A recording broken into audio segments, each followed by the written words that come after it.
Done quick. If you're interested in looking at any of our live content, we start most weeknights at 7 p.m. Eastern, and we start around 1 p.m. Eastern on the weekends usually. With all that said, mystery tournament. I've got some wonderful people here with me. Mythical, would you like to take it away? Hi, hello everyone, and welcome to our Mystery Tournament 16 Top 8 Showdown. Mystery Tournament 1 goes all the way back to 2012, which makes Mystery Tournament the oldest and longest running tournament in all of speedrunning, and today we write a new chapter in this ongoing story. 121 entrants have been narrowed down to just the top 8, and over the course of this 2-day event, we're going to find out which of them is our MT16 champion. The premise of Mystery Tournament is simple. Our runners today will be racing each other in games they have never played before. The games are revealed just minutes before the race, and armed with only a brief rundown of relevant info about the game and their own innate gamer senses, they will be tackling a wide variety of our very hardest, very weirdest, and very bestest games. I am Mythical 9, and I am happy to be joined on commentary by tournament organizer and noted Gubble enthusiast, Internet Dirigible. Hello. Hello, man. Love Gubble. He can't get enough of it. I'm also joined by one of our top 8 players today, our top analyst, and the best heel Mystery Tournament has ever had. It's Maurice. Hey, what's up? So, we've got a bunch of players for you today, and thankfully we figured out how to show you who they all are at the last moment. So we can go ahead and take a look at the bracket, which I guess we don't get to see. So I have to have a separate view up to see it myself. But that's okay. At the top, I don't know, should we run down each of our players? Yeah, I think that would be a good intro to do. Very first, I guess at the top, and so we've got both winners and losers. This is a double elimination tournament. At the top, we have Someone 325 versus capndrake. Someone 325 is newer, but has in both previous tournaments knocked the previous champion into losers bracket, so is clearly very, very good. Versus capndrake, who is a mystery tournament mainstay and always gets in top 8 or at least very close to it. Yeah, if you had to, like, if I had to bet money on who will win and I couldn't pick myself, then I would pick Someone 325, 100%. On that note, Maurice is in the next match versus Adam 325. Or no, sorry, Someone 325. We just say Adam numbers. I don't know Adam's numbers. This is why we say Adam numbers. Yeah, that's why we say Adam numbers. Maurice has previously won Mystery Tournament and is the only actual live competitor that you get to hear on commentary today. Adam has never won, but has been consistently good, and this year is really popping off with their times. So I'm really looking forward to what we can see. And let me skip ahead down to OkamiofGames versus Bony. So OkamiofGames is joining Mystery Tournament for the first time, so technically a newcomer, but has been chopping it up over at a very similar competition called Cuso Grande, and consistently doing amazing there. So it's not such a surprise to see them in top 8. And they're just, they're very, very, very good. One of the matches they played before getting into top 8 was in a Mega Man X-like Toho fan game, Udongen X or something, and looked absolutely unstoppable. Had the testers questioning if we should have had them play on a harder difficulty, because they just made it look so easy, left their opponent in the dust. So expect good things from that match. Bony is the one you want to root for, I think. The longtime mystery community event organizer and moderator has shown he's still got it as a player. He's here for the second time in top 8, not since like Mystery Tournament 4 or something. He dropped his first game in a very close match of platformer fan game Small Ame versus DOSBox Falco, and then won the next 7 matches back to back on one of the greatest losers bracket runs we've ever seen. So is the underdog here. And so if you want to root for the underdog, that's who it is. Yeah, Bony is also the surprise guest. Like the winners bracket participants, they're all like regulars. Then we got Trisscorp, also a regular. We got 2 new people who have shown in other tournaments that they're good, like Neetsel and Okami. And then we got Bony, who just, I don't think anyone expected Bony to make it. So that's even more exciting. Nothing against Bony, you know, he's a great player, but not typically at the very, very upper echelon here. So we're very excited to see him in top 8. And I left out the other 2 players because they are going to be our first match. It is Neetsel versus Trisscorp. We mentioned Neetsel very briefly, newcomer to Mystery Tournament, but played in one of our sort of side events that we had called Steam Tournament, which the rules were like pretty lax. You were just kind of playing a game that both you and your competitor both owned on Steam and hadn't played yet, right? So it was a way for both of you to work through your backlog and also have a bit of fun. But that didn't necessarily mean that the game you were competing in was a good one to race and really determine who was the better player. But you don't win something like that without at least having some serious skills.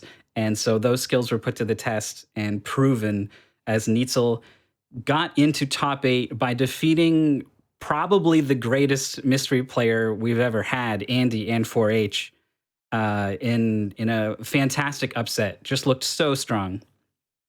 Yeah, Red Trigger was kind of it was like a first-person puzzle game, which I think are always interesting because it's like a balance of executing things fast and also figuring out what you need to do. In first-person puzzle games, it's not immediately obvious what the parts of the puzzle even are, so you have to kind of look around while also working towards the solution. So I think that always makes for a great blind race.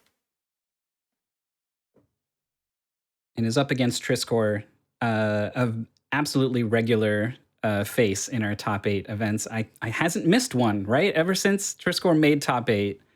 Trisscorp is incredibly consistent. That is the #1 Trisscorp trait that everyone should like try to be when they grow up, is consistently good. Sometimes Trisscorp's never won, so because a lot of times to win you have to have a really good game and you're like, wow, that was uncharacteristically good. But Trisscorp is just good at a consistent level.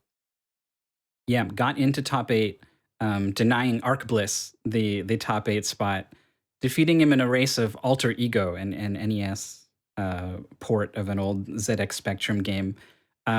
He posted a time that was so fast in that game, it beat every other blind race we found of that game, including a blind race recorded by Arc Bliss himself, who had played the game and forgot that he had. So wasn't even playing the game for the first time and was still beaten by several minutes. That's just like how beaten strong. handily, yeah. Well beaten. So it was quite a match. And we're really looking forward to these 2 players. I think we're probably good to go to move into the match. Yeah, the fresh-faced newcomer versus the old veteran. Internet Dirigible. I feel like we may have started the show with the showstopper here with our first game. This is an excellent game. Most of them are showstoppers, in my opinion. I think we have a really, really good, solid layout of games over the next couple days for you guys. Top 8's a little different. In the normal tournament, we just pull a random game, and it just gets pulled, and it's just all the games that we get are submitted by the players in the tournament, and we just pull a random one, and they play it, assuming they haven't played it before. Right now, we sort of curate the best games to be in this top 8 bracket on Games Done Quick channel, just for everyone watching. And so we are excited to see what's coming up. This one, I'm so used to, because the games are so like mysterious. I never reveal it until I know that it's up on stream. I never reveal the name. So we're so used to doing that on our channel. But yeah, really anything goes in Mystery Tournament as long as it's free and you can easily get it. anything goes. It could be anything, which is the number one best thing about Mystery Tournament, in my opinion. All right, I'm ready to get into it. I don't know what signal we have to light the flare to let the people down in the trenches know to kick this thing off. But I think we're ready to go. As soon as I get the signal, I can make the race room go. Yeah, let's do it. Let's switch into the let's switch into the match. We are going to be seeing a game called Barkour, and this is what is this? It's a platformer, I guess, but it definitely does not control like you would expect a platformer to control. It's Yes, you could call this. I'm not sure what you would call it. It sort of takes inspiration from rage platformers, I suppose, kind of like Getting Over It and things like that, where just the controls are very strange, and that's kind of the point of the game. You do have checkpoints in this game, which makes it a lot less ragey. That's very true. And you can't, you're not trying to travel vertically. Wow, Trisscorp with an immediate. Both getting caught up by this. So the mechanics of this are you move the analog stick up and down to move the legs of the dog so you can Barkour around this whole arena. And then you can bark, and the direction you're facing when you bark kind of pushes you back in the other direction. It's a really strong bark. It just moves the air so effectively that you can fly using it. You only get one bark per jump, though. Yeah, so like you said, the controls are moving the legs and barking and also rotating yourself. So it's kind of like those old Flash BMX games that we played back in the day. So if you hold right, your dog is going to rotate clockwise and the other way. And so by rotating to the right and kind of having your dog sideways almost, and then jumping, you can jump very far to the side. You also probably want to rotate at least in some direction before you bark, because your default facing forwards, your bark is going to go backwards. Though we can see Neetsel's already in a section where a backwards bark could definitely help you sort of do this S-turn maneuver. Yes, this game is pretty difficult to control. I think all of us here have played this in preparation for commentary. Would you say, Maurice, being the most experienced among us, I'll ask you, that this is a game where you should kind of just go fast and push your luck and do what you can, or where you should be really deliberate? No, I think you should definitely push your luck. You can see on Trisscorp's screen, he's currently on the blue checkpoint on the left, and the next checkpoint is already up there. So that's only like 4 jumps to make it up there. It's basically free, so just kind of go for it, Basically free. Yeah. No challenge at all. I think these players have begged to differ. They have been on this checkpoint for a while, and this goal has got like a sort of a decent length to it. So, oh my God, Neetsel's going for some kind of crazy skip there. So you do have to actually touch the checkpoints in this game. So if you do a skip, you are skipping the checkpoint, which is a pretty massive risk. Yeah, I don't think that was like a calculated risk on Neetsel's part, though. I think they hit the buttons and they were like, "Oh, I'm over here now." Yeah, might as well try. When I played, I noticed that like just use the bark as much as possible, and the way the bark recharges is that when you touch the ground, you get it back.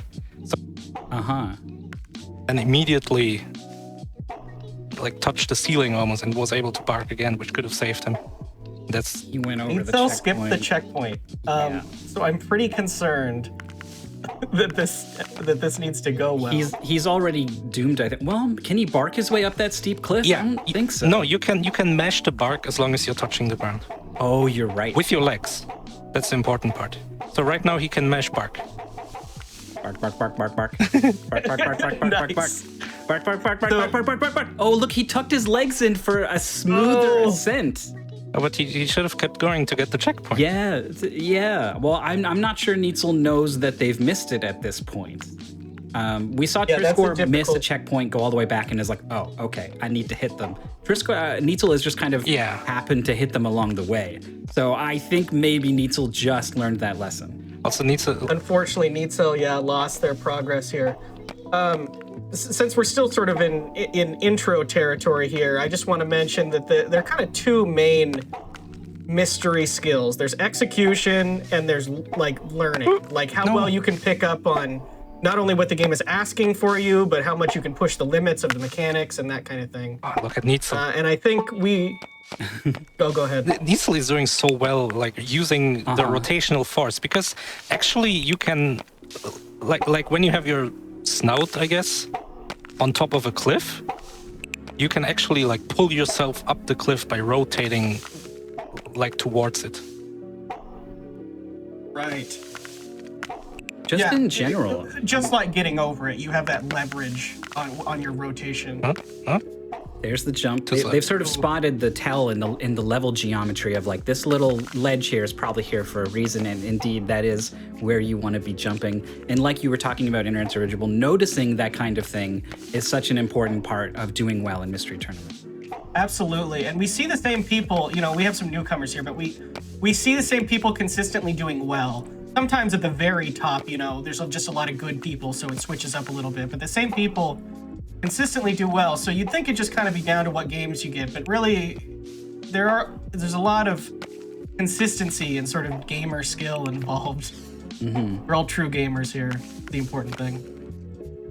How do you think these players feel? I like Trisscorp especially has not really even been close to getting past this checkpoint. Yeah, it's the first match of top 8. The nerves are high.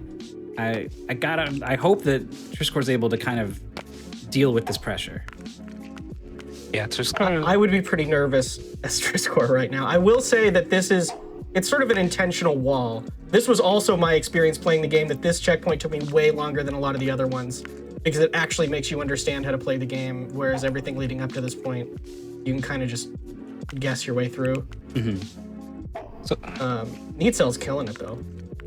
So one thing about Mystery Tournament is that you're also not allowed to watch the other player. So you never know where you are in relation to them. And so as a result, basically at all times, as soon as you make any mistake, you think, oh, well, my opponent didn't make that mistake, so I'm behind now, 100%. Oh, Trisscorp. Oh, gets the yes, flag. The bark. Good bark.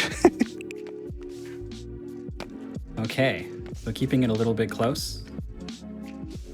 Neetsel has been figuring, just like, how do I just do this jump? Like, I just want some distance here. You can just roll, basically.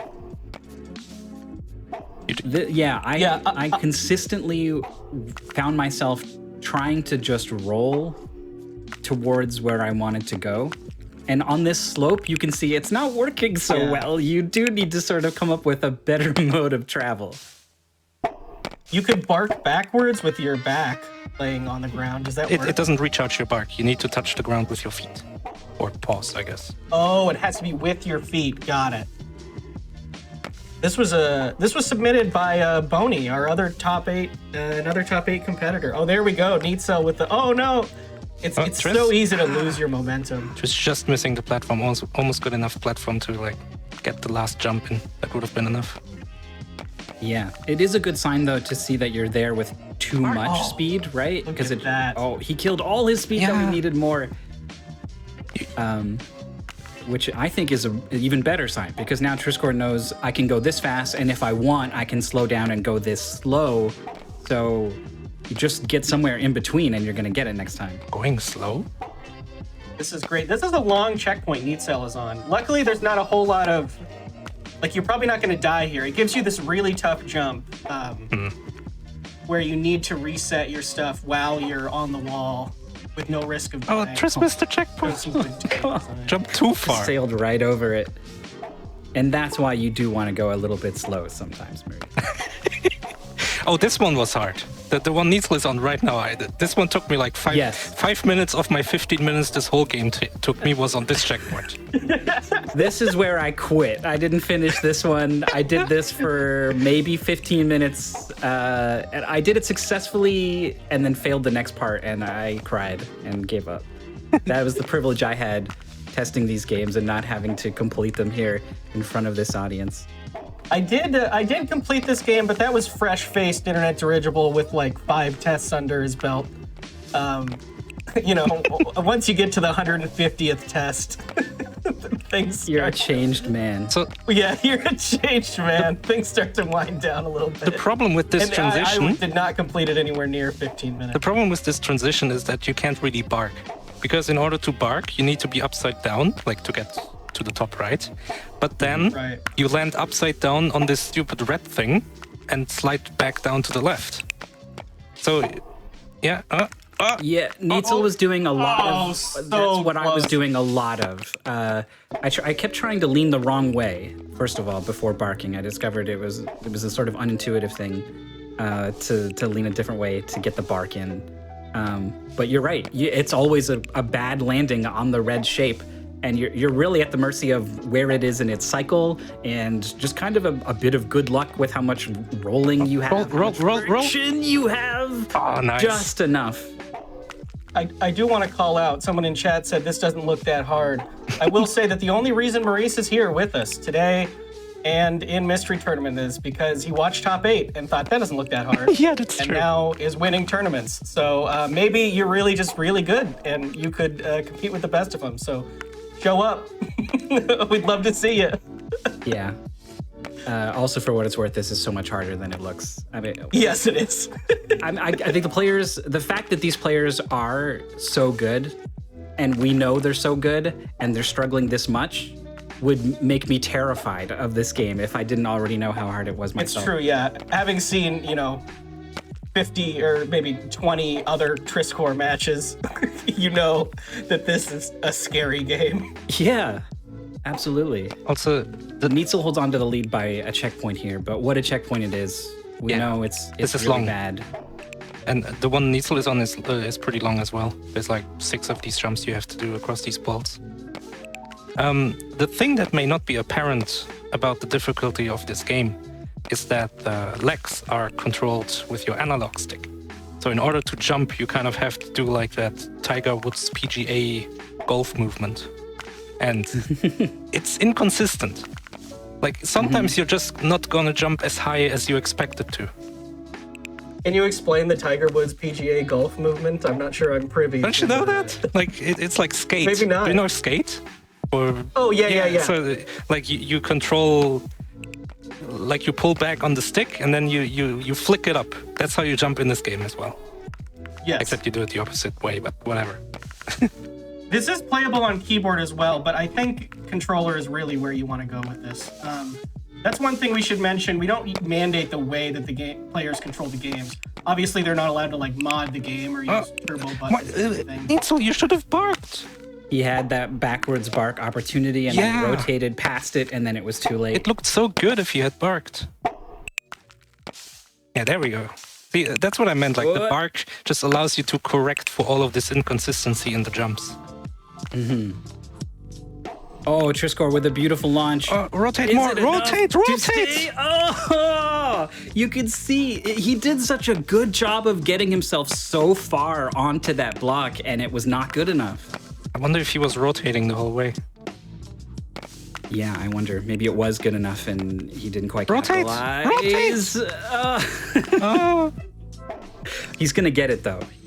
Yeah, he had like 3 good tries in the last 30 seconds.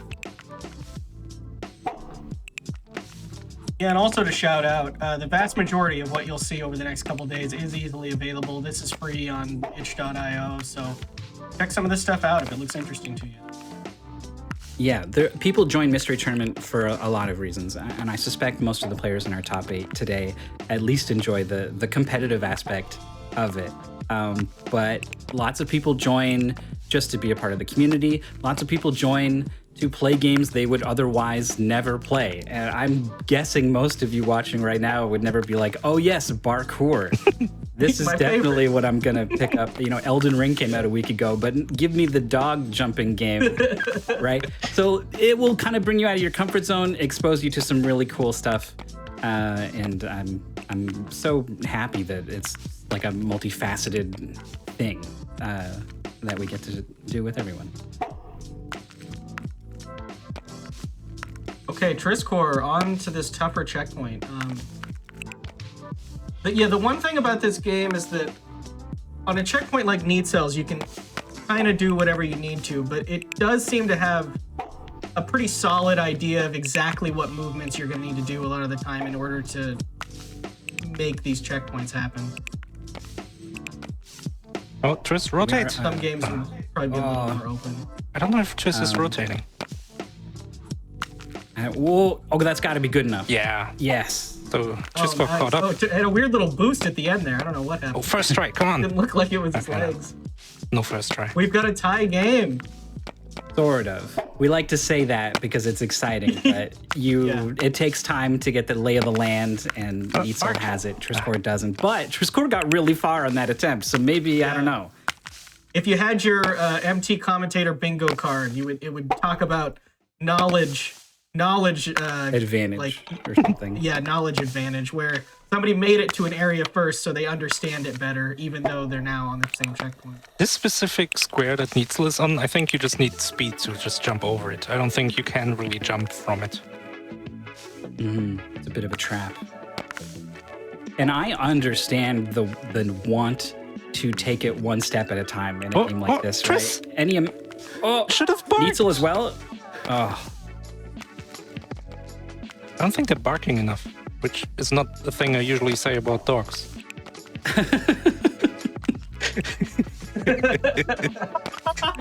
It's a very good point.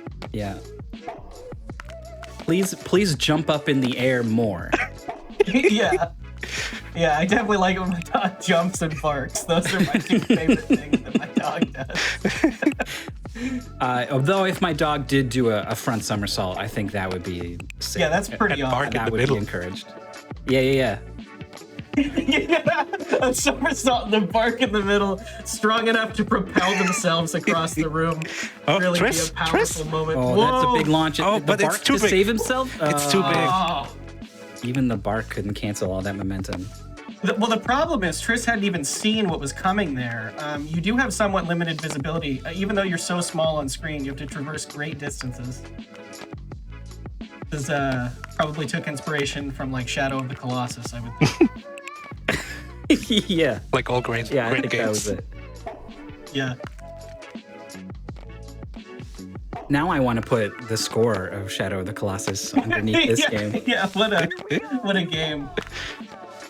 The swelling Equally epic in orchestral. scale, I think. I think Trisscorp has been doing generally better on this checkpoint. I think you're right.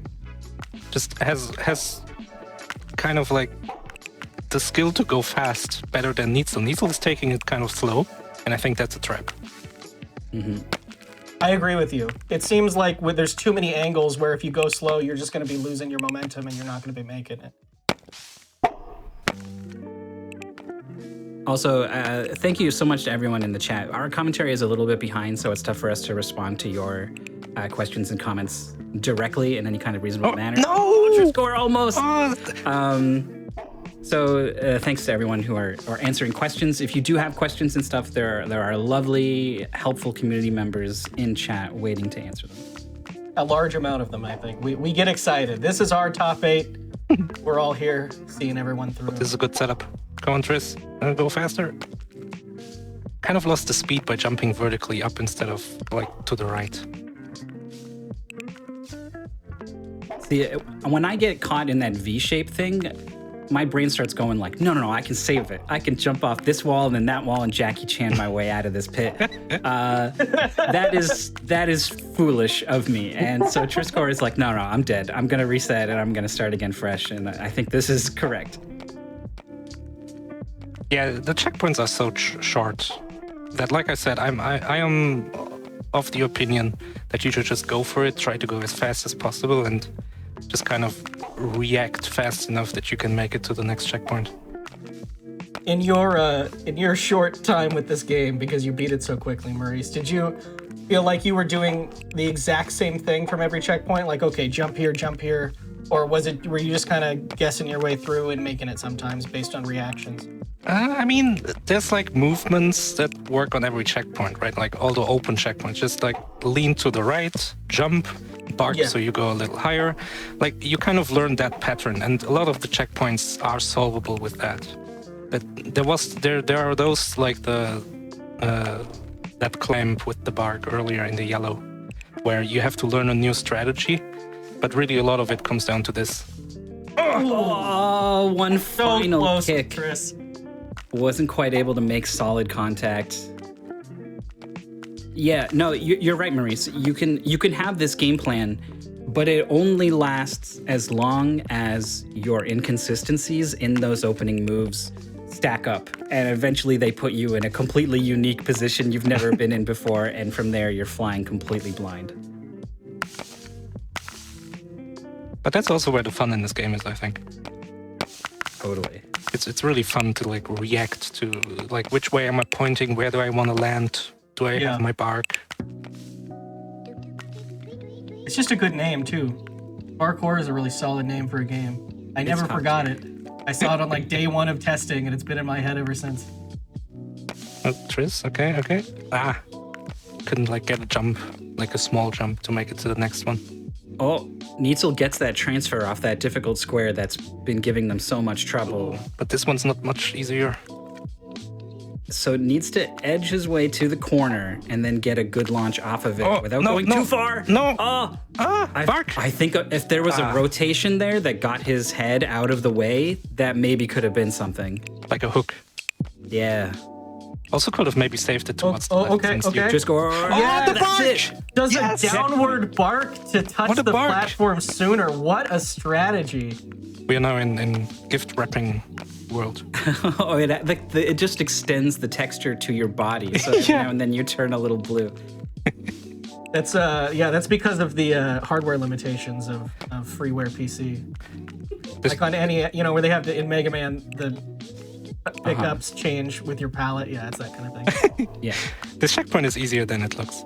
You just kind of bark yourself onto the vertical, like the spinner, and then you have infinite barks to make it to the middle. Like you don't actually have to climb the right side twice, only once. You can get right onto the spinner from the ground. From the first ledge, from that little hook. Oh, okay. Oh, but you're saying you don't need to use that other ledge. Exactly. Because getting there is I wouldn't be stupid hard. Yeah. That doesn't look like a safe ledge because the wall angles away from you. That's too scary. You see, if Triss had been a little earlier and landed with his feet or paws on the spinning block, he could have just barked infinitely to like balance himself to the middle.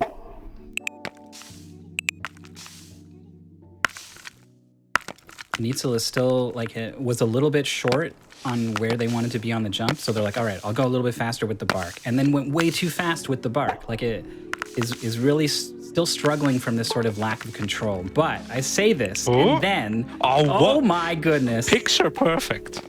that was just perfect control over everything. It looked like. Oh man, I'm sure if we have a little bit of delay, it's going to be me starting to say all of that right as he hits the checkpoint, and then it'll be perfect.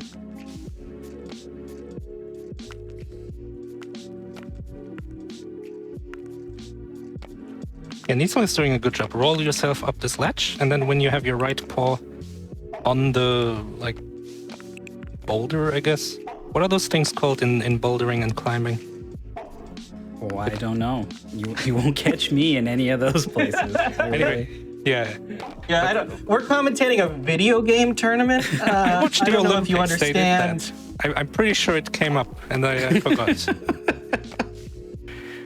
But yeah, once you have your right foot on that little thing that I do not know the name of, then you can jump and just push your paws against the spinning thing.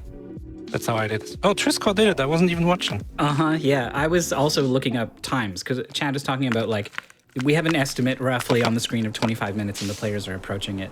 And so I basically wanted to give players an idea of how well these two are doing, right? Because how do we know? We do know Maurice finished in 15 minutes, but I'd like to remind everyone he's playing in this top 8 event. He is one of the best. One of our other commentators finished it in 36 minutes. And one of them, myself, I didn't finish it. I quit. It was too difficult for me. So Did I finish this 36? That makes me pretty happy. I feel like that's decent. yeah, I think it is. I think it just speaks to, like, that's how hard this game really is. That's why I bring it up. I just want to illustrate these two players are actually doing quite well because this game really is that hard. And Neetsel somehow finds that ledge. Yeah, got kind of kicked onto it. Oh, I don't like the strat. I don't like the strat. He needs to jump higher than that. He didn't jump high enough. No. Oh, I think so the ceiling wall hanging out, I think maybe ate some of the jump. 14 minutes, by the way. That's what I'm talking about. This is why I said you are the greatest heel we've ever had. This checkpoint is hard, the one Trisscorp is on. It's like really weird. It's not really clear what it even expects you to do. And then these footholds are small. They're tiny. You've got a lot of momentum in this game, and the friction doesn't really stop you all that quickly. And this is a pretty major What? Oh my gosh. The tail. Oh, wow. That's a strong tail. Oh, okay, that's gone. I was just going to say, this is a double elimination tournament, and this is a loser's match, so the person who loses this is out of the tournament. Trisscorp, one of the best and most consistent players. Neetsel knocked our by the numbers easily best player and 4H out of the tournament completely. So a lot of eyes on this one, I would say. Really a lot of eyes on everybody. Top 8. Well, Neetsel jumps too late. Yeah. Like by the time he jumps, the cycle is already basically horizontal. And then once he lands, it's already to the left, and then he will not be able to make it to the right anyway. Trisscorp again has just figured out the perfect tail stall to land. And then a forceful bark into the corner, which prevented him from overshooting it. Maybe something recoverable. Oh, the chin. The hook. Okay, what is the plan now? Oh no, too far. Okay. Back. Bark. No! What? Where are we going? Oh my goodness. Okay. Oh no, Jeff, tell me. Oh, he's okay. Oh my god. That was an impressive recovery. It kept going.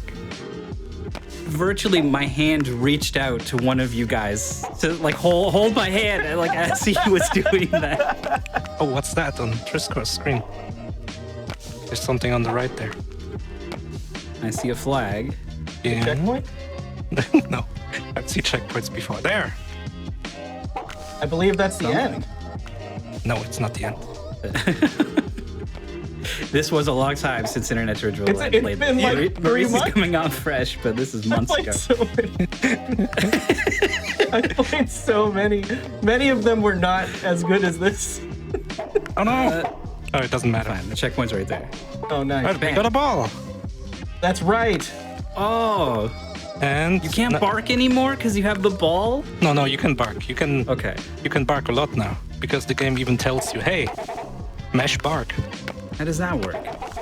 It's a Well, really because your good feet ball. are touching the ground. Oh, you mean with the ball? Oh my god. Trisscorp's gonna just go back to the start. Okay, wait, he hit a... Is this good? You're going backwards here? Yes. Now you need to do the run back. Yeah, you play the entire game backwards now, which is way easier because you can infinitely bark on any kind of ramp or straight. Yeah, and then the ramp will then serve as like a catapult, basically. Yeah. There's like 2 hard checkpoints or something, but Is this one? yeah, I mean, just infinitely bark. Just kind of throw yourself in the direction of left. That should be good enough. So that means it's going to be really hard for Neetsel to come back from this. Has to get this purple checkpoint, the tough blue tiny squares. Yeah. Not over yet, but it's very close. I like that adjustment. Trisscorp had already got a chance to launch off of that one square in much the same way before. And so realized I can't do the same thing. I got to do something else, and just kind of threw in a bark to slow down. And that's going to be a checkpoint. I don't think Trisscorp is gonna stop here, and I think this may be it for Neetsel. This is why this platform is here, by the way.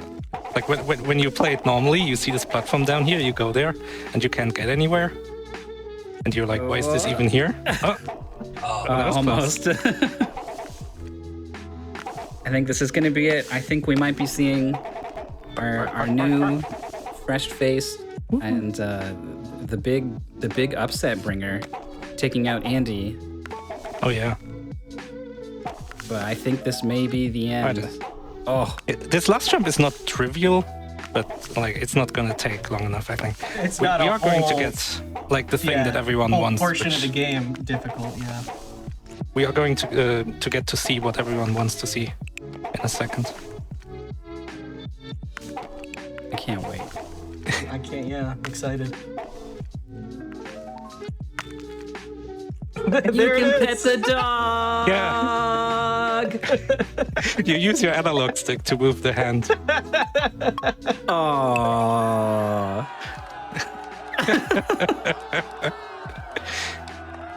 Wait. Oh no. It's just Just the ball. At least it wasn't the dog. Yeah. Okay. And then it restarts, and you can do it again if you want, I guess. There's the dot done. 30 minutes and 3 seconds for Trisscorp is going to be moving on in Mystery Tournament. Neetsel is eliminated. So we typically let players finish. You're not under any pressure to quit out the game or whatever.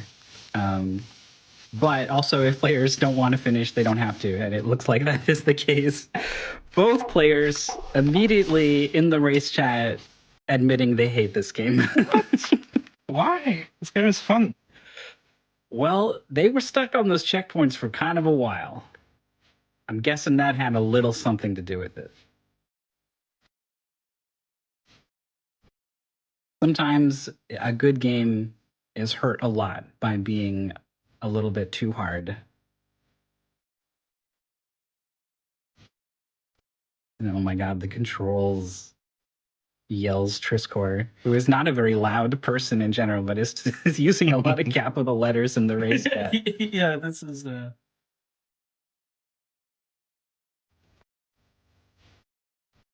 Well, that's going to do it for our first match.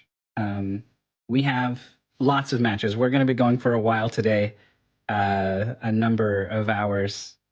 So get comfy and stick around. We're going to set up for the next match. It is going to be our other losers bracket match, which means it is also an elimination match. It is going to be OkamiofGames versus Bony. And, we just saw, I don't even know what genre really to classify. I guess it's a platformer that we just saw. It could be anything coming up next. Especially here in top 8. And it is. I wasn't lying at the beginning when I said we save our best, hardest, and weirdest games for top 8. Anything that sort of breaks away from standard conventions forces you to put your sort of innate gamer abilities to the test, right? Like if you've played a lot of platformers, you're probably going to be good at another platformer.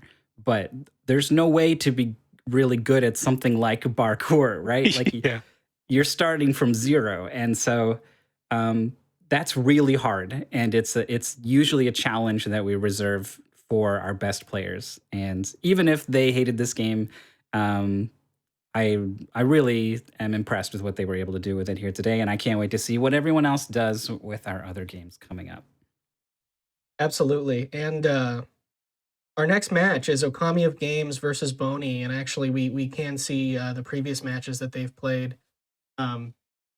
We have that set up.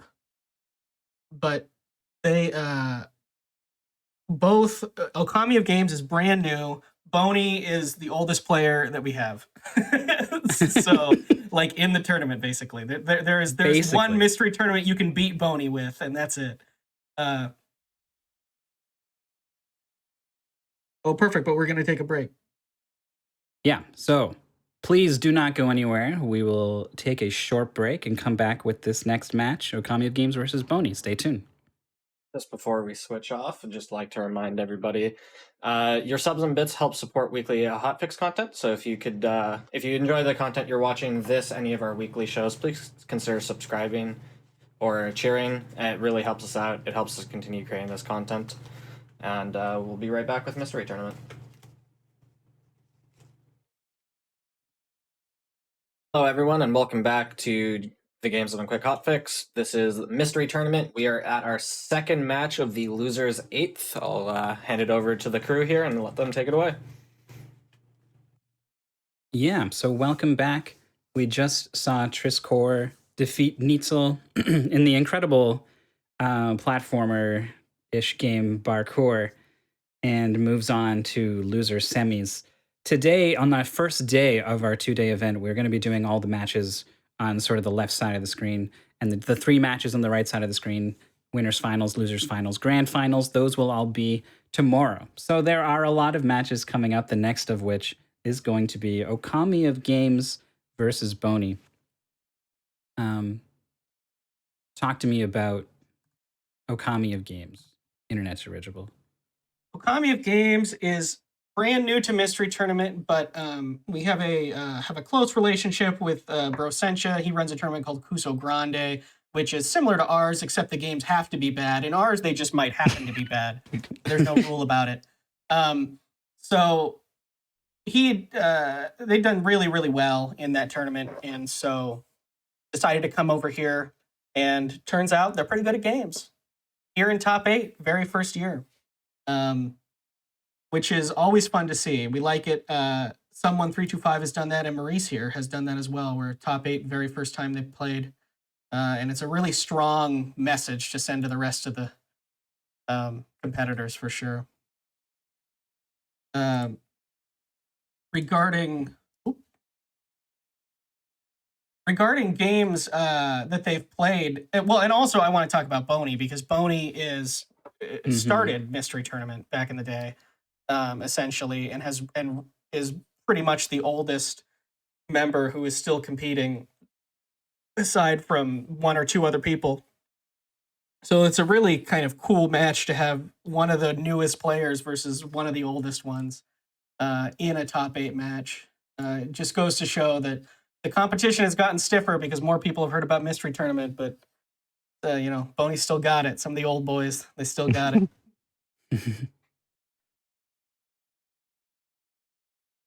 Well, I'm excited to go ahead and jump into this next match.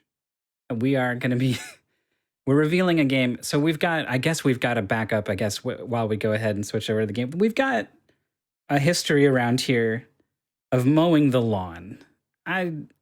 It started, I guess, in Mystery Tournament 4 or 5. I can't remember. There was a top 8 match of an NES homebrew game called Lawn Mower, and it was like a carnival game in that it looked so easy and yet was anything but. And the sort of novelty of that just sort of caught everyone's attention and captured everyone's hearts and imagination. And ever since, in top 8 games, we've had people making new lawn mowing games, myself included, guilty of this. So we've included, they're gonna mow the lawn in this one. We couldn't leave it out. So it's here. It's called OutlawN. And I think what Lawnmower was missing was guns. Well, Absolutely. Mostly guns pointed at us. That is the problem. And the race is starting in 5 seconds. So, lawn mowing games. If anyone's unaware of the story genre, is where you have to clear all the stuff that's on the screen, like the lawn. In this one, you don't even start out with the mower, which is really something. You have to go grab the tools yourself in order to mow the lawn. You're not even you are not the lawnmower itself. That is the difference. In most lawnmower games, you are the lawnmower, which is crazy to think about. Also, the big thing that really defines lawnmower, I think, is the fact that the lawnmower does not stop. It goes constantly. and you're under crazy pressure to keep refilling your fuel. There's none of that here. What is here are these guys on the outside, kind of like a classic arcade game or something, wandering around trying to shoot you the whole time. It's a pun on Outlaw, which is an old game. Very good, Maurice. You're right. Yeah, I mean, it's kind of obvious. Just wanted to point it out so no one else can do it before me. Absolutely. Yeah, so the outlaws in this game are polite in the sense that they listen to where your property line is. They won't cross the fence, which is nice. I think they have the ability to, but just they won't just because of zoning laws. Yeah. But they will shoot you. So, you gotta take your wins where you can, I suppose. Wow, Okami with the dodges. My goodness. If you get shot, you are starting the lawn over. It's a pretty massive time loss. Only if you game over. Oh, that's true. Yes, you get 3 lives. Your lives do not refill between stages.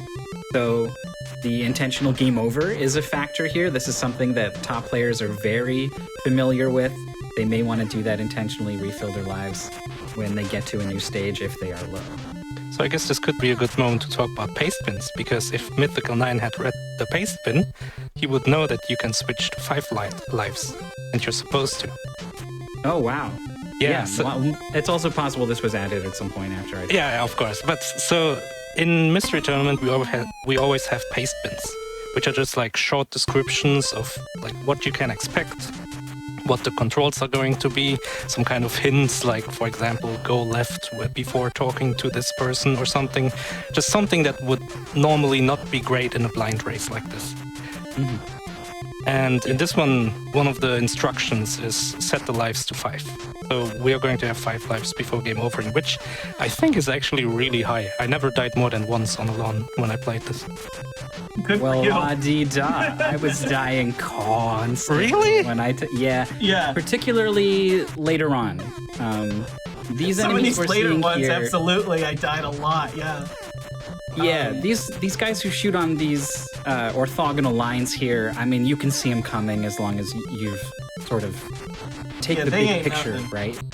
Don't hyper focus on the grass in front of you. Try to see the whole stage. Try to see where the enemies are. Predict where they're going to be, where they might be a problem. You'll be okay. Later on, enemies start popping out of holes, and they can shoot on any angle. And the diagonals they have available to them are OP. I couldn't handle it. I died a lot. So I think 5 lives could make a big difference. Yeah, and I believe they actually got an extra one from Score as well, because they haven't died at all. This is really close match. Okami has a sort of early lead over Bony, but it's a small one. Any death is gonna turn the tides. Okami did just get shot on the left side. That's rough. Yeah, mowing the lawn is hard enough, right? I mean, what's up, people trying to shoot you? So we have a pretty close race. Okami, okay, I thought maybe they were going to be stuck on that long straightaway with that guy looking at them, but they are okay. They're moving out of this lawn, and that gives them about a half-level lead over Bony so far. Bony's doing it like so this dark grass you have to mow twice, and he's doing it like section by section instead of just walking around once. And I think he's doing it to dodge these bullets, but I still think it's a mistake, because just by staying in the same spot, more of the law is going to come shoot at you. Yeah. So here you see a mechanic on Okami's screen on that level where you need to... There's more than one lawn tool. Everyone knows that the best way to do lawn maintenance is with a pickaxe. And you can use that to get rid of these rocks in the middle in order to give yourself room to get to the rest of the lawn. Also, there was a snake, and you can run them over with a lawnmower. Totally fine. They will die, though. But it's fine. OkamiofGames just got his hat shot off, basically, by that one. Just grazed the very top. I mowed this entire lawn, and then I stood around, and the level didn't end. I didn't know you had to destroy the rocks. That's not lawnmower. No, it's. I mean, this is OutlawN.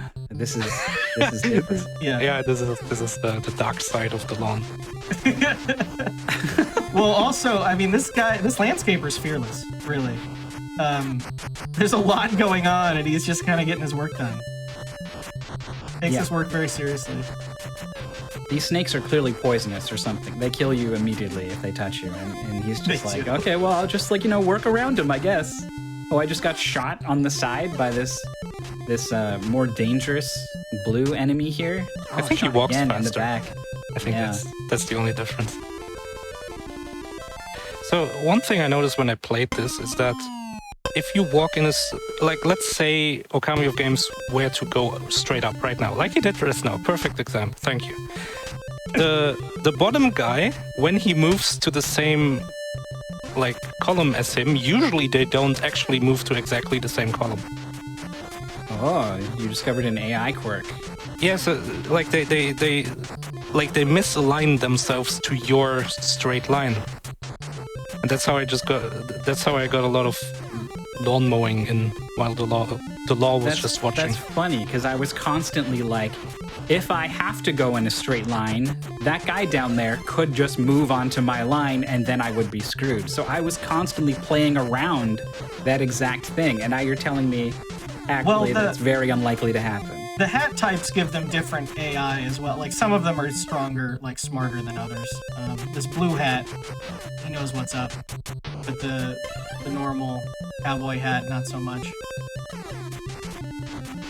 Well, we'll see if the players pick up on this. OkamiofGames definitely has been trapped on the left side of this level and got shot. Down to 2 lives and is just kind of baiting the guy to the left, I guess, before heading to the right. Yeah, because Okami went, when they did the column on the left, got sniped. Right. And so wants to have the time to make this happen. And look how close this clear is for this level. Yeah, both Bony players. caught up. Wow. Lawn 7. they get a little different phrase at the beginning of each lawn. Yeah. It's not the same for each person. Oh, that's an intentional game over by Okami. Yep. Yeah, look at all these lives that Bony has. Bony may have already taken the intentional game over. I think he just didn't die. Just playing really I think that was because this is more than yeah. 5. This is high score lives, too. Also, did we say you can kill the snakes by just running them over with the lawnmower? No, we didn't. That's pretty hardcore. It is. Just don't think about it. It's a video game. It's fine.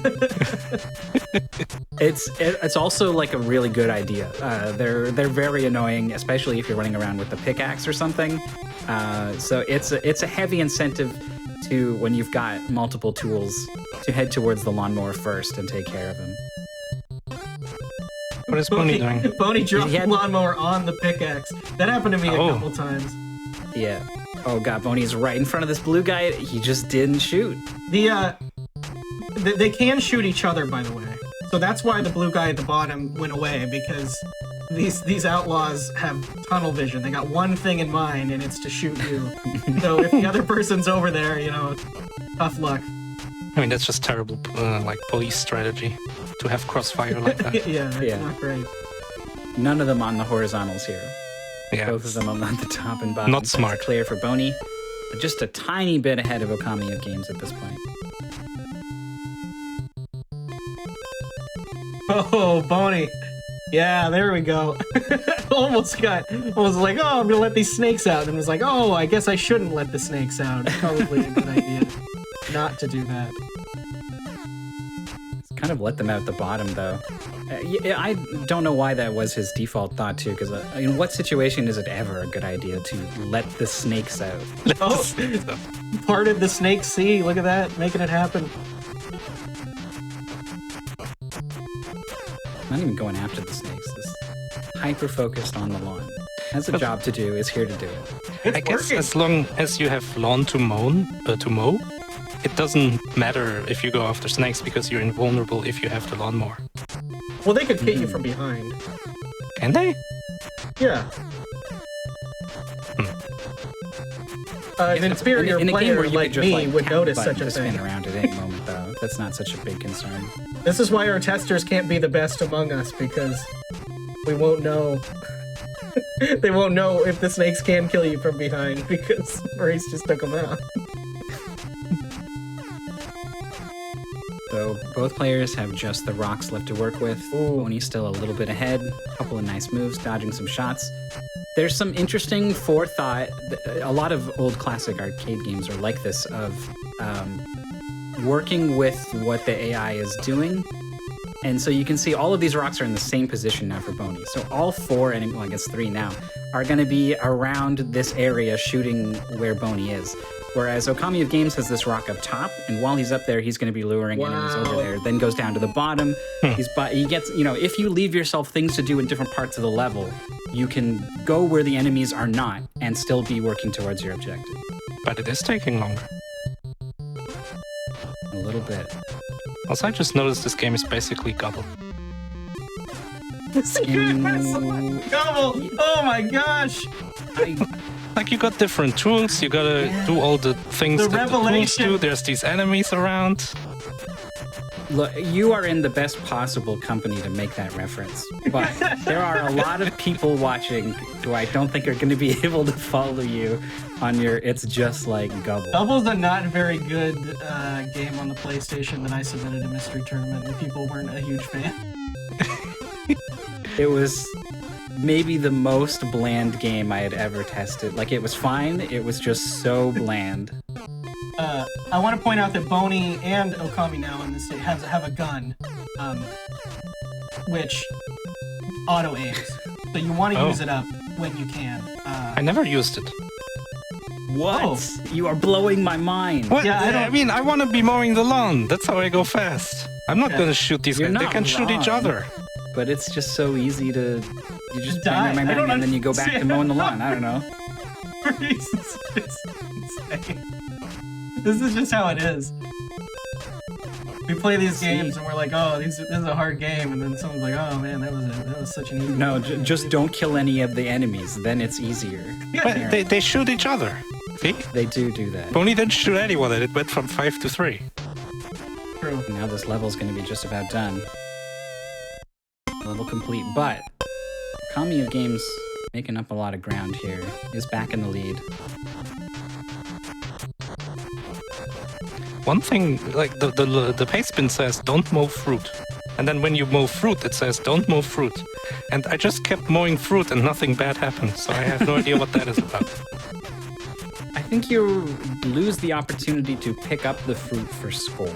Yeah, so... I picked up one fruit and it didn't give me anything, but maybe I was looking wrong. Also, I don't care about score. I want to go fast. Maybe the fruit was delicious. Maybe the note in the pastebin is just like a fun little nod to the fact that that's what the game tells you. Oh yeah, these shotgunners.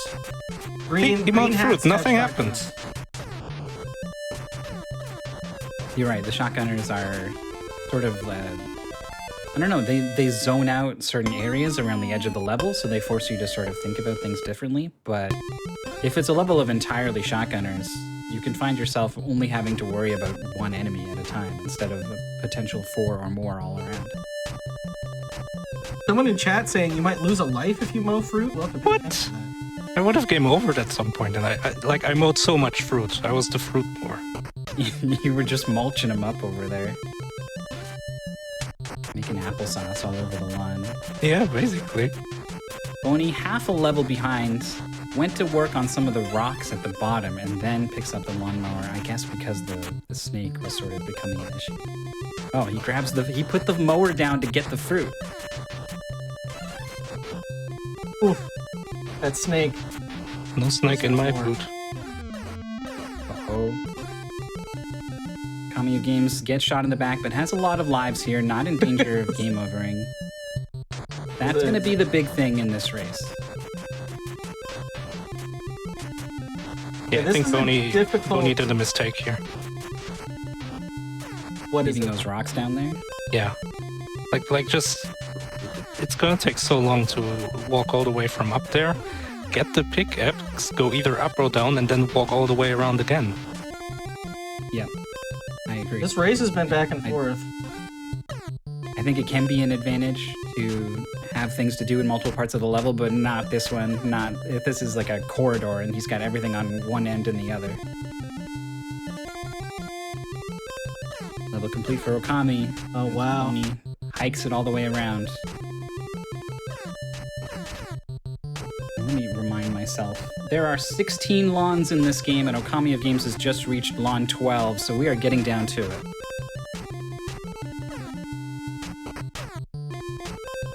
And he's got like a, I don't know, like a minute almost of an advantage over Bony.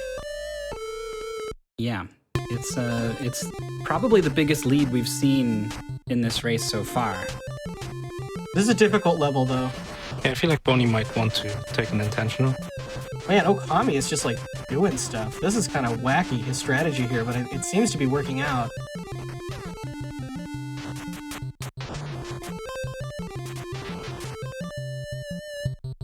There's only one guy who is a threat from Okami working in the sort of top right corner. That's gone now. Two enemies just moved in. We're seeing some missed pickaxe hits. I was doing this a lot. There was just something a little bit clunky about the pickaxe for me.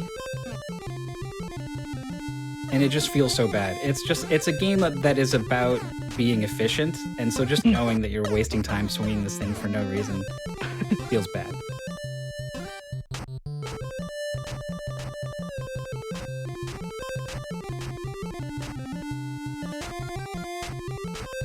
And I'm just, this level is, I don't think I really have a good idea of how best to approach it.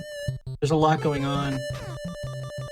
Ooh, nice. Okami working on rocks around the outside, leaving the grass. The grass does slow you down. You don't move as quickly in it. So there is some incentive to get rid of it just to speed up your travel around the level.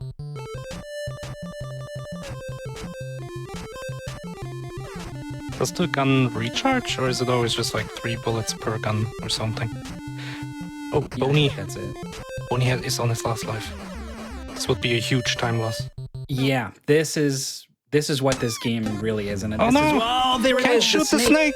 Can't Of all shoot the things, snake! the snake could have been mowed at some point, but like Maurice said, you know, if you just mow the lawn and you're safe from snakes, so it doesn't matter. But then it's possible you find yourself without your lawnmower, and so this is the big thing in this game, and it's kind of the reason why it was okay to put it in top 8, really, because that is very punishing. And this could be the thing that decides this race, and it could be the thing that eliminates Bony from Mystery Tournament. Oh man, okay. One piece of grass left, but had other lives, so it's okay. There's an enemy coming up. Here we go. This guy. This is the enemy right here. Uh-huh. Yeah.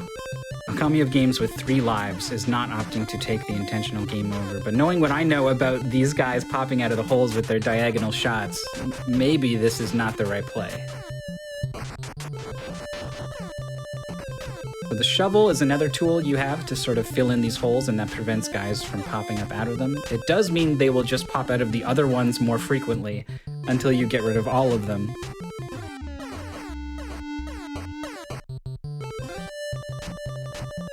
Only firing a couple shots, but still a lot of work to go clearing this lawn. Okami got shot once. Just 3 more lives, I guess, because the zeroth one counts. Mm-hmm. Guy in the hole, careful. Oh, yes. Oh, So, he sniped him. we saw it. OkamiofGames moved into sort of an orthogonal line of fire and then moved directly south, because then you are moving completely perpendicular to the way the bullet is coming. You're going to get out of the line of fire as fast as possible. If they're shooting on some kind of diagonal, you can't move diagonally away from it. So True. you're stuck moving at a more inefficient angle. You're in the line of fire for longer. It's harder to dodge. And I think based off of the movement I saw from Okami, maybe it was coincidental, but I want to say Okami has kind of picked up on that already and is going to be using that to deal with these tricky enemies.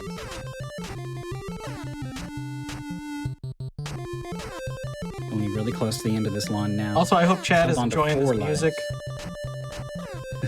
Excellent music loop. We can't hear it ourselves right now, but I'm okay with that. Yeah, it's got a case of the bubble bobble. It's just, yeah. Then level 1 and 2, you're like, oh, this is nice, and then like level 70, you're like, oh boy. So in hard games with hard game overs like this one, there's like a strategy. Since there's only 16 levels, you could intentional on every level, just like in case. Like, Bony has 4 lives, that's great, but he could have 5 lives, you know? Yeah, that I takes guess time, four- though. Take the die 4 Yeah, times. I wouldn't do it on Willing 4 to do that. myself. Yeah, I wouldn't do it on 4 myself, but on 3, like Okami had, I would have done it. Yeah, it's a tricky decision to make, and being able to make it is just one of the facets of being a good mystery player. So Okami died once, but does clear the lawn. Down to 3 lives now. Is this the lawn that I hate? This might be the one. These guys in the Basically- holes are not helpful. Where's Okami going? You gotta get the shovel. You can't go over the hole. No. Oh, there we go. It has the shovel now. Oh, I thought the shovel was at the bottom, but that's the lawnmower. I can't believe Okami is doing this first try. This is blowing my mind. Okami's doing well. Oh. You Yeah, jinxed I him. mean, we know what's possible, right? Because we do have Maurice here. It was like I barely died in this game, so he- If you just keep moving, the guys in the hole, they don't really annoy you so much. just never stop moving. Yeah. Just do moving pickaxe shots. Well, yeah. Between the pickaxing, for example. Yeah, this is definitely a game. I had some weird freeware, or not free, but like shareware game way back in the day called Dodger. It was a lot like this. It was like kind of like Pac-Man, but these guys would come in from the side and shoot you, and they couldn't get into your play field. This does take inspiration from some stuff, but got that lawnmower element, and we love it. OkamiofGames is about to go a full level ahead of Bony. Yeah. And with only 2 left to go, maybe 3? Let's see. I think it's 14, 15. 15, yeah, just 2 left, so... Wow. Well, Oof. 15 is... Yeah, you're right. I thought it was 17. Beat My 16. bad. Beat 16 is the goal. But OkamiofGames only has 2 lives and is going for this. I don't know about that. Ooh, this is risky. Look how many holes Oh, there the are. snake! He's dead. There's no way he could have dodged that. And then now is going for the snake. Yeah, here's the intentional. Okay. So that's just like 20 seconds lost at least. Which they can afford currently. Yeah. I mean, trying to break out of the middle while the guys on the outside land their shots. Although Okami doesn't know that. Maurice That's the is thing. always No one pretty ever knows where they are relative to the other player unless, you know, the other player is typing stuff in the SRL chat to tell them, which they have no reason to do so. Oh, Bony has gotten pegged twice by some of these tricky diagonal shots. And again, immediately is down to 1 life. Gonna get rid of these guys on one side of the level, and that's gonna help out a lot. But more enemies have appeared on the outside of the level. Oof. And there's the diagonal shot coming out of nowhere. Oh! Okami down to 2 lives, Bony down to 1. But Bony has Again. Bony has the most dangerous enemies dealt with, and the outside enemies at this level aren't so tough. Yeah, whereas I mean, I say like, oh, you haven't got rid of the dangerous enemies on this level. That's a mistake. But like, there are so many holes. Yeah. Purposeful game over. It's a smart move at that point, but Yeah. an unfortunate time loss. But that's interesting There's- because he started with 5 lives, so this has become a like surviving issue. Yeah. You can't come into this situation with it. Well, he could have maybe earned lives in a previous one and had 6 or something, but it's not going to get any better than 5 lives on this lawn. So These Okami guys- needs to figure something out. These guys have the guns. I think you gotta immediately go for the shovel. No mowing. There's not even... Oh, Take there. out the holes. I was wondering if there's even any on the outside. But they just took a while. Are these shotgunners? Yes. You also get those guns once you get into these circle of holes on the outside here, so that's a good tool. Okami with the heads up to back out and dodge that guy, and then picked up the gun and somehow didn't get shot. I think because he took him out before he died, it might have canceled the... Can you shoot him? Yeah. Yeah. When they pop out, you can shoot them. I don't know. I never picked up the gun.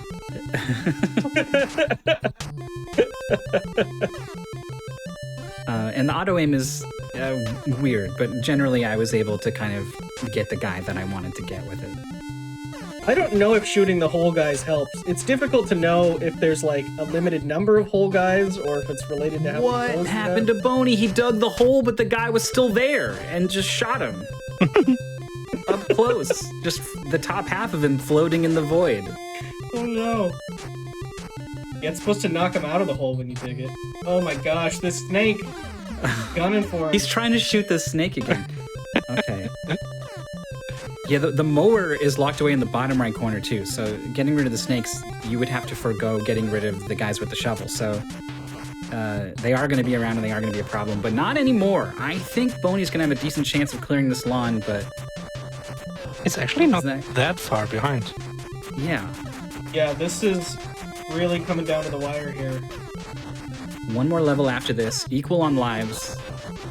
I would take like one look at the last level, see if it's, you know, one of those thanks for playing levels, you know, those are, that are basically free. Mm-hmm. And then if it's not, immediately game over. Yeah. I would not take any chances in this. Boney gets hit. takes a shot. 1 life left. This is the time where you probably don't want to intentional game over because you've already done No. a massive portion of the stage. You're almost home free. Yeah. Oh, and everyone's kind of dead. Is Bony gonna use the guns? There we go. Another guy shows up immediately, of course. And this pickaxing takes forever. Worse than Minecraft. Gotta upgrade the timing. What's he doing out here? Yeah, I think Minecraft was is inspired by this. Yeah, OutlawN. We got grass, pickaxe, lawnmower. Guns. Wait. Cowboys. There's a lot of cowboys in Minecraft. Lawn clear for OkamiofGames. 2 lives left. I gotta assume we're gonna see the intentional game over. Or not? What? Or not. This is a This mistake. is so... This is 100% that's a bad He's move. so far ahead. Maybe. But Yeah. still, it takes like 10 seconds.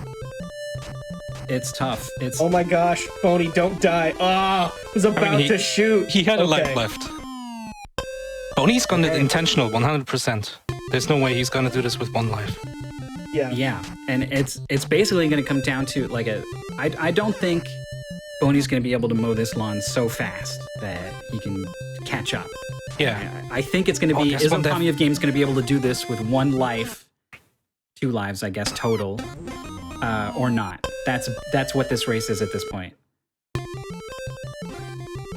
Wow. Okay. I'm surprised Okami didn't intentional. This is close. Oh, Good shot. snipers. Oh my god. Oh! I So thought close. this lawn was as hard as any other. Oh, no. Oh, Okami down to the final life. The guy at the top got him. 15 was the hardest for me, but this one wasn't easy. Really close shot coming in from Bony, but he had himself lined up on the orthogonal, so he was able to dodge it. That one on the diagonal in the grass, he was completely screwed. Okami has gotten rid of all the hole guys. Now it's a question of how difficult are these random spawning enemies. I didn't pick up on that you move slower in the grass. I think I Me would neither. be able to do much better in this game. Yeah, I almost doubted myself when I said it. Oh my By God. watching it, I think it's true. I think you're 100% right. Yeah. Bony, why are you leaving those? He doesn't have the shovel. He went to get Yeah, it. but he should have pickaxed to get to the inner holes.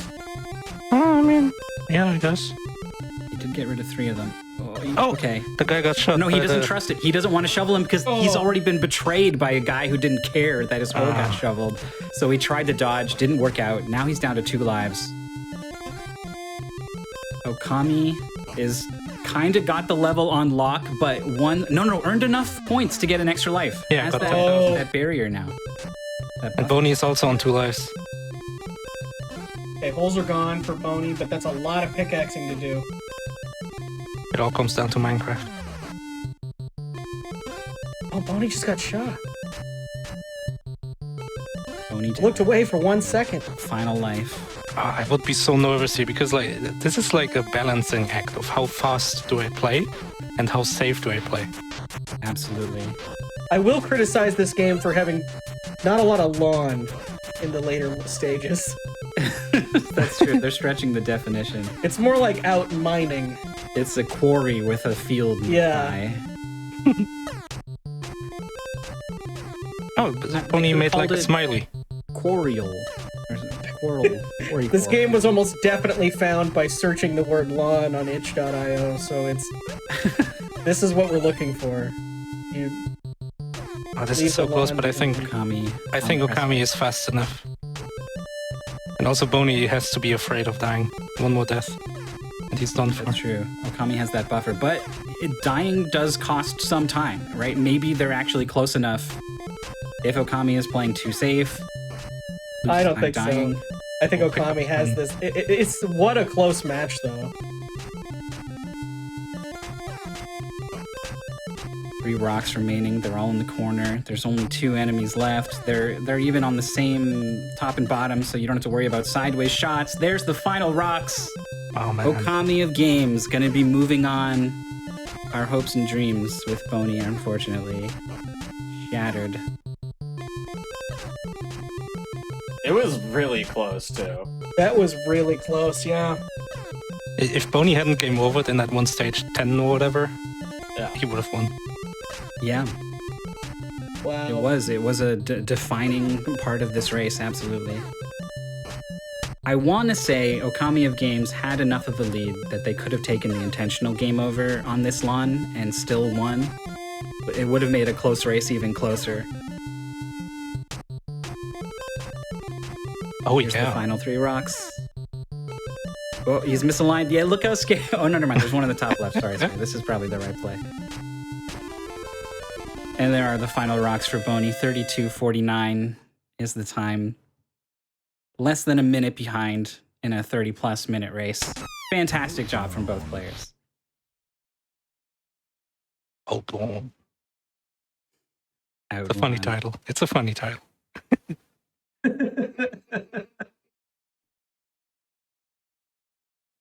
Yeah, this So is Bony. this was really an incredible match, and we've got plenty more coming to you today. But we do have a different set of commentators coming on. We have a large community that have a lot to say, so we regularly are going to be rotating commentators out throughout the day and tomorrow. Yeah, and we'll be rotating players, of course, as we move through the matches as well. Maurice is going to slide out of this commentator chair and head down into the trenches. So I guess I would be remiss if I didn't at least wish you good luck. Thank you very much. But that will all be coming up in a little bit. We're going to take another short break. So, Church, why don't you let us know what GDQ's got going on? For those of you who watched and enjoyed Frost Fatales last month, later on at the end of the month, on March 26th, we're going to be having a Frame Fatales Game of the Month celebration, which is basically the Frame Fatale community is going to be playing a bunch of games that the community has learned over the course of the past, I want to say 3 years, but it might be 2 or something. Anyway, that's going to be really awesome to see all the cool games that they've been learning. And again, that's on March 26th. And then, we'll be back in just a few minutes here with the winners semis for Mystery Tournament. See y'all then. And thank you so much to all the commentators. You've been great. Absolutely. See you later.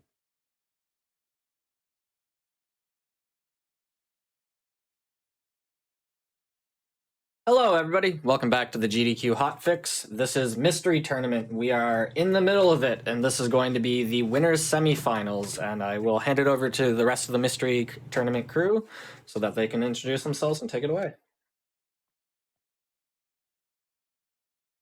Hello! I'm Blasphemous Roar, and I'm joined with Alpha 5 and Polari. Say hello, friends. Hello. I haven't been around for anybody recently, but I'm here now, so we're gonna have some fun today with two really great races. How about you, Polari? Yeah, good evening. I'm usually in a different time zone than these guys, so I don't know. People might have not heard of me on Mystery Funhouse ever, but yeah, now here on top 8. Well, you all had a wonderful commentary block there with Mythical 9, Maurice, and Internet Dirigible, one of our finest commentators, one of our finest racers, and one of our finest testers, all in one bundle. They've all done their research into their games. They knew the games they were playing. They knew what they were talking about. Now you get the blind commentary group that has no idea what actually is up with these games. I didn't test them. Alpha, did you play them? I haven't looked. Polari, do you even know what we're up against? I saw the game list 10 minutes ago, and I opened the store page, so I have seen screenshots. See? So we don't know what we're talking about. So you have the entire practice crew before them. Now you got these knuckleheads over here who's got no idea what's going on. I feel like it's a... I didn't have it any other way. Yeah. It's a little bit more disingenuous when everybody knows what they're talking about. Like, some games I can understand, you want to be able to explain it. But I enjoy the aspect of picking up the games on the fly as I'm talking about them. I tried testing, but I quickly ran out of time in real life, so time for even joining this mystery tournament. It's entirely that we have the Mystery Funhouse experience is that not only are the players not know what's going on, the commentators don't know what's going on often. We had more expert commentary this year than we've ever had, and because I haven't been on most of it, and oh boy, I'm starting to, that imposter syndrome right there. Ugh. Yeah, well, we're fine. The Mythical and Internet Dirigible tested literally like every game, and Maurice has just been running the stream the entire year. Well, let's shoot it over to those stats. Let's take a look at what we're actually dealing with these players. We have capndrake is one of our most reliable top 8 players ever. Drake is an absolute champion among champions, winning, I think, has won at least 1 or 2 or 3. I think is it 2 or 3, yeah. Yeah. We've got a bunch of new blood in regular top 8 people in recent tournaments, but for a long time, those like Andy and Capndrake were a pretty undisputed top 2. Yeah. Andy, Capndrake, Zex was along for the ride, and recently we've had Maurice show up. Someone got 4th place last year. And yeah, just OkamiofGames coming over from Kuso, finally actually remembering to sign up after saying he was going to do it for a while. So oftentimes you have a player who, so our matches are public. We use Speedruns Live, and the Speedrun and Live races are open. So whenever a match happens, you can join in the race and just like compare yourself to the racers. Your overall time doesn't matter to the tournament, but you get to have fun, play the game, and and last year, like Maurice, who is, in our top 8, has been 2nd place ever since he joined, or 1st place in other instances, and is playing a bunch of races. So you always get to see, oh no, Maurice already finished. Oh no, I've got to finish. Or where could our opponent possibly be? That time, Maurice was so busy doing commentary and running restreams over on Mystery Funhouse that this year's person to be scared of was Someone325, who entered a whole bunch of races and posted scary times. So seeing them in top is a non-surprise. Yeah, and I would definitely say that, that concept of constantly joining races, I'd say when I was definitely in my best form playing games was after the mystery tournaments, that I joined 120 something races during those tournaments, and then I played really good at the next one. I haven't been doing that, and I haven't been playing as well.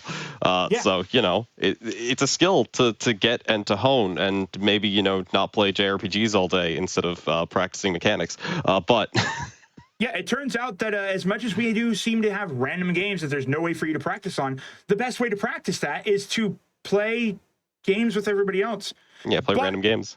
Enough rambling. Have at you. Let's go ahead and get switching over to our next game. It's going to be Deathlock with a goal of beat the game. This is by actually a freeware game made by one of our mystery tournament regulars, our good friend Snowdozer. Yeah, Deathlock. So I'm very curious as to what this is. Snowdozer likes to make weird puzzle games. Made Sightline a while ago. That game was terrifying to commentate. If you don't know what that game is, I highly recommend Boy, I checking hope it out. someone's It is an right. experience. Yeah, there is certainly some absurdity in some of the games that Snowdozer has made, and I expect that this is going to be zero difference. As we have capndrake and someone getting running. So from what I could see about the itch page, it was something about along the lines of after dying, you maintain momentum or something. We are apparently going backwards. This is level 78, so the goal is to beat level 1. Yeah, that seems fine. Yeah, and this is going fine. Okay, I'm enjoying this so far. It just seems like simple platform. You touch the red thing, you go really high. You look, they're getting punched up. Having some problems with something. Had to reset. Yeah, I Not watched sure about why 10 seconds I of stopped the there. store-based trailer, and they aren't getting to the... Oh, I see. They gotta. Eventually, the thing is going to be that you can respawn yourself from the green squares, and you hold your momentum. So it's like you go from one launch to a check respawn point, and then you can take that momentum elsewhere, and eventually it gets pretty complicated. Okay, yeah, I just, like, it took me... Yeah, It this took is me pretty way longer crazy. than I should have admitted to notice that the hearts were there and that being punched is actually pain. Oh dear! Oh no! This! Oh no! I'm enjoying this. This You game looks have that great. moment where it just dawns on you what we're about to be dealing with and the like, because that just. I love dawned that on me. punch down. Drake needs to hit that last two, and there we go. And then bouncy, bouncy, bouncy. Oh, but doesn't quite make it. Has to kind of clear that first jump without touching anything. So has enough hearts and then makes it. Drake really going along and okay, so yeah, you have to respawn while jumping, I'm assuming, and there we go. Yep. So you maintain your momentum across checkpoint. So now we need to do a big diagonal jump and I love reset this. at This the is same so time. cool. Oh my god! Why? This is sick. What are you talking about? Oh This no! is actually legitimately freaking amazing. I just. I love this, Roar. Oh, the terror! Okay, no, so what Drake needs to do is needs to die while hitting that and then just kind of respawn to throw himself. I love this game. Oh, this is so good. They're beating this game, right? How is? Yes, they are. How is Snowdozer? How do you keep doing this? These wanna mechanics play are this awesome. game. So you need to understand. So we have Snowdozer has been a regular in this community for a bit and has some incredibly interesting games. Check out Winterbeak on itch.io and you'll see one of the games we had in top 8 like 2 years ago. This was a respawn's game hard for called- Drake. Was a game called Sightline, where you had to locate your position in 2-dimensional space using only a 1-dimensional indicator. You had a map, but yeah. Basically, imagine if you were playing Doom, but all you could see in front of you was like a straight line that changes colors based on where you're looking, and you have to identify where you are on that 2-dimensional plane via only the 1-dimensional thing in front of you. And it's really crazy how quickly your brain starts So, to I think interpret things in 3D. What Drake needs to do here, I think, is just respawn after hitting the left 2 to propel himself over the top and then get it. There we go. I was just waiting for Drake to do that, but I love puzzle platformers. I think they're the best genre that exists just because they really test all parts of everything, and there are checkpoints now, so you can just kind of respawn infinitely. Okay, I like this. Yeah, so the previous stage already touched on that, but apparently if you run out of lives, you can still like propel yourself to a next checkpoint, and if you hit it, you get it. Okay, and he has to respawn. This is stupid. What is this? I love this. Now we're playing with 5 billion checkpoints. Oh What are you man, doing to me, Snowdozer? this is amazing. Okay, so you warp to the end of that dot. I love this. This is so cool. What are you talking about, Roar? It is cool. I just can't hit. I can't like just. Yeah. The thing This that's is screwing with me is broken. that we still have 50 stages left, and the game just keeps adding new stuff. I saw some clips with some really packed levels, which we're probably gonna get to in about 20 stages or so, but I want to know what's still in store. This is... Huh, I'm a little surprised Drake didn't get that one. There we go. Yeah, Someone's catching up momentum there. a bit. It's hard. It's kind of hard to tell. Really needs to respawn like the second that he touches the thing. I think that's where Drake is having his biggest issues. Oh, okay, I like that. This is fast fingers. So what's even crazier about watching this game in action is watching them play it. Like, they're so quick at grasping what exactly they're supposed to do and just flying through these levels. I mean, it's always... I would say the impressive to execution watch of this is top quite aiders, difficult based on how I'm seeing Drake having issues. And Drake, I've rarely seen Drake struggle on a platformer.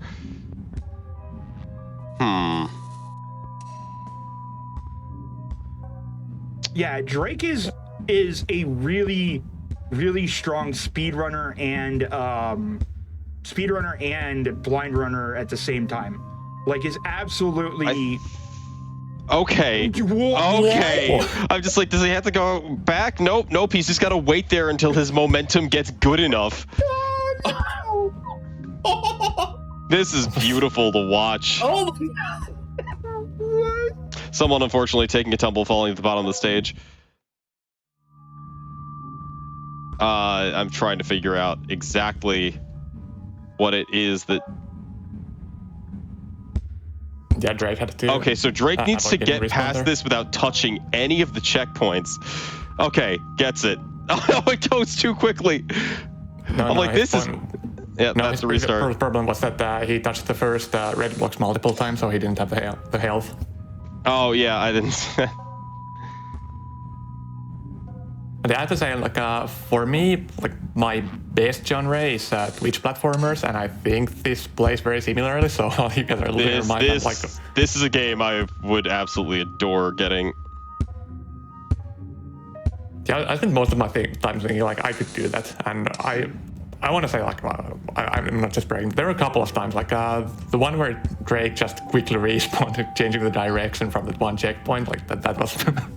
I don't know how long it would have taken me to come up with that. Someone just did that really quick compared to Drake. Yeah, this is still... There's a classic rule in commentary, which is the race isn't over until it's over because you need to maintain that suspense. And I have a feeling that's not going to be hard to maintain in this one because right now, whereas Drake is ahead, someone is doing a fantastic job of catching up. Yeah. And being right behind. You had to double respawn on these, which I think Drake is having problems with the double respawning. But does get through that stage. Because that's the only thing I've noticed Drake having issues with so far is double respawning. Or just respawning in time. It just seems, I guess, strangely out of character.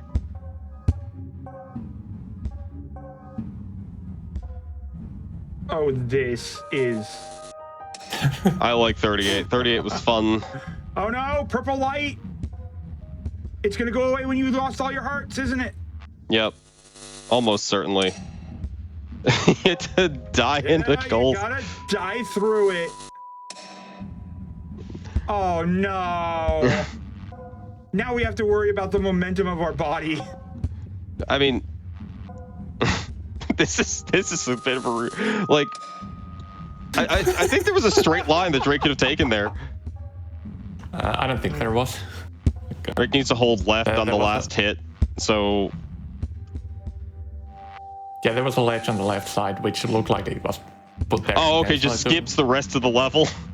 There's no level there. I don't know what you're talking about. Okay, now we just need timing to reach or to checkpoint. This is the rudest checkpoint ever. I hate when games make me do this. Oh my goodness. Oh, I would be there. I would be there for hours. But also this game is a very quick restarting. Like that was annoying and hard, but it takes you less than a second to retry, so you can just spam it a bunch. Yeah, oh yeah, yeah. Then you luck into the right timing. Drake has a 6-stage lead. So you guys mentioned someone a moment ago, and I've been only watching Drake. It's really hard to watch two people play to the extent that you can say anything. Oh, does your hitbox change when you fall so that you're wider because you're taller than you are long? Oh, that's rude. Okay. Normally I'm able to just ramble on about a game, but I'm just too flabbergasted by just how fast This is great. This is going and how like vicious this all is. And I just love these death finishes. They're so good. flopping across the screen. This one looks. I think Drake is. Yeah, Drake, I think, needs to die while getting punched, so that gets. That one. But he just did. Yeah, most of the time I'm here, like I've seen the very similar stuff in Twitch platformers, and I like to do that, and it's not that special. But then every few stages there's something completely insane with that, like forced death and launching your body, which is like. Now we got to get through that in order to hit the checkpoint. Yeah, it has to die, and then when you hit the checkpoint, as you're bouncing up, need to respawn instantly to get up there. My. Oh, and someone caught up a heck of a lot there. Yeah, wait, what? I thought someone was like 4 or 5. I mean, to be fair, some of those stages were very short. Yeah, I was just talking about, like, for the most part, the early game, someone was consistent about 5 stages behind. Then the last time we talked about him, he had caught up to about 2, then he fell behind again, and now it's almost even again. So some of it is indeed just a different stage length. Drake has to jump over one of these while maintaining momentum. And that's hard looking.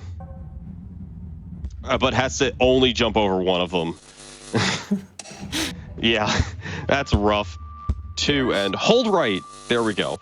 There has been quite a few games that do some clever stuff with death, but this might be one of the more, like, upper echelon of that in that specific genre. Because most games that involve like messing with that do involve messing with checkpoints to a degree, or messing with like where your dead body is placed. This one being fling your body across the world. Bouncy, bouncy, bouncy, and then not quite getting it. You just got to get over and then hit it somehow. There we go. Oh. Drake figures it out. Upward one. I didn't notice that was facing upward. Because this one sure isn't. Oh, it is actually. I think Drake's got to change. There we go.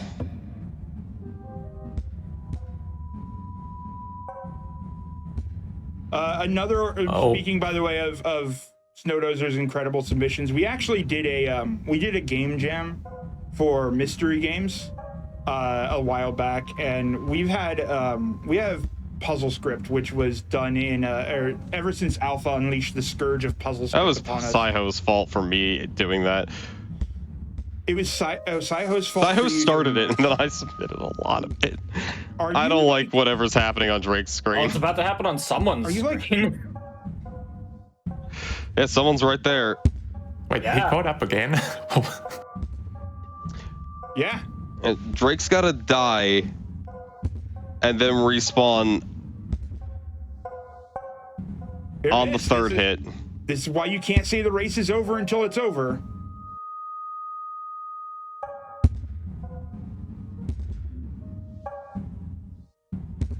Oh, someone almost.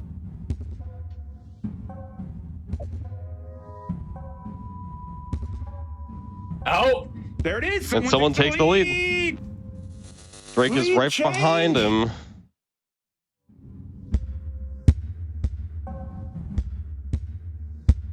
Okay, now lead changes from 6 stages is so beautiful. Oh, that's rough. If you die on that checkpoint, you basically do the stage over again. But it looks like Drake has it figured out, so. Yep. Yep, there it is. And there's the lead change again. This is. Oh yeah, what I would say though is like Puzzle Script is it's made for like testing out puzzle games and like. So somehow Snowdozer decided to make a real-time lawnmower game in Puzzle Script that definitely involved the ultimate lawn mowing weapon. Nukes. Yeah, that. It was impressive. So that like, stage clear from Drake was very nice. Snowdozer is like secretly one of the most clever game developers I've ever met.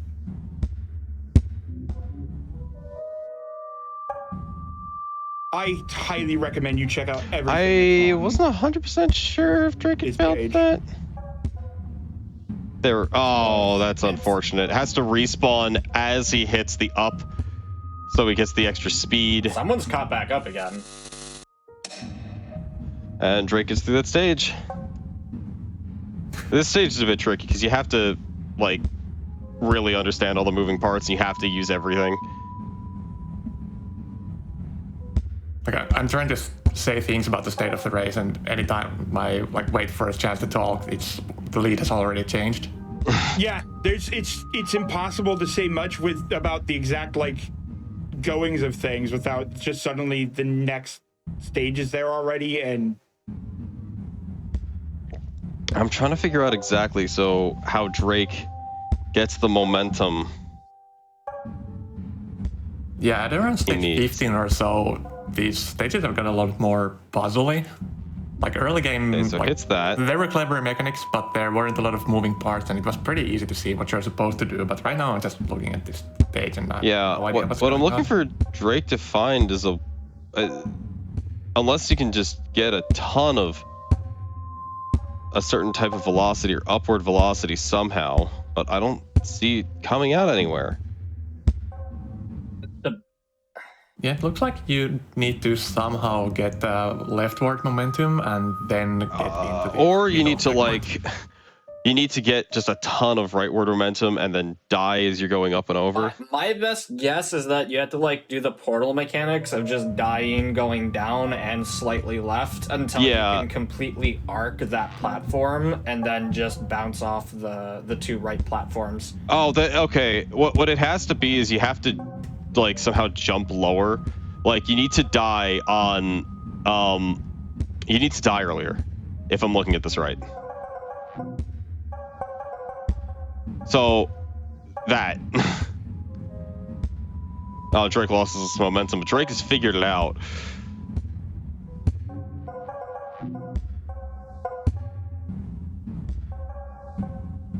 Out. Oh, there we go. Oh, no. Good job resetting repeatedly. There we go. There we go. Yeah, the thing I was looking for drove. Oh, what is this? What is this nonsense? Okay, at least this makes sense. Has to build up momentum on the right one. That's hard. He's got to figure out how to get a hole in one correctly.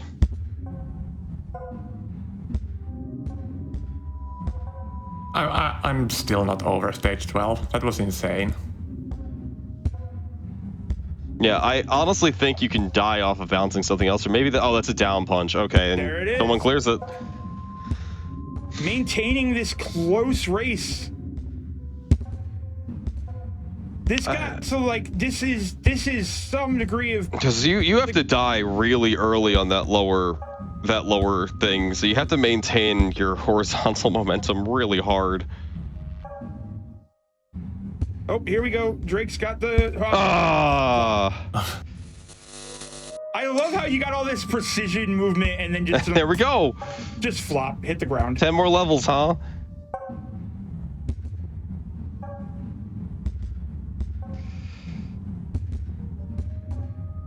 Someone got really close. Drake, you had it.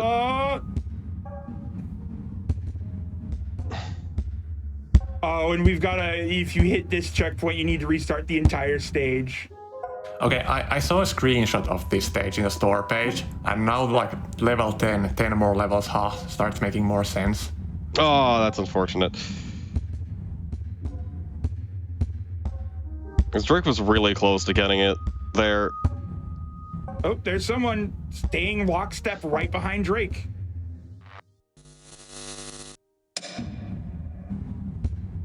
Yeah, you just had to die.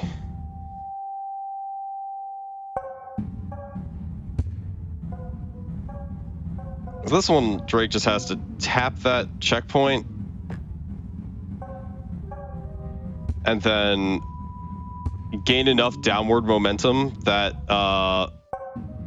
he goes below it, and then use the long corridor to regain a jump. Like he has to keep respawning right there. Yeah. I love watching you just like change angle slowly but surely as you're respawning. And there we go. That's all Drake had to do. It's so good. See, it's simple. Just figure that out on the fly playing a game you've never seen before. Yeah. Like if you think that this looks easy, honestly, you know what? Join us.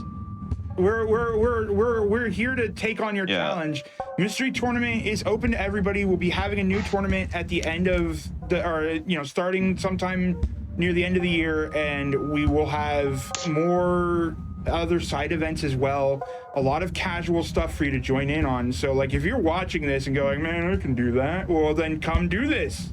Drake just has to dodge, like just not go under. Just don't go under the first one and then jump over it again, hit it back, and not get punched. Easy. Jump right. It looked to me like you could just walk into that from the left. I don't know if I'm wrong there.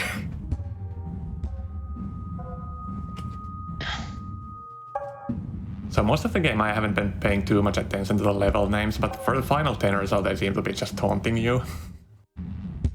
Levels got a little harder. Yeah, I think what Drake needs... I think the game is currently having an existential crisis about not existing in 7 more levels. Yeah, I've played games like that. Drake needs a way to get to the left. I think. I don't actually know. Oh, that time. Okay, now Drake actually sees it. Like, has now figured out how to gain more height. There we go. Not 100% sure how Drake... What is this? Oh, no. What?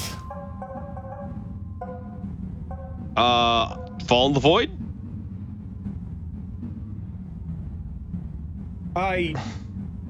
What are we... That's not a void. Okay. I think just has to jump and then instantly respawn and hold like up right or something. I don't think you get that much height. Oh, nope. Yeah, you do. You do. You have to be able to get just enough, right?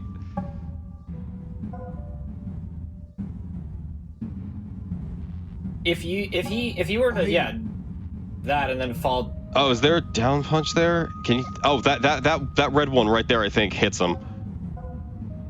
Like you see the down arrow? I believe that hits him, and he can punch him straight down. Yeah, that. Okay, Drake found it, and now can use that to get popped up and hold right. Yeah, and then you warp to the top right red arrow, which you can use to... Oh my... Someone is caught up. They're on the same level.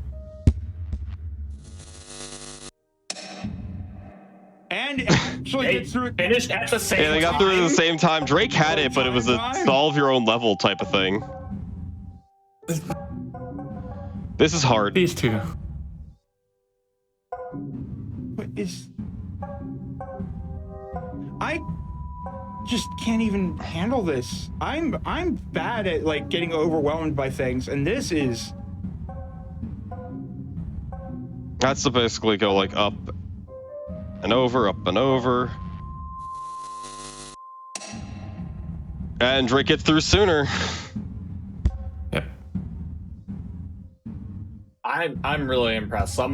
He's been able to just like keep pace with Drake even though he's been mostly behind. Yeah. Yeah, this is a very close race. 3, thank you for the company. There's no gimmicks here, just go to the end of the stage. Drake is such a solid contender. For someone to be able to fight back at this spot is incredible. I'm trying to figure out what Drake is missing. I think he just. I think we it's kinda supposed to have to- just generate enough momentum from just running. Yeah, we kind of have this narrative here about Drake being an unstoppable monster and someone just barely keeping up, but there's just No, someone's having them crazy. side by side. Yeah, like we've been saying like 5 stages, but those haven't been long stages. Like, No, yeah. just consistently a minute or two behind. How did someone get up there? You have to jump from the top platform. Okay, Goodbye, yeah, little that's creature. Good night, world. all right. Wait, That's it. Did someone just snipe the window? Keep going. Keep going. Don't done yet. There it is. Someone 325 takes the Barely win. takes it over Drake. Yeah, it was a very close game. Wait, That was the font was by Daniel Linson. wild. Very, very close race.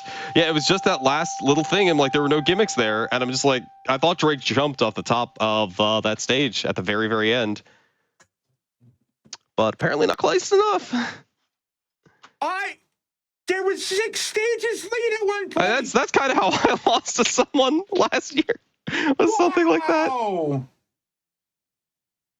It literally came down to someone figuring out that you needed to jump from that top platform before Drake did. Well, Drake did it. Drake did it immediately, and then it didn't work. So Drake tried other things. That is one of the worst things that can ever happen to you in Mystery, is getting to like. So there's this idea that you can often find yourself doing the wrong thing too many times because it looks right, or you can end up doing the right thing once, fail, and then think that's not the right thing, and that just happened to Drake. Especially since it was near the end, right? Like once you're on the last few levels, you're like your nerves are like, this didn't work. I have to try somebody else or something else. Right, and as you can see, this happens to the top players, where you're like, this looked like a jump that you're supposed to be able to make, but I didn't make it. Maybe he didn't realize that he was off by a few pixels, but just that was an incredible game to watch. Just like the game itself, the movements from the players. This was a hype match all the way through. I am just over the moon to have been able to watch that one. Yeah, like let's keep in mind that while we're talking about Drake making mistakes in the stage, it cost him like 20 seconds or something. The race was just that close. Yeah, the race was only 9 seconds apart. Yeah, like if he was playing against anyone else and he would have had like a 5-minute lead, we wouldn't even have taken note. Yeah.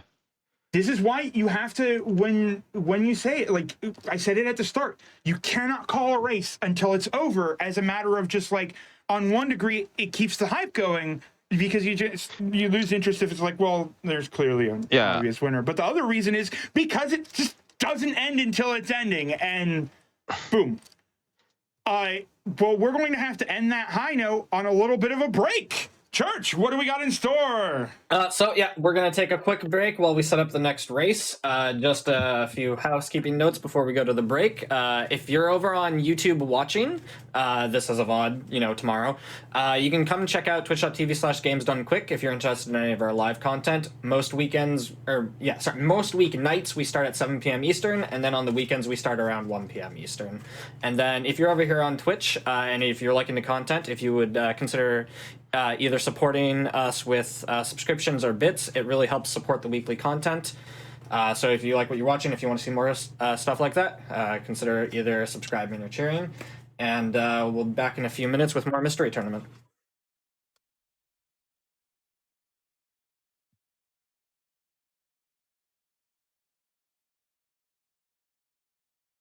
Hello everyone, welcome back to the Games Done Quick Hotfix. We are in the middle of Mystery Tournament Winners Semi-Finals. I'll hand it over to the crew right away and they can take it from there. Hi, we're back with another fantastic mystery game, or we're back with another terrible mystery game. That's the joy of mystery. We never know, especially when you have the commentators like us who didn't exactly do our homework or care to put our research into it and have no idea what game is coming up. We're not supposed to. That's cheating. Anyway, I've been informed that this game sounds like someone took their microphone outside to record wind sounds, and that's what's happening. So that's probably a good thing. Is it falling through the air? Like this game looks very familiar to me, so I'm a little concerned that I played this like a couple of years ago and just never submitted it. Yeah, again, my knowledge of the game is that I opened the store page and watched like 10 seconds of the trailer, and based on that, I would say that the description of the audio checks out. It's kind of the aesthetic here. Oh boy. Yeah, Well, it looks like a winter storm. We should probably get to the racers. Who do we have today? We have Maurice SY versus Adam 5396, or as he's known they're known in the community, Adam Numbers. Our good friend Adam Numbers versus our good friend Maurice. Maurice is a strong competitor, come in second place multiple times throughout the setup. Come in second place multiple times throughout Mystery Tournament, took first place in another one, versus Adam Numbers, who is also a regular in top 8 at this point. Both of them have been seeded. They only had to play 4 matches to get here, and they maintained staying above. Maurice taking down Prasaga X, Nakarashi, Neetsel, and Lightning, whereas Adam Numbers is taking on Gasbox, Falco, Gickman, Arc Bliss, and Calco in a small gauntlet of games that is only preparing them for this larger gauntlet of games. Adam Numbers joined our community, immediately made it to top 8, has been a strong contender ever since. Maurice is notable for deserving a shout out for doing all of the setting up our own Mystery Funhouse dashboard.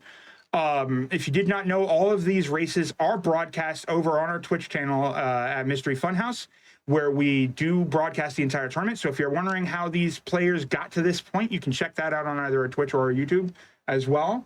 But you know, Maurice did a lot of work for making Mystery Funhouse look better, including these very snazzy spinning mystery ghosts with the little lawnmower and all of our wonderful tournament pages. So not only is Maurice a strong competitor, Adam's also a strong friend too. I realized that I was saying so much nice things about Maurice. I had to say. Yeah, Adam is the one thing I think Adam really has going for them this tournament is one, they've managed to sleep themselves into a U.S. time zone from Australia. So they're actually awake. The last couple times they've made it to top 8, you could tell that they had, petered out because they had to wake up at 3 a.m. because they lived in Australia and then played 8 hours straight of games. And you could tell they weren't awake anymore when they made it to like losers finals. They were definitely asleep. So I'm excited. Adam has been putting up incredibly strong times, like really good times, to the point where like nobody is sort of comparing when they look at them. They're kind of gross. And Maurice is just, always kind of crazy, joining every race, or doing commentary on all of them. It's going to be a lot of fun. Yeah, I think Maurice is easily one of the favorites to win the entire tournament, and Adam I would put as maybe a solid top 10 player. So what do you think the matchup is? 6-4 Maurice? It's a best of one, so it could really go either way. I'd say I'm leaning 6-4 Maurice, but depending on if this is like a really, really obnoxious murder platformer, I know Adam absolutely loves those. So yeah, Maurice needs a game to click with them before in order to really, really shine. Otherwise, we'll do just fine. But if this is a game that clicks more with Adam, it's absolutely something that's going to be. This could be very swingy. But there's nothing to do but to question what the game is, but to actually look at the game. We have Circa Infinity. We're falling through the sky. We apparently had a demo for this in MTX, but I have no idea. All we need to do is beat 2! I have no idea what that means. Neither do I. Did you know there's this? We actually give our players a paste bin that contains all this information, and we, the commentators, could absolutely do our homework and brush up on the paste bin, but we're back at our jobs, so I could tell you that it was 2017, whenever that happened. It was some girl, Saiho, and Doisum racing, and it took about 12 minutes to beat the demo. And one of the comments was, the game was great, but the boss was an equalizer, meaning that, rest of it was easy. And Doisum's comment, I'm going to throw up. So, we'll see how this goes. Well, let me go ahead and get our racers ready. Because we are about to get rolling. I'm going to say. Oh no. Is it going to be like on the ball? Is that what we're dealing with? I hope not. Everybody knows how I feel about on the... Oh, is it 2 dot exclamation point? Is that what the goal is? 10. It 5. says... We're 4, 3. They're getting in the run. From what I can see, it's 2 dot exclamation mark. I don't know what that means. Yeah, so I think that means the stage is 2, and I have played this game. I don't remember why or where or why I don't have it on SRL, but this is the game. Yeah. I can see why the motion sick might be a thing. This is... Oh man, I remember Oh, this. no. I remember this race. What am I looking at? Don't worry about it. Think we need to be jumping in between and out of circles and places. Yeah, you're jumping into circles. I I remember this race. This is kind of all they do. There are enemies they have to avoid. They just kind of stand there. I don't think anything actually does anything yet.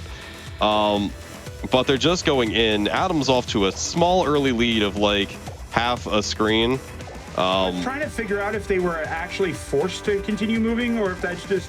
No, they can stop at any point. Adam just is not. Oh no, this is definitely a motion sickness warning. Dear everybody in chat, motion sickness warning. That's all. Yeah, I remember watching this, and I think someone said they got migraines during the race. Actually, it was Toys. I remember this race now. I compensated this race. We do check these things with our racers. We actually do have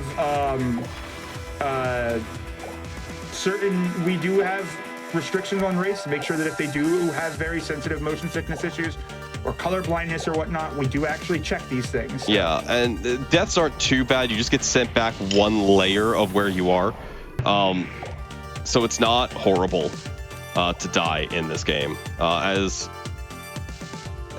Oh boy, there are birds. I don't remember birds. Can you die on the outside? I don't want to find out. But yeah, we're just constantly going in and out and in and out. I hope everybody's having a good time.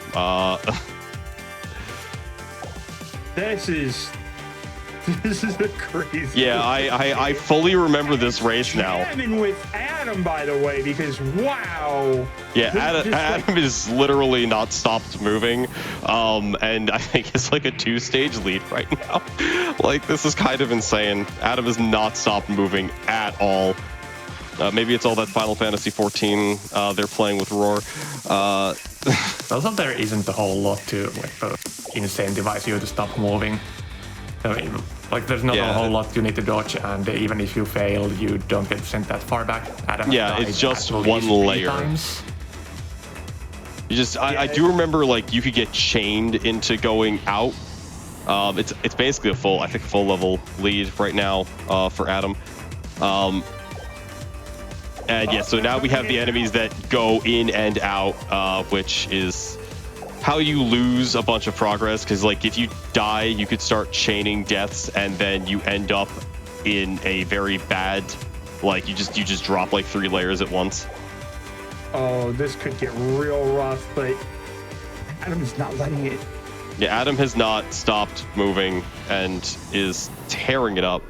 Still maintaining a lead. Not too far behind, though, is now working with the in and out enemies as well. Oh, and this is where you have to dodge them. Oh, no. Yeah, I was wondering how the game was going to develop. Yeah. The early game was really simplistic. Yeah, I mean, simplistic's a word for this. It's very simple. It's just there's so much going on. I mean, right now it isn't really as much, but in the beginning it was like, it looks crazy, but if you think about the game mechanics, there's like, you run in a really tight area and there are like 2 enemies that don't do much, so... The thing I seem to recall is Adam, maybe it was Adam, saying that they spammed Super Hexagon, and I feel like that helps. Because if you don't get motion sick from Super Hexagon, or you can play Super Hexagon for any amount of time, then this game is probably not that bad for you.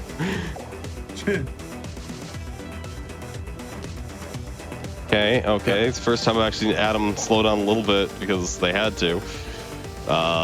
Game was not giving them a clear avenue to jump to the portal. That's the end of the stage yet again for Adam. I gotta say though, when it zooms all the way out and you see the whole all the enemies running around the circle, it's kind of satisfying to watch. Watching Adam play this game is incredibly satisfying. Yeah, how did you not die there, Adam? Oh my! How did they not die? I want to be watching Maurice, but I'm just transfixed.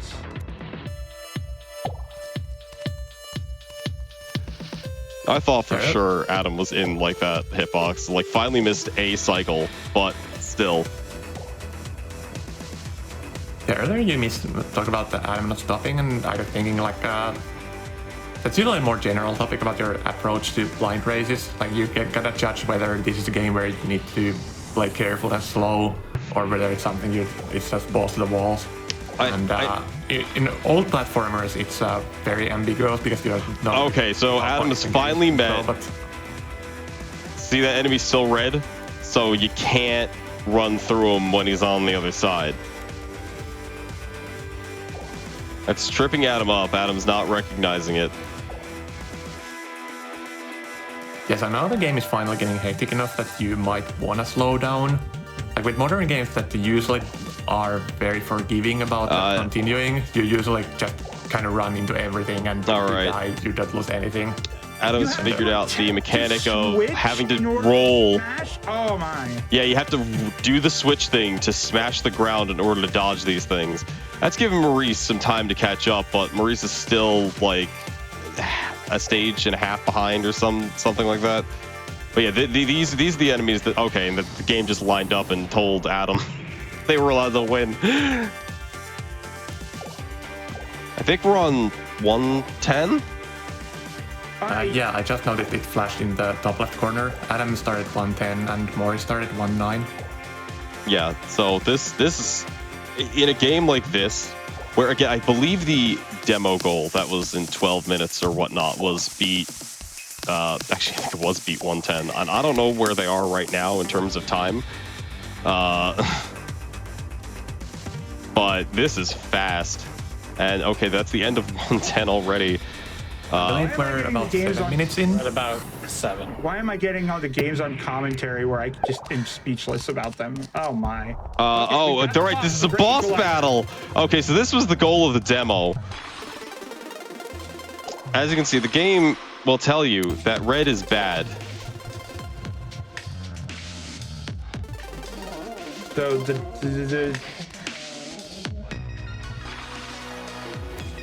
okay, so we need to stay underneath the boss. Yeah, so yep.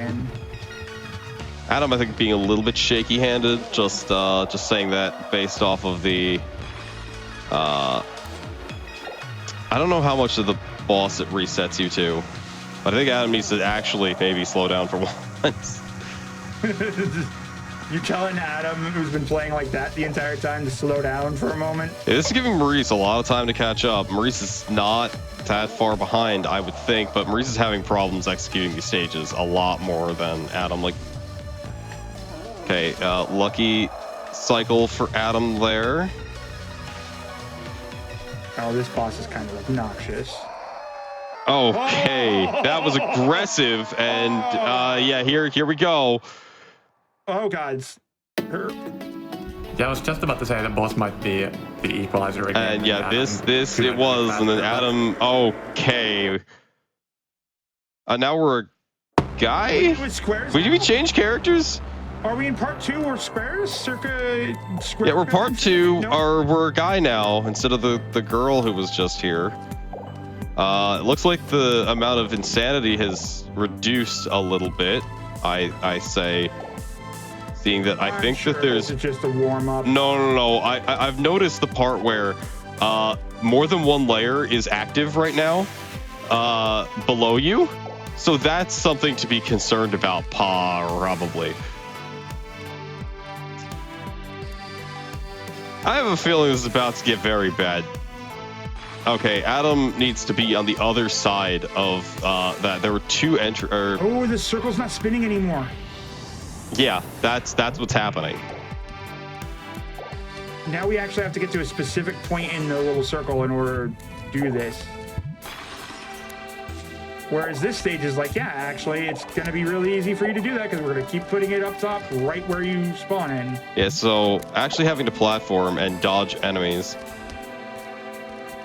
Okay, so Adam's on the Maurice is on the boss, and I thought it looked like something that Maurice might play more carefully and clear quicker. So he needs one more hit, I believe. That is correct, but the boss has to line up. Yep, there we go. Yeah, Yep. Maurice definitely handled that boss way better than. Yeah, I would call what Adam was doing, you know, shaky hand plays. This is terrifying. Yeah, Adam got the kill a lot faster once he got past the initial phase of experimenting and running. There's just so much going on. I do like how, because it's not spinning, there's less everything going on still. So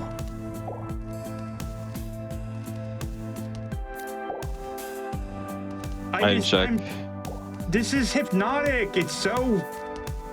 Everything's dancing in weird ways, and now we got these enemies that only move when you're standing still. Oh no. I mean, that's. Well, they only move when you're on the ground. On the ground. On the ground for that, which is, you know, for the most time, fine. They are giving Adam the business. I think that one's just in a really bad spawn location for Adam. I don't think they reset. Adam okay, calm down. Right. I like how these stages build up. Like the first layers were like pretty easy, and then you have the same enemies except just 4 times more of them. Yeah. Oh no! Okay, Adam, I think realizing moves as fast as the enemies. Oh, it just injects themselves in the wrong spot. Yeah, go right there, hold the direction, run around again because the bats are in a bad spot. Okay, game is nice. Game gives you some breathing room. He could have made it on the first cycle, but he just wanted to line it up for sure. I felt sketchy about it. This is going to be mean. Oh, that's unfortunate. I wonder how committal the jumps are, because I don't remember. It's like I know 100% I've seen this game. And okay, well, that's that stage cleared. As Adam is moving on to 2.4. This is like Adam is. Now we have bats that only move when you're in the air. Oh, great. Oh no! Enemies that move coming. When you're in the air, enemies that move when you're on the ground. You know it's coming. Yeah, I know it's coming. Oh, it's coming, and it's not gonna be pretty when it does. Actually, well, I mean, it's possible really that we don't see it in this goal. Like, it's possible we don't see it in this goal. No, there's no way it's not level 5, man. I mean, it could be like World 3 type of deal. You can always hope, and oh, that's a rough death for Adam as Maurice is on to 2-3. Adam will be clearing 2-4 quite shortly. I believe, I'd like to think. Right? Like that's some of the positioning is a bit rough. Well, there we go. Moving on to 2-5. Okay, it looks yeah, like there they are. Way quicker. But they're just going. Yeah, caught on quicker, but is still a stage behind. Yeah, this is some interesting positioning from everything. I don't want to think about this next screen because it's hurting my head. This game is. This is the kind of game where it's just like if you can't like read a book in a car, don't play this game. Don't watch this game either. So I haven't watched Maurice too closely, but I get the feeling that Maurice is doing more of a deliberate movements, whereas Adam is playing more on instinct and just going fast. And I think there's a very real chance that Maurice is going to catch up in the late game when these stages get harder. It's possible, but I feel like Adam's instincts have not betrayed them like at all, except for the boss fight. I mean, this is like the previous race. Thought like Adam died there. Yeah, just like in the previous race, Adam is doing extremely well and is ahead, but it's not like Maurice is behind. He's playing great too. Okay, so there's the end of 2-5. And that's the end of 2-4 for Maurice, I say, as Maurice runs into an enemy. Now, we mentioned earlier that, I just wanted to kind of touch up on it. Top 8, during the mystery tournament, the way that it works is that the part of your entry requirements is to submit 2 games to cover your entry into the tournament. And we have our testers test those. And the testers pick out the best games to show off during top 8, which often ends up being, quite frankly, some of the weirdest games. Also occasionally the most difficult, like games that just, now we have ones that go in and out, but also move when you're on the ground. Ooh. They chase you. So similar to each other, too. Yeah, I can't tell almost any enemies in this game apart.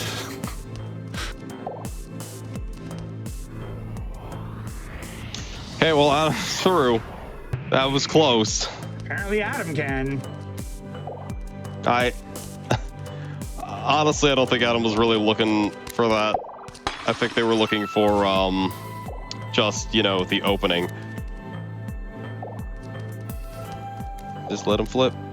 Okay, they flip on different cycles. Oh, why is this game so rude? Just let him flip is a really strong way to determine which. Okay, Adam, I think, got directionally confused there because ran into the enemy instead of the other way. The problem with games where everything is circles. Yeah. I know some people, if they get an isometric game, they're just like, well, I guess I just lose. Oh, that's unfortunate for Adam right there.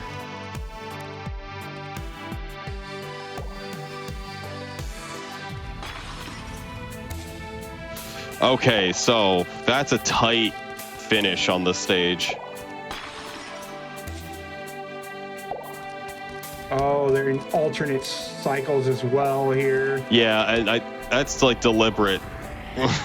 Adam gets through. Meanwhile, Maurice is just being... This enemy is right behind him. Yeah. So currently Adam is slightly over 1 stage ahead. Yeah, it maintained that lead for most of the race. Had been slowly building on it, but had slowed down a bit to the point where the lead stays the same. I think the level that Adam just did, though, was incredibly difficult. This very much so, though, can come down just entirely to boss fight. That's some rude enemy everything right there. Like, I would not be surprised if this comes down to boss fight. At this point, yeah, there's a high chance. So I've been watching Maurice more for the second half of the race, and I believe in him. I think he really might catch up. This level's been pretty nice to Adam so far. Like, to the point where I'm actually not sure why Adam just didn't go in there. I lost Adam for a moment there. I was just like, it's so easy to lose the player sometimes. Yeah, Adam just didn't go in. Adam's on 2-9, so if I were to guess, there's 2 stages left. Yeah, right as I said that, Adam speeds up again and Maurice starts having trouble, so... Yeah, we're back to these devil enemies again. Remember, as a commentator, you wield some of the most tremendous power in the universe. A power that transcends time. The commentator's curse. Okay, so I'm gonna rewind. I don't know why Adam didn't go to the left there, but, Adam's the one smashing, so I guess, that's an unfortunate way to die. Yeah, so Maurice isn't catching up on normal gameplay. So if Adam gets walled hard on the boss... This is the last regular stage for Adam. Unless, there's just more stages. This is just so fast out of Adam. Like, this is just so impressive watching. Been an absolute masterclass. Like, this is... We were mentioning exactly that, like, if it was a precision platforming type of game, that is kind of Adam's jam. And yeah, so it's... Or at least like a death platformer, and that's a rough start on that portal. You have to switch to jump so fast. And like Maurice, if a game doesn't click with them, it could spell. I still think Maurice is doing quite well, but yeah, no, it's just. I definitely wouldn't be discounting Maurice. I'm just merely saying that Adam is absolutely in the element right now. And Yeah, from that's the first final game. part of that stage. So Adam's on the boss. Maurice is. Where's Maurice? I don't know anymore, man. Yeah, I switched to Adam too. I think this is 2.9, I'm guessing. Yeah, Maurice is behind. And this is an interesting boss fight. Before we get crushed. I'm not even sure what we gotta do here.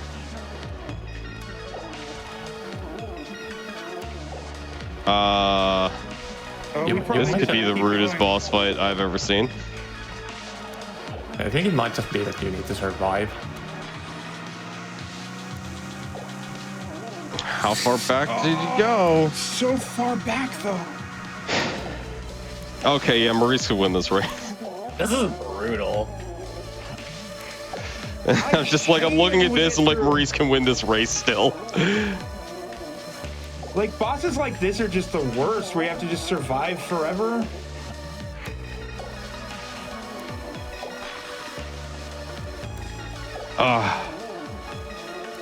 This is really rough. I mean, it does look like you can speed it up partially, but I think you really have to kind of control the smiley face. Or I guess frowny face. Smiley face, just smile through the tears. You have to pay attention though, that like all you got to do is get to the inner layer and you're safe from the enemies that are, you know, hunting you. Oh, that was it. And that's it, Adam wins. That's it. That was it? That's it. Yeah. Adam takes the win, knocking Maurice into loser's bracket. A feat not seen since Maurice raced Andy. Yeah, looks like Adam learned from the first boss and just played it careful enough. Yeah. I don't like that. This is nope. Good Nope. time to cut the game off, testers. We're good. Don't even keep, Oh no! Just no. Don't want any part of it. Just get this uninstalled. Just uninstalled right there, thrown into a file shredder, into the trash can, taken out of the trash can, shredded again, and then throwing the hard drive out the window. Royce, it's not that bad, but this will break someone. This will actually give someone a migraine. Oh no. Chat saying Yeah, I was trying keep to say- going. Yeah, I was trying to say earlier, like the clips I saw from the game, I expected something more like artsy, maybe like some mild puzzling, but the gameplay was actually pretty much just precision platforming in a weird environment. The thing is that you'd be surprised also with how much just weird environment is enough to trip somebody up. Like, we're not used to running around in circles like this. Oftentimes when you're running around in a circle, the circle, you're in the center and the circle is running around you. Yeah, in all honesty, this doesn't look too bad if you only have to look at one of your screens, because it looks like if everything is perfectly symmetric, it's not. Never mind, it's over. Oh no. I don't like any of this. I mean, it's beautiful to watch, but I don't like it. I just feel weird with this comment because this is the kind of like my type of game that I would be good at. So I just don't like where my eyes have to go, and I am getting a little bit of a headache, even though I normally don't get motion sick playing games. But that may just be because I'm watching it. Like, it's a lot easier to not get sick when you're playing. Oh, I'm kind of glad Adam's showing off more of the game while we wait, while we watch Maurice finish. But oh my,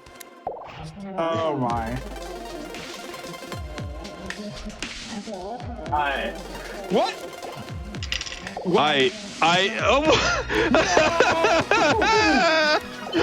like this. I don't want that omelet.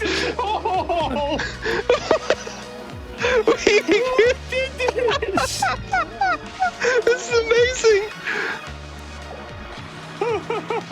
Oh, Adam put the wrong person in the wrong hole, so they can't get in. No. Oh, that's unbelievably brutal.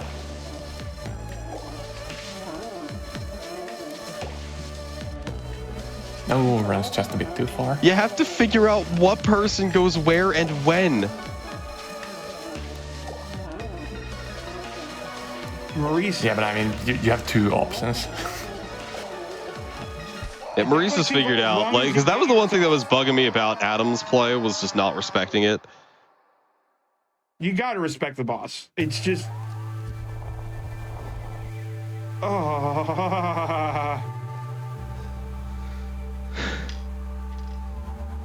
Well, with that, Maurice has finished the boss, finishing with a time of 24:47, clearing it not too far behind Adam, but that was just absolutely impressive play by Adam all the way through. Yeah. There was pure gaming instinct happening on Adam. Like, there's nothing to be dismissed about the way that Maurice was playing, which just makes what Adam was doing just way more impressive. Yeah, Right now, it's that just goal gas cut off, pedal. the I mean, game is Adam, getting interesting. Adam was playing the way I like to play games. Gas pedal only, no brakes, but I get punished. Adam did not. Well, that I believe is it for our commentary block in this quarter, or this winners semis right now. We are going to be back in a little bit with more. I believe we are moving on to losers quarters now, as we work to get ourselves into top 8. Or as we work to whittle our way down to our top 3 competitors for tomorrow. 5 people will be going home, and 3 people will be enduring the amazing gauntlet that is tomorrow. So, Polari, Alpha, thank you so much for joining me on this block. Yep, we'll be back tomorrow. And Church, take it away. Yeah, thank you all so much for your amazing commentary on these games that were wild. I tried to say stuff, but it was just so... These are the 2 wildest games I've ever seen in top 8. Those games were wild games. I really like Snowdoze's game. I want to race that at some point. I want to play that game. I had to stop myself from playing it while I was watching. I know that feels so bad. Well, that's it for winners semis. We're going to take a quick break, and then we'll be back with losers quarters. Before, just a quick reminder, if you have any ideas for your own show or one-off events for the Games Done Quick Hotfix, you can go to gamesdonequick.com/hotfix to submit your ideas. We'll be back in just a few minutes with our losers quarters.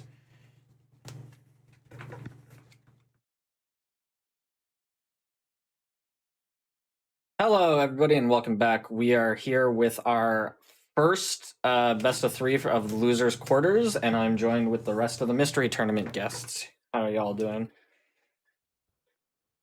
Yeah, it's going pretty well. Exceptional. Doing great. Ready to see some very fun matches that some fun games actually, and matches. All of them are going to be fun. I got a question though. Who are we? Who are we indeed? I guess I'll start off. I'm And4H. I am been in many mystery tournaments. This is my first time in a long time sitting in the commentary seat, but sometimes that's how it happens. Yeah, I'm Shrambles. I'm a regular commentator on the Mystery Funhouse. Just looking to see some great games. And I'm Phantom. Sometimes commentator, mostly doing the archival work for Mystery Funhouse now. So a lot of our racers have gotten used to playing one game per match. So now that we're in this far into the tournament and the loser semis, now we're getting into best of 3s. And the games that we have selected are actually going to be a little bit shorter than a regular match. So usually we try to aim for a game that's between 20 to 25 to 45 minutes per match. These ones are probably going to be a little bit less than 25 because it's just like quick little bites for our competitors. I hope they're delicious bites. Tasty. Yeah, so we will be starting with capndrake versus OkamiofGames.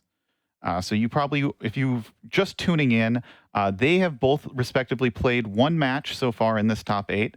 capndrake losing to someone 325, where Okami took a win against Bony.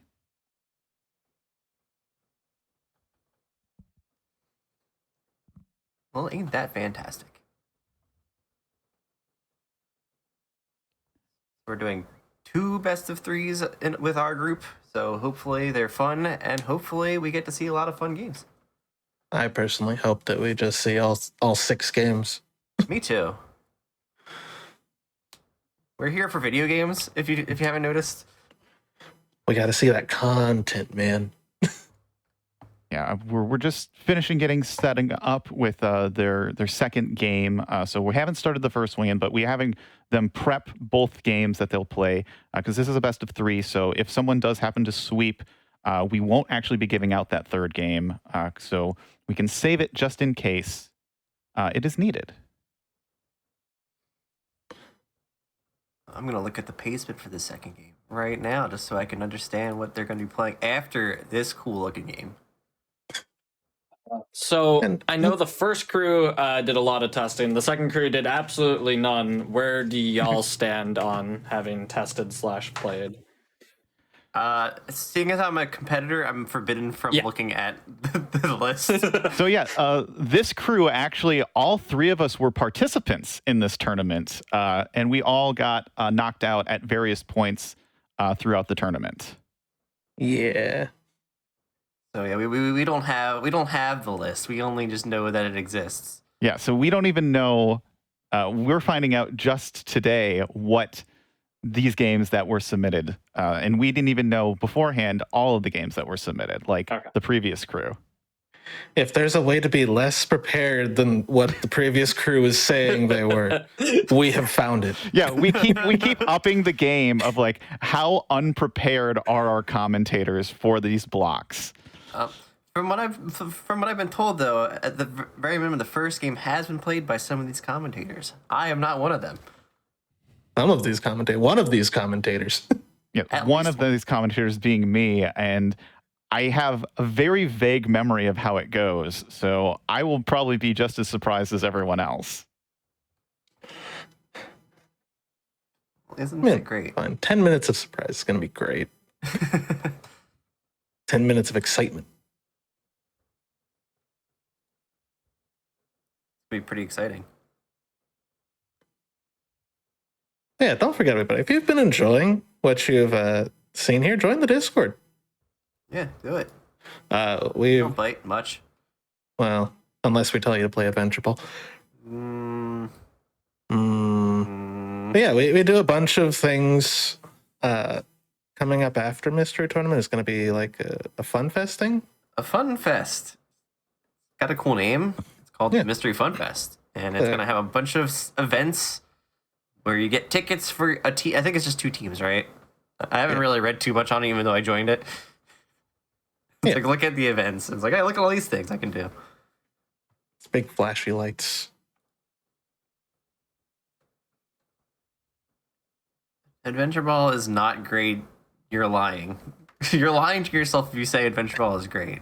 This is someone who played the entire game, including the normally inaccessible level 10, where you have to actually edit the Windows registry to even access it. All right, so we are going to get ready for our first match, for our first game. Ooh, finally. I'm so excited. So we have, for our reviewing pleasure, we have a game called Spacegulls. Birds are cool. Birds are wonderful, especially if they're in space. Space is also cool. So Spacegulls is a homebrew of for the NES. So this is just a bunch of developers made a game for the NES, and it's just available online. You can get it at itch. And I believe we are getting ready to get started, so get a little bit more commentary when the game begins. I'm quivering with anticipation with my coffee cup in hand. Don't do that. You might burn yourself. Stop. It's cold. I didn't drink it quickly. All right, fair enough. Yeah, looking at the itch page for this game, they're calling it a blend of Joust and Mega Man. One of these things that I'm very much a fan of. I'm a fan of both of those things. And I'm sold. It's apparently a co-op game, so you can go be space birds with your friends. Space birds. I wonder if Friendly Fire's in co-op. God, that'd be hilarious. If it's anything like Joust, the gladiator round. Just spike your friend. I mean, you get bonus points in Joust. Even though you're supposed to be co-op. All right, starting. Oh my gosh, we're starting. Oh my. How exciting. And we're off. Oh my gosh, be a hero. All right, so this is just a little platformer where you are a gull, and your goal is to just get to the end of the game. Well, that's Just a easy enough. quick beat the game level. And so you, I believe, if you get hit, you have to restart the screen. Well, that's just embarrassing. Makes Get sense. hit then. And of course, you're a bird. You can fly. And so a lot of locks are going to be enemy locks. So if you see a little doorway with skulls on it, you got to kill all the enemies in the room. Oh, actually, I'm mistaken. There are save points. So you'll respawn at save points. Oh, save points are important. They're for saving your game. So from when I really look at the Tailspin, the controls are simply move your guy with the D-pad and then press A to flap. Yeah, so you have unlimited amount of flaps. So you can flap as much as your heart's content. And there You're are... telling me this is the perfect game for me because my nervous tendency to always just press buttons whenever I can is going to be great. Exactly. And there are alternate paths. So the idea is just always follow kind of the arrows. I like following arrows. I'm really appreciating the sprite work for this one. Very nice. It is very nice. I really like the birds flapping animation. That's it. Just what I was thinking about when I mentioned this. And the sitting here color, going, I like the color too, the color of the bird, and like the color palettes in general. And these weird aliens. I guess we are in space. So the funny part is the itch page says that these are supposed to be members of, what was it, Dr. Ovo? Dr. Beak's robot bird army. Because those are totally robot birds. Hey, that means no one's getting actually hurt. No birds were harmed in the making of this MT16 top 8. Yeah, and Okami's making quick work of most of these enemies. I don't think has taken a death once. Got put right up into the spikes by bouncing when you said that.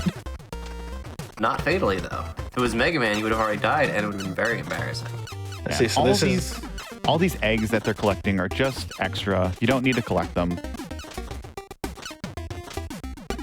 It's just your family. I believe the lore is that you crash landed on this alien planet with your spaceship, and all your children eggs got spread apart.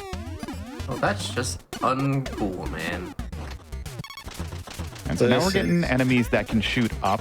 So instead of just the ones that were shooting down, they got 4 directional shooting. Shot types, how horrifying. I know, right? The robot birds have gained intelligence. You know, I could see these ones being robot birds. They're like ducks with robot hats on. Yeah, right? They have goggles, I think. It's like the advent from XCOM turned into birds. Yes. So I think if I'm looking at this correctly, it looks like Okami's a little bit in the head. Yeah, Okami has the lead by a few screens.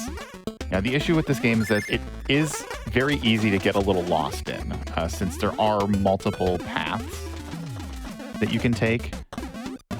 Because most of them lead to, like, eggs and the extra things that you can collect.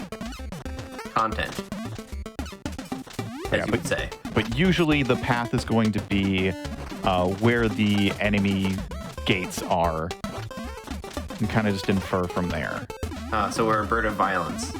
We are a bird of violence. They turned us into this by stealing our children. Sometimes peace is never an option. Exactly. We learned this from the other birds of our people.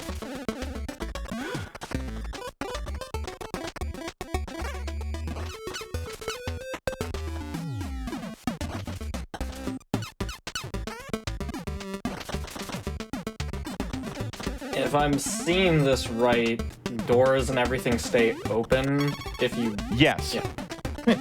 Yeah, so I believe, like, if you do take a death, you don't have to redo enemy rooms or recollect keys.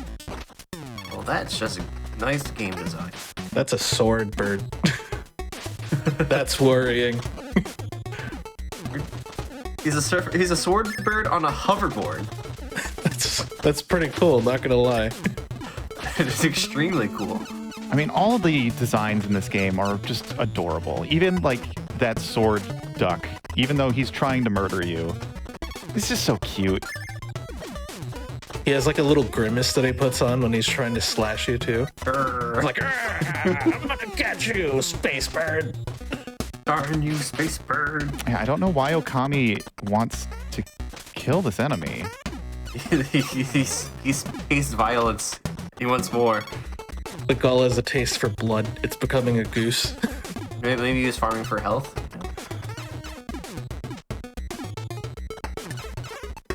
Well, this room looks sketch. Yeah, but taking a bit more of a considerable lead on Captain Drake right now.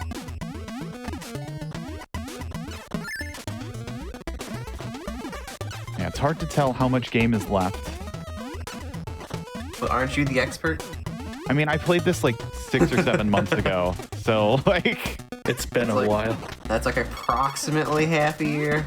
Come on, you should remember everything you've done for the past 1,200 days. I mean, I barely can remember what I did yesterday. Hey, That's a big ass. I think I ate lunch and cleaned. That's about all I remember.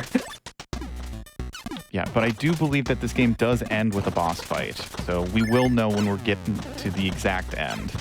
I'm genuinely curious what kind of boss fight we'll see. Probably a large robot bird. Maybe it's got 2 guns. Maybe it's got swords. You know, that seems to be the trend.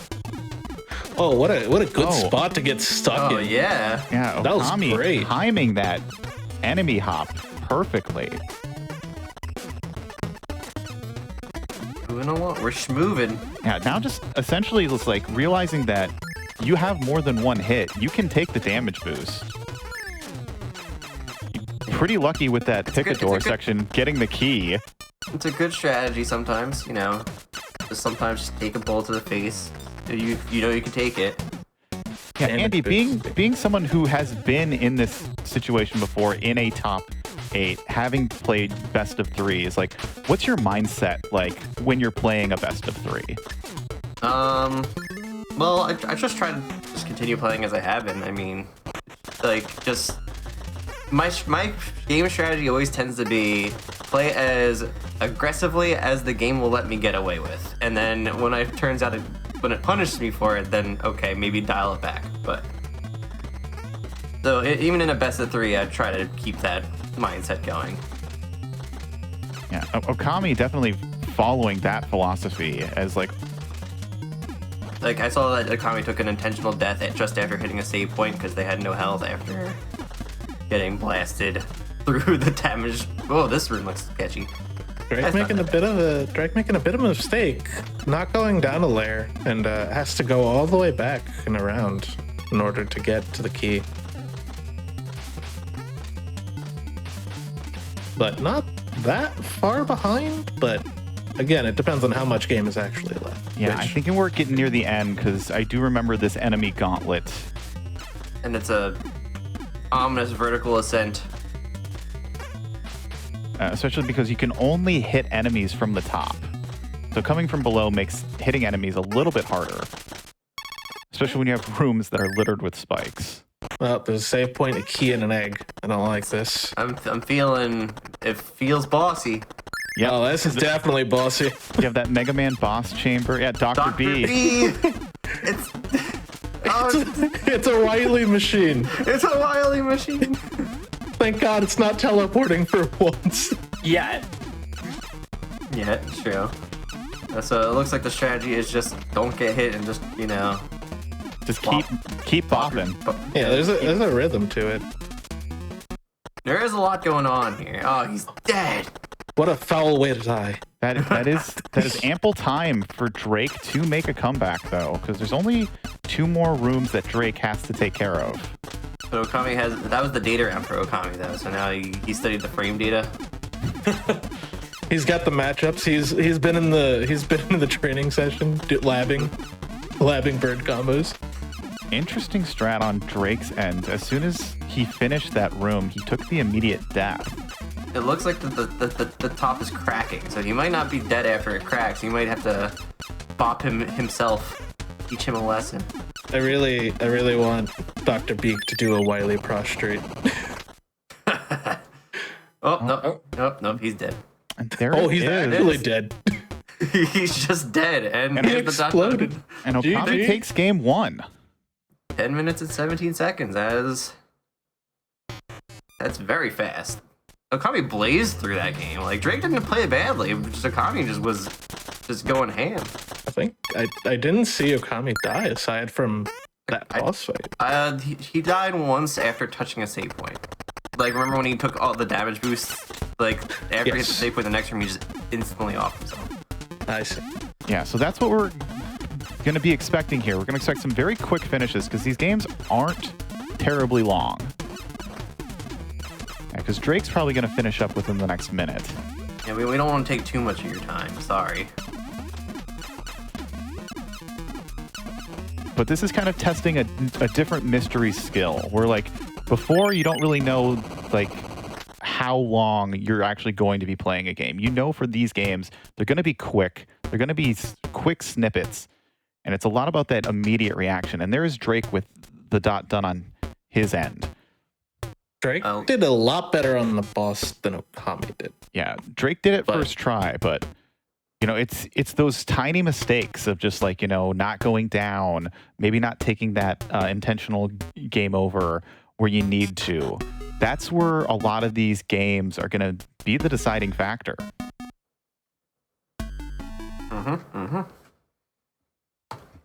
So don't forget, if you guys want to play Spacegulls, this is on itch. So go download. Itch is a great place to be. I can't believe we murdered that guy, though. Yeah, all you want to do is get home. Like, look at your, window. Probably need to fix up that shelf, but we're going to be moving on to our next game. Very soon. So we're going to have our racers get reset for that.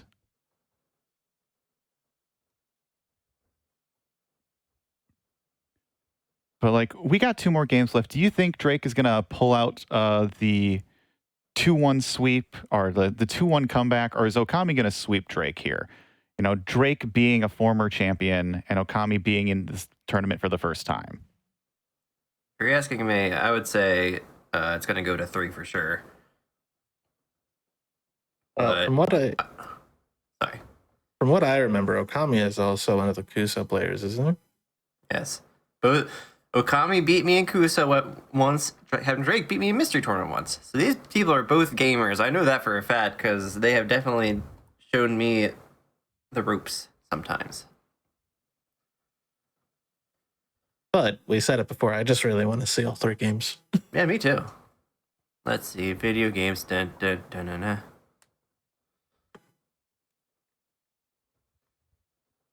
Yeah, we're definitely clamoring for more content. The more content, the better. Then we get to see all of the different interesting choices because we're going to get a completely different game with a completely different play style.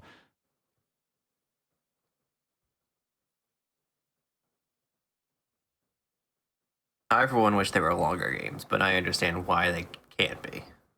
Well, you got to be rewarded by winning these ones to make it to the longer ones. And we will see some a best of 3 that it will be a little bit longer. I just meant more along lines of taking over the channel for longer. It's like that's why the longer games can't happen. We can't control this channel forever. This is a pirate frequency. We're hijacking GDQ. The mystery tournament for the next week. That's all you get is mystery games. Even worse, we're rolling them from Trupa again. Oh no! Anything Please but stop. I remember that. It's Sokobon all the way down. I was in tournaments when that was around. That. Oh, no. Even worse, you take off the box that you've been pushing around. It's golf. Golf. But wait, what's that? Instead of your golf clubs, it's a lawnmower. Oh no! Yeah, we're getting set up for the second game. They've already got it downloaded. We're just setting up the SRL room since all of our races actually take place on Speedruns Live, which means that they're open for the public. So if you wanted to join any of these races that we're doing, you are more than welcome to. Just don't take too much time setting up. That's all we ask. Because as much fun as it would be to have more people racing, we don't want to hold this up. Yeah, we gotta move quickly Briskly. with a good Swiftly. stride.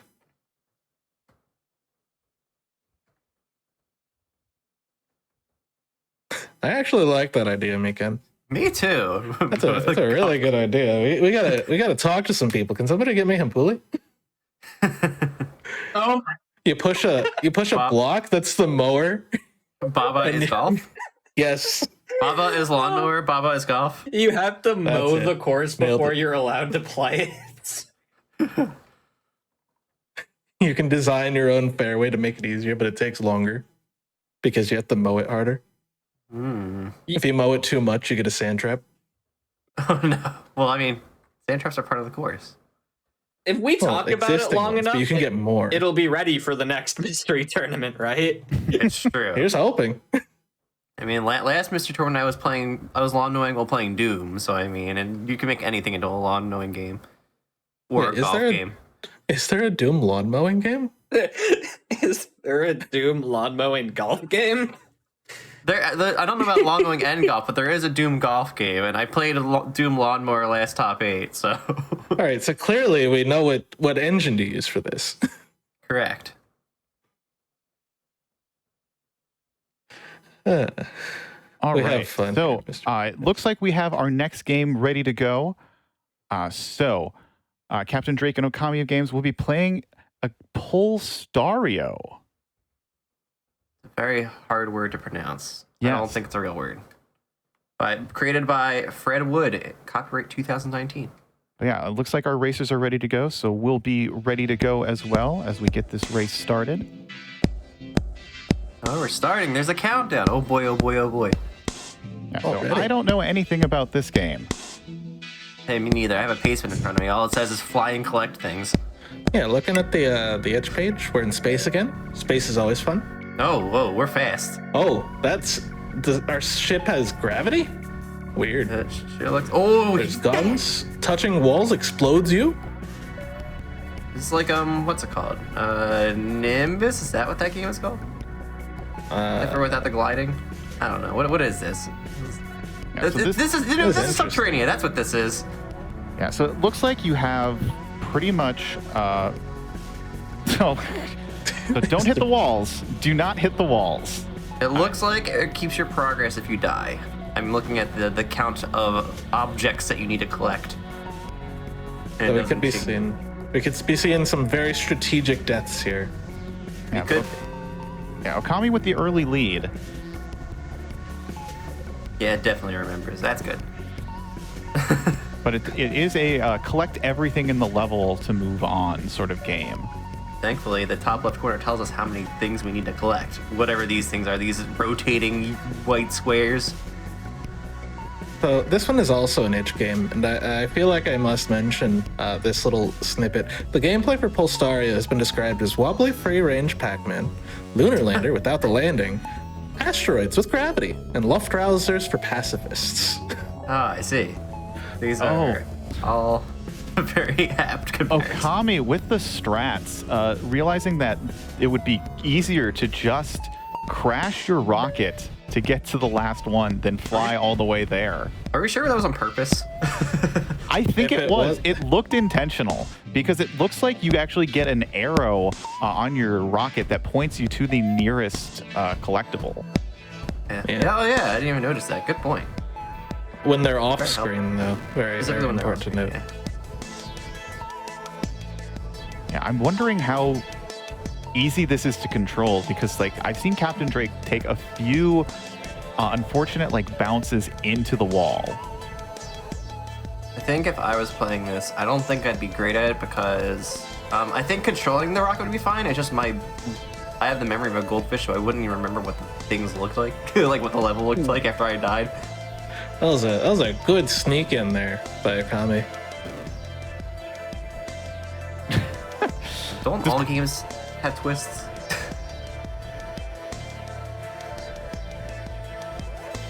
Yeah, it's really interesting to see how our players are going to route out collecting these things, especially in maps they haven't seen before. It's kind of neck and neck right now. Drake only needs 5. Okami needs only 1. All right. Okami's out. Just a little bit, only a little bit ahead though. This is gonna be, I think it's gonna be a close one. Yeah, I think it'll just depend on how swiftly they can just navigate these levels and understand just how efficient they can be in collecting these little diamonds. Did the lore say anything about what they were? They're souls. Oh, they're souls. Rocket souls. You're piloting a ship through the void and collecting missing souls. So I guess we're the Grim Reaper in space? Oh, maybe. Why didn't I read the page? It's a mystery. This is a, that's a lot more dramatic than I thought. Yeah. Oh, and it's now on Ouya. Ooh. Ooh, yeah. I haven't heard that name in a hot minute. Okami has about a 3 square lead. He's gone the wrong way though. Yep, just went somewhere that had no place being. Yeah, that's my problem. I'd do the same thing Okami did. I'd go the wrong way and be like, how did I get there? Where am I going? Yeah, and this game is really testing our players' spatial awareness of like where they've been before. And I think Drake's gonna take the lead. Drake is taking the Drake lead. steals it. Okami missing the souls right there. Has to do another loop around. I'm gonna call them squares still. You can't make me call them souls. Well, you know, Muware's actually got the right thing. They're actually called runes now. Oh yeah, the runes now. Yes. I mean, runes are just the souls of rocks, so It's true. Look at this bullet hell corridor right here. That's so It's rude. disgusting. Yeah, this is just Subterranea without the guns. You see game with a twist. That's correct. Every game is game with a twist. yeah, and also knowing that Oh, that's tactical death. knowing that these games are short, so the players do know that this best of 3 is with quick games. Like, there's pressure to do these levels really fast, and yeah, we're seeing a lot of like back and forth with how quick these lead changes are taking. I think I like Drake's direction choice better. That was Okami's. smooth by Drake getting out of that. I like Yeah, that. that was really smooth. Moving diagonal corridors. I remember this. Ah, great. Fantastic. My favorite. What do you mean you remember this? I remember this from other games that I don't like playing. Oh, I see. My mistake. Oh. I mean, he's literally right there.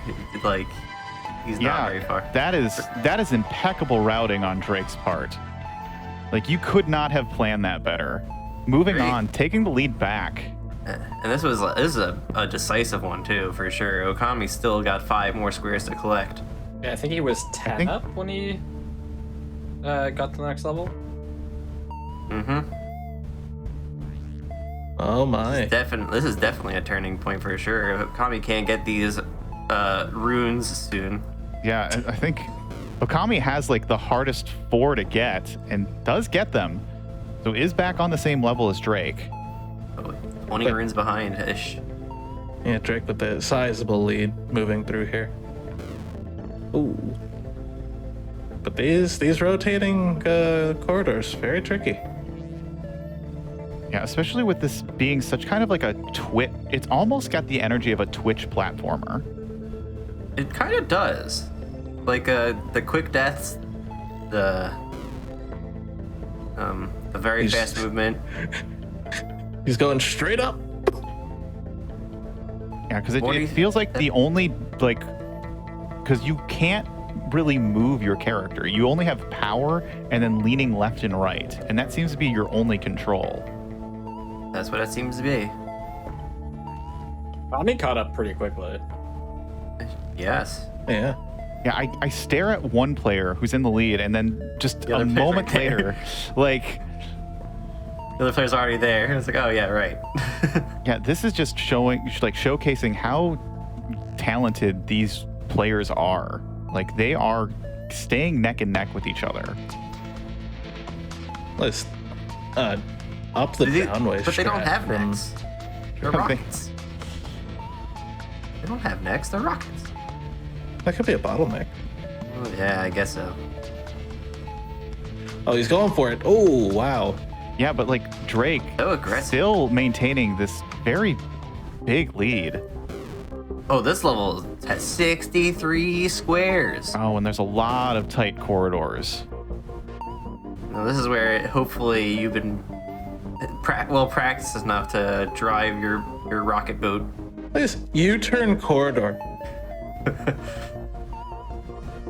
Okami choosing to go straight up the middle at the start. Drake I disagree team with left. I disagree with Okami's choice. You know that these levels loop. So you Yeah, I probably agree. want to like stick with one side and work your way to the other. Drake, being team left, is doing a pretty good job. Now he's going to team right, saving the middle for last. It's also the shortest distance to get to the middle, so get the hardest stuff out early. Yeah.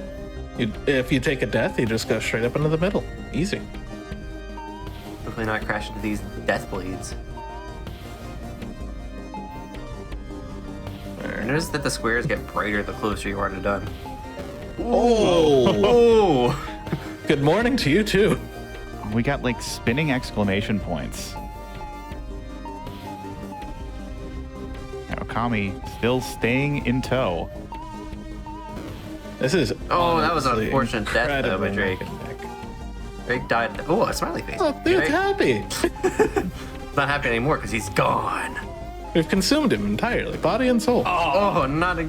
He missed These that are rune second brutal time. deaths. I keep calling them runes now. It's just habit. I didn't do anything. Blame chat. All right, Drake finally got the one in the corner that he missed 3 times. Ooh, that's gonna be a This is rough sketchy. corridor to do. Yeah, that spinning bit in the middle is very difficult to navigate. I concur. But But he does it anyway. oh my Yeah, goodness, but, like, yeah, Incredible. that was mastery. insane. That was insane. On to That the was next incredible. level. 50-ish bits to get. I think the pacement says there's 11 levels. What Yeah. level are we on? I don't know. completely lost track of how many levels we've done. I haven't been I keeping think score. this so- is 6? Oh, I think we're beyond 6. I think we're at least at 9. I want to say we're at least at 9. Yeah, me too. Has chat been counting? What level are we on? Apparently, I haven't been counting. Sorry, I'm too busy watching. It's the joy of the tournament. It's like when they'll be just as surprised when they finished as we are. I'm getting Bony says this. Bony the submitter says this might be the last. Myth says final level exclamation point. So obviously we might be at the end right about now. I think we. No, Let's go straight. It's There's only what? one. It's a finish. It's The big soul. It's the big soul at top, and Drake It's takes. over. Drake Not takes the bad. win. Wow. Game 3. Here we come, right? That's right. We asked for this. This is what we asked for. That was Merry supposed Christmas, everybody. 6, 11, I mean, it was 22, at least 40. 6. It was at least 6. Yeah. Mm-hmm. Let's ask him to go back through and see how many there were. So apparently there's also 5 secret levels in this game, in addition to the 11 main levels. Secrets. I like secrets. But yeah, so we are going to get everything set up for game 3, but So while we wait, Church, if you want to take it away. Yep. So we're going to do a quick little break while we set up for the third game in this match here. Just before we switch over to the break, just to remind everybody, if you liked the Frost Fatales event that we just had at the beginning of the month, later on in the month, we're going to have a Frame Fatales Game of the Month celebration on March 26th, and I think actually 27th. And what that is basically the FF server has had a game that they've all learned to speedrun every month for the past few years now, and it's going to be a showcase of all those games. So that's going to be really exciting, and you should check that out. That's going to be starting on the 26th of March.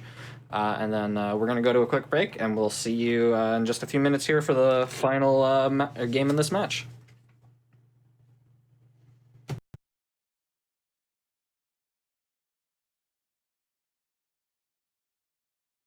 Hello, everybody, and welcome back to the Games Done Quick Hotfix. We are in the middle of Mystery Tournament with our losers quarters. This is going to be our third match in the first best of three. I'll hand it over to the commentators. We have had an exciting few matches of Birds and Souls so far. Ruined Souls. And cubes. In order to finish off this best of three block, there's a lot of mystery tournament staples that we have for games. Like we already saw Lawnmower, which is a big staple that came back, as Mythical Nine said, kind of the history of Lawnmower. But we have some other genres as well that tend to creep up, that end up being kind of mystery tournament genres. I can feel all of chat's stomachs sinking to the ground as you speak. Yeah, Andy has experienced all of the genres of Mystery Tournament. So, Andy, what kind of genres am I talking about outside of Lawnmower?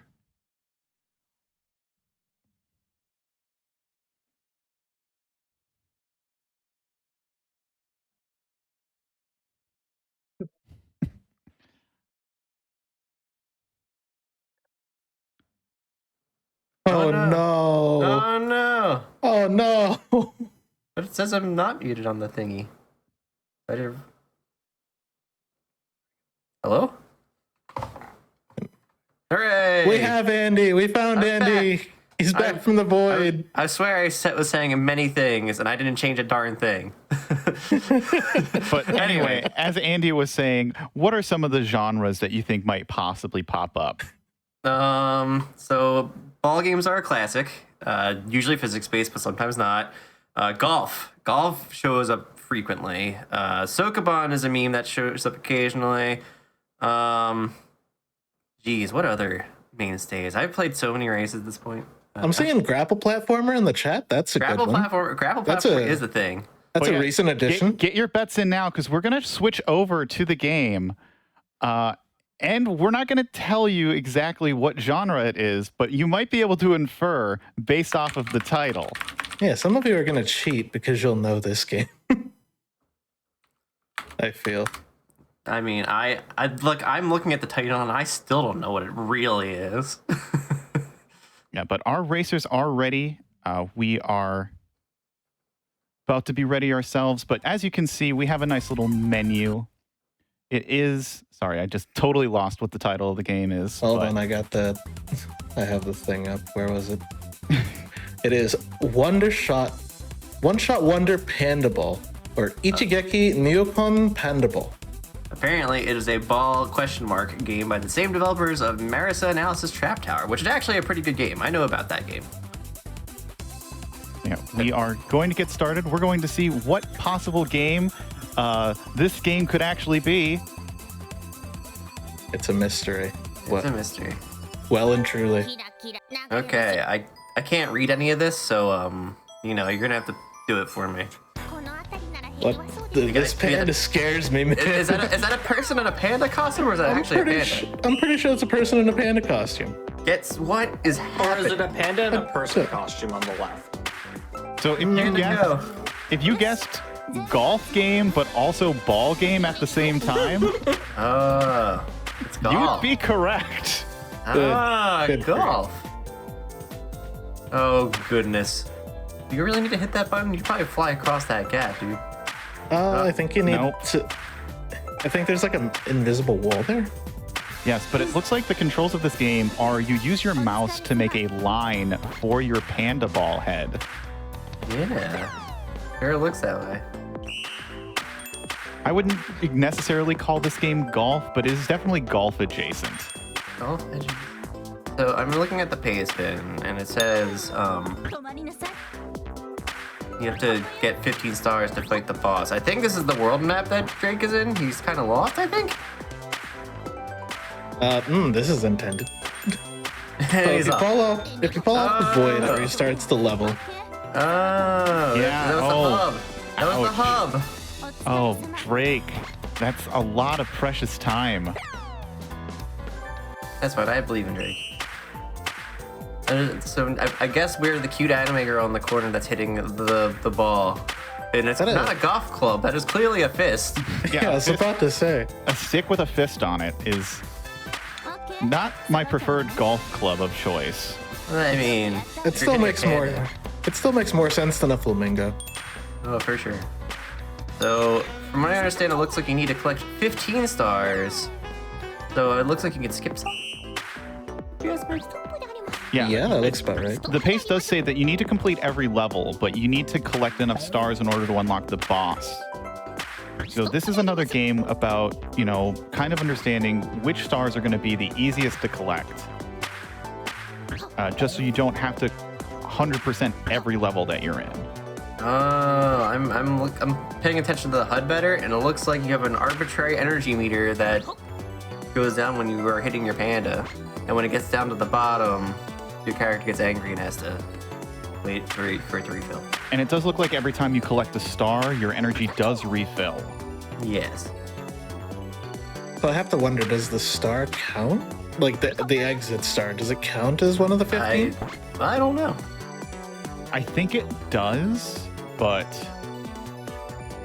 There's also a button to stop the ball, apparently. Left click to stop the ball. Why would we use brakes?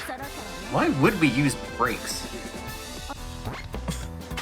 What are brakes? Things that we take when we need to transition games. Okami already has 18 stars, and they're only at level 6. and this looks like a boss. No, it's not a boss fight quite yet. These are jump pads. All right. That's a big the red bounce is pad. super bounce. Super bounce. Straight into the goal. I like that the girl says stop when you press the stop button. Now there's 20 out of 15, so that's going to be Okami getting to the Drake went boss through the fight. ground. All right, so we're fighting Is this a this race? other anime girl, I think this is a race. The race. and Okami hits the corner. You hate to see it. Miss. So it's worth noting there is a button. You press R to restart, and you can apparently change weapon with C. That's what it says. Apparently the weapon shows up in World 2 according to the According to the basement. Tailspin that I am trying to make. Okami does a leap of faith, does not have enough, I guess, power to get across. Panda go. Stage clear. Just watching the Alright. panda head just kind of Yeah. float up I mean- into the star. Drake has caught back up after the shenanigans. Wait, no, he's got to do World 7 first. Honestly. Yeah. I No, thought- this is this is this is Yeah, World this is it. 7. Yeah, this is World 7. Go get him. Just one CC. This you got this. Oh, the bowling. He bowled over the blocks.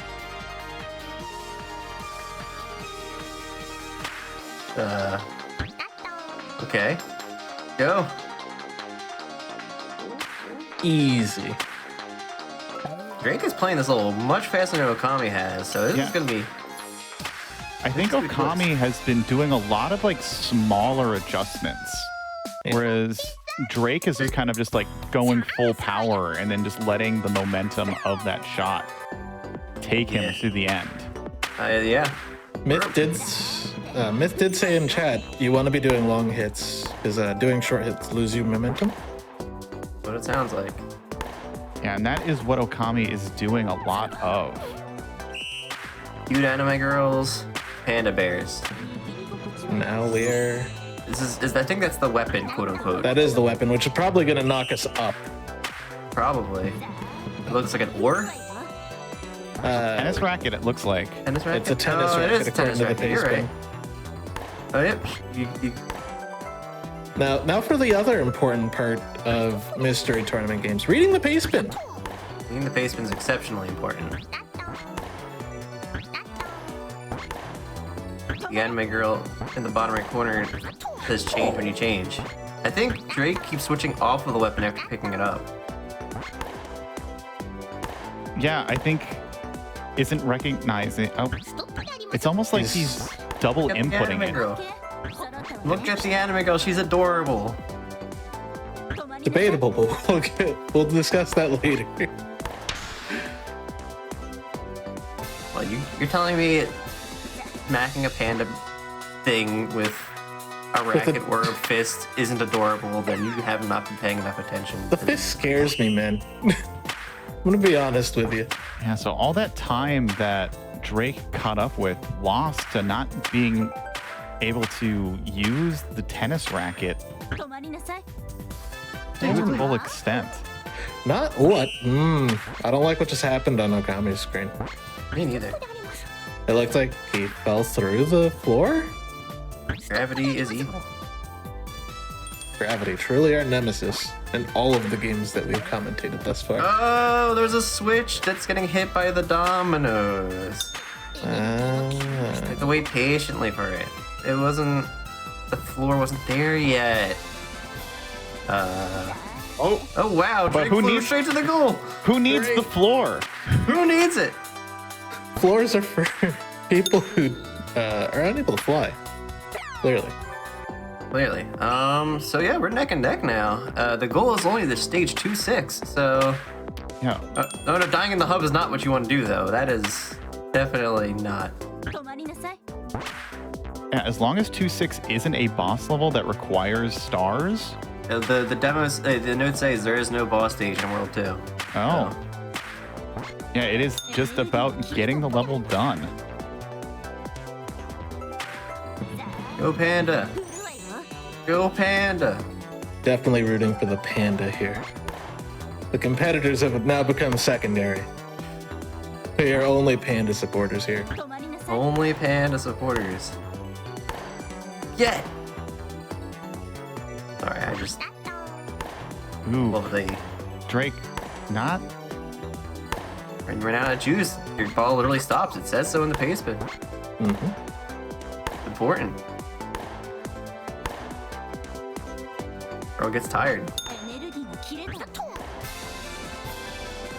What kind of professional golf gameplay is this? All right, Okami, just 3 more levels. And Okami's going to be punching his ticket into the next round. Drake is right behind him. So close, yet so far.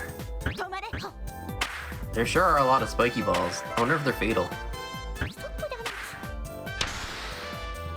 Well, We'll never They know might. because these gamers are too good. They're so skilled. So Look at skilled. look at these dodges. Yo, Drake went ham and got through everything. So clean. is it going to be enough? 2 levels left. 2 more levels. Jump the gap. Panda, go! Oh, it's a moving platform. The most dangerous kind. Auto scrollers in RMT match. More common than you think.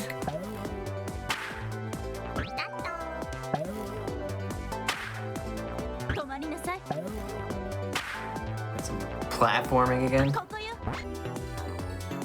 I have to say, of all the things I was commentating, I did not expect Panda Ball Golf platforming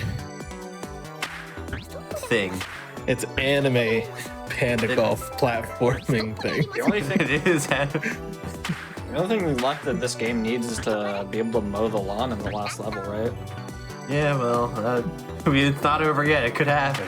Yeah, it Man. could be the last level. What if the ocean down there is actually grass, but it's bluegrass because it's anime? Yeah, but auto scrolls are not something that Drake wants to see right now, especially with there's only being one level left. One level to go. Whoa, what's happening here? This looks like a Chips challenge level, and I hate it.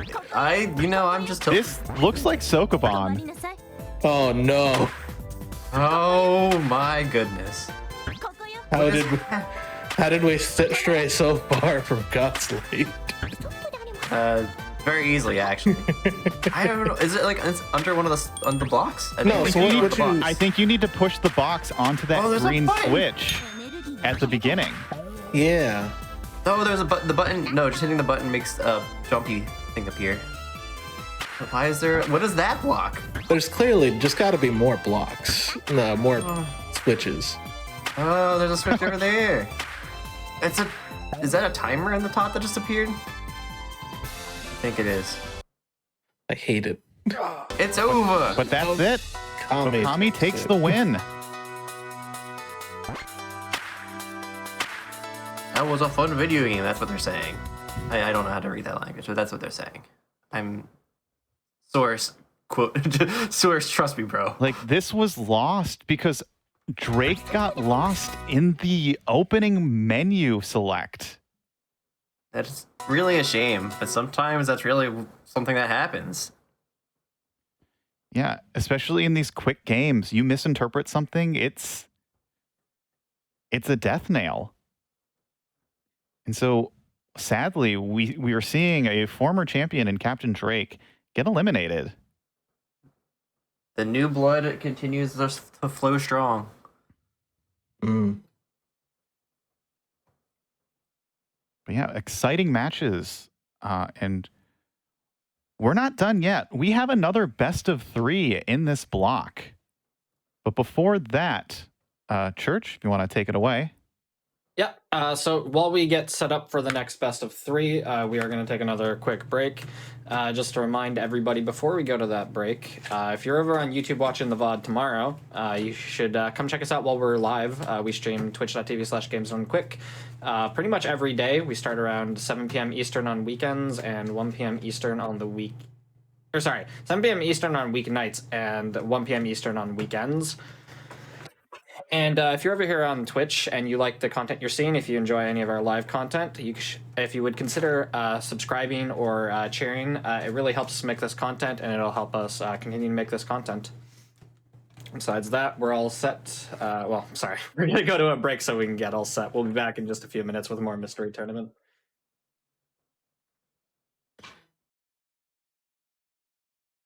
Hello, everybody, and welcome back to the Games and Quick Hot Fix. We are in our second set of Losers Quarters Best of 3 at Mystery Tournament. I'll hand it over to the commentators here. We just does finished my mouth up work this time. Does it? Can we hear you? Can you be heard? I think so. I hope so. Blink twice if you're okay. Wait, hold on a second. Is Andy talking? I can't hear him. Oh, no. Andy! I've become a ghost again. Well, welcome back, everybody. We are in our next best of 3 set in these losers quarters. We have Maurice versus Trisscorp. Maurice taking a close loss to Atom Numbers in the winner's bracket, while Trisscorp did take the win over Neetsel in the barkiest game we've had today. But Trisscorp, has been in top 8 so many times, but has yet to get that delicious victory, that championship. Well, Maurice, entered his first tournament he entered, just takes the victory. That was when I was at a wedding at. Yeah. So, I mean, this is kind of like, if you want to support someone like who's never had a taste of just the championship, Trisscorp is your person. Or if you want that delicious heel of a player, you want to support Maurice. Maurice has taken that title and just like, yeah, that's who I am. He's the wrestling heel. He's the heel. Yeah, that's what they came up with first commentary session today. Maurice is the heel of the Mystery Funhouse community. But we are all set to go, I believe. Racers have their next game, and it's not a regular. It's a puzzle platformer. I'm in. It is a game. But yeah, if you want to do a quick little talk about what that game is before we start. Okay, I can do this. So this game is called Nyan Connect. Sorry, Nyan Connect. It looks like you are a kitty cat, and it looks like you move with WASD, and it looks like your mouse slides rooms. So I'm guessing there's gonna be physics shenanigans. I think it's kind of funny that Trisscorp keeps playing animal games. It is a running trend, I feel, today. It's just all animals all the way down. Isn't Cat Planet banned from Mystery Tournament from being in too many? Answering Goose. It'll be fine. It's fine. Fine, we're starting. Oh my gosh, we're starting. So quick. Oh yeah, it's my mistake. I forgot the other control. Escape crashes your game. That means closes it. That's bad. Yeah, so so this is a kind of a puzzle platformer, but the main trick is that you have a mouse and you can drag rooms to get access to keys. You can also jump, but the main moving mechanic is just shifting rooms around. That's so cool. So of course you can't have rooms overlap, because otherwise they'll just override each other. Yeah, so it's almost like a layering situation. So the last one that you put on top will be on top. So if there are empty spaces, they will overwrite whatever is underneath them. Oh my gosh, this game looks adorable, and I'd be terrible at it. Yeah, so there are only 30 levels in this game. So this is another one of those best of 3 that are going to be 3 quick little snack bite games. Delicious. So I expect both of our players to finish this within 20 minutes.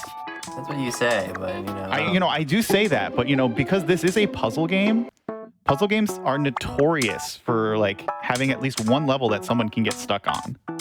And Maurice, they're learning something valuable. You can just overwrite little bits of the thing and still stay there. And there is the patented Maurice mouse wiggle. When Maurice gets frustrated, you can tell his emotional state by just how he wiggles his mouse. I mean, I've done that before. I know the Very feeling. expressive. Yeah, Maurice is very expressive, even though you cannot hear a word he is saying right now. Oh, this level looks kind of sketch. We suddenly acquired a y-axis. Yeah, and the levels are going to get even wonkier with their layout. Maurice taking that down rather quickly. What if I don't want it wonky? I'm sorry, but that's just the way it has to be. Okay, that's fair. I've already lost count of what level they're at, and I also can't read this language, so I don't know what level they're at. Yeah, the thing you'll note is that you can also That's so cool. You do stop mid-air for gravity. That's cool, dude. I like this. I like this too. I'm just awestruck. Like, this is adorable, and my brain hurts. So yeah, the way we'll know like when someone completes, because there's 3 worlds. When the little menu icon doesn't allow you to, you can also squish your cat. Don't. No! Maurice killed the Pusheen.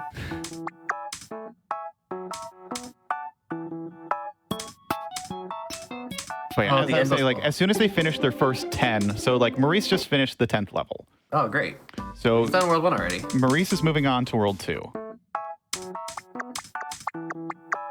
Alright. What? That didn't look anything special. Yeah, I can't really tell. Like, I actually am the one who submitted this game, so that's why I know a little bit about this one. Nyan Connect.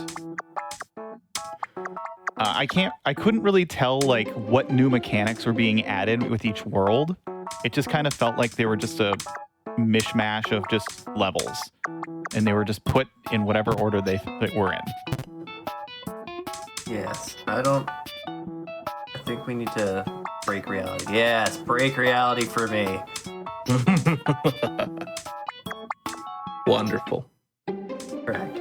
I mean, Picking this up real quick. There's really much to say about this game. You drag the levels on top of the levels to remove terrain or create terrain, and go collect key and go connect door. I'm just gonna watch the cat, the adorable Pusheen-shaped cat. I'm rather surprised that they let you get away with getting the cat into a 1x1 when it looks like you're 2 tiles high. Yeah, like that's... I mean, as we also played in this tournament, there's a game called Cats Are Liquid.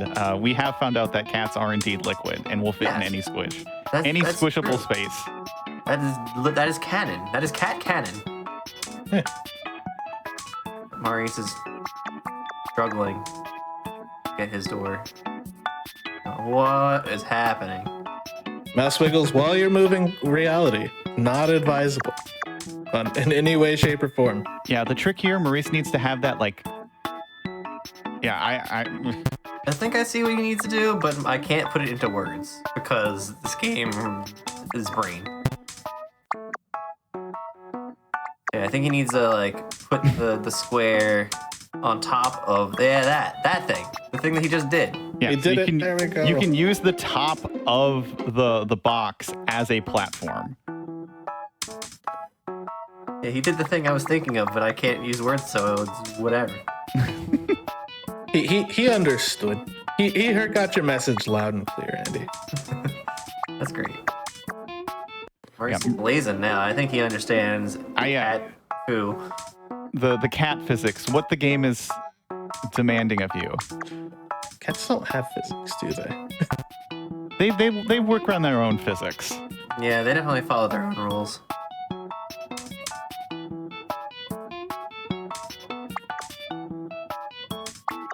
I really wish there was a level counter on this screen. I mean, me too. Oh, what are you doing? Cat's living. Don't kill your cat, whatever you're doing. It's okay, he has 9 lives. Yeah, Maurice is making very short work of these puzzles.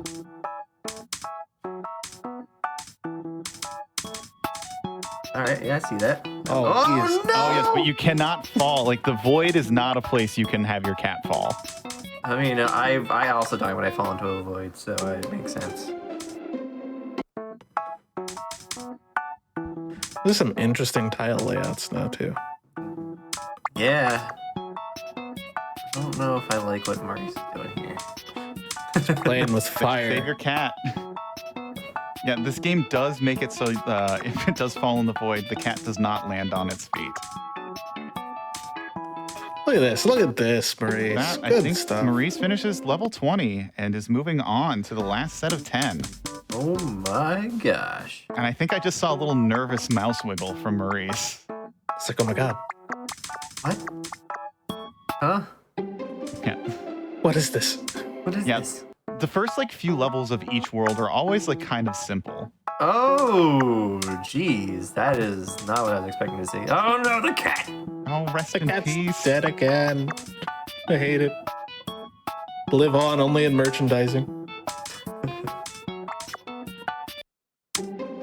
Yeah, 7? No. 8 more levels left for I was gonna Maurice. say 8. Okay, we got platform.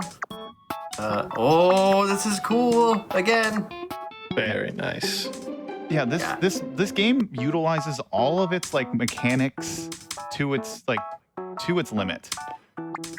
Like knowing your cat does freeze in the air when you're moving a tile. So you can use that to your advantage. Oh my Look god. at this garbage that he's doing. My god. He beefed it though. I was gonna say If he executed that first try, that would have been incredible. I would have lost my mind. He's still trying to do it. I like it. I respect it. This is some. Is this how you're supposed to do it? I don't think so. I mean, if it's a way he can do it, it's intentional in my opinion. Sure. That's a good point. It's a feature, not a bug. Mm-hmm. Exactly. That's what they all say.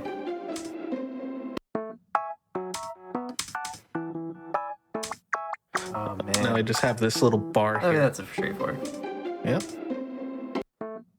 Yeah, I feel like I've been focusing so much on Maurice, but Trisscorp's not doing terribly as well.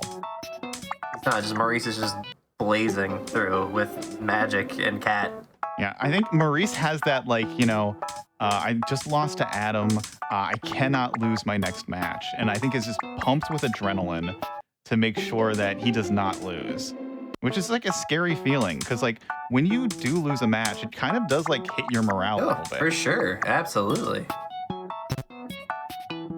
Definitely hurts the morale. I don't like this level that Maurice is on. I enjoy these bars. I'm liking it. I think Maurice is going to realize that he cannot move that bar. Oh, yeah, he killed the cat again. That was his technique of just sliding it up cannot be used this time. Yeah, I like to reiterate, I would be terrible at this game. This game hurts my brain, and it's adorable, but it hurts. It's like, why can't I put it there? He's wiggling. Oh, he just let the cat drop. Oh my god! Sacrifice the cat. For what end?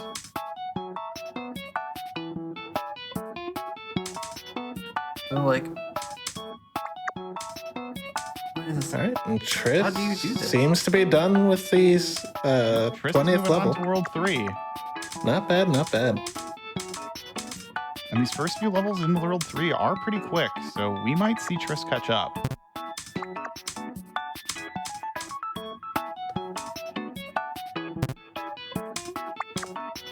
I'm admiring the fact you just slide the cat.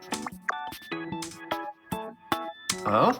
Oh? Look at this strategy. Oh, what? Oh, he Look at the he crushed the cat at the ceiling. You can't do that. That's forbidden. This animal cruelty. I like the strat though. I think I like where this is going.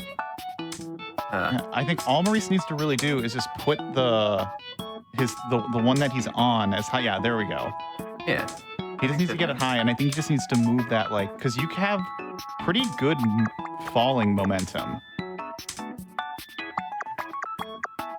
Trisscorp is catching up, dude. If Maurice can't figure out how to move his bars. Yeah, I think just Maurice's mistake is he can just move that side one further to the right. Oh, no, he or figured just do it. that. Or just do that. Yeah, whatever. Solutions for every person. I think Maurice only has about 2 or 3 more puzzles left. Ah, I see. We found out what's in the box now. It's a key. Schrodinger's box never had a cat in it at all. It was just a key. Oh, he's wiggling, dude. The emotional turmoil being shown on screen. Palpable. Palpable is a very good word for it. Emotional turmoil. How else would you describe it? I don't know. It's just a word choice. It seems so dramatic. Well, his wiggles are dramatic. It's true. How do you get this key? I don't know how to get this key. My brain hurts.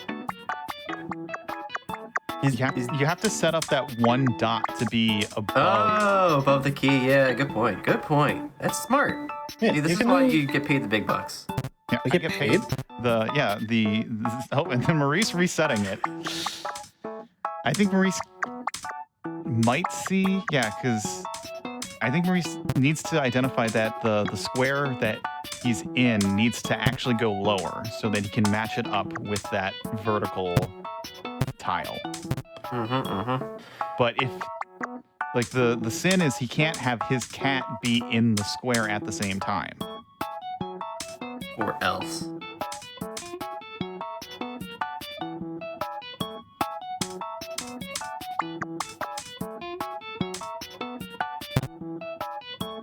Oh yeah, good point, Sir GFM. The dot does have to be on the right side of or left side of the key. You can't fall into it. You need it to. Yeah, just there you walk go. in there.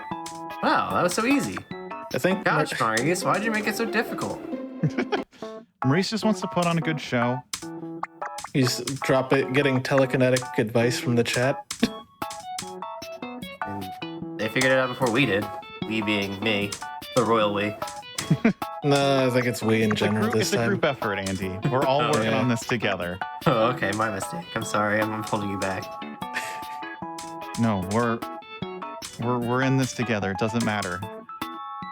It's all of our failures, all of our successes. Ah, yes. I think I see what you need to do here. Maybe. Do I? Do I? Yeah, just walk in. And... Do the thing. Huh? I think Maurice is overlooking the fact that you can just move the thing and you can just fall. Yeah, there we go. Oh, the You did thing. it. You moved the thing. How do we get to the door though? Oh. Oh. Huh? This... Just walk off the edge. Yeah, there's no void. There's no void, Maurice. Taking the level and running with it. The level's gone. Oh. What are you looking at here? Beats me, man. This is good enough. There It we works. go. Hey, It works. And that's He's it. finished. He's just done. 15 minutes on the flat. dot. Wowie zowie. That was insane. Official, and this race counts.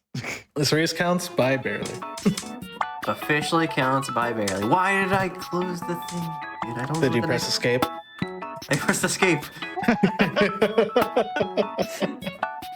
But yeah, pressed there- escape. There is Maurice taking game 1 of this best of 3. Oh yeah, don't forget to close it into Task Manager. I forgot that's also the pace spin. Yeah, this game also has an issue that it has like some program still running when you close it. It is undetermined whether or not it is a Bitcoin miner.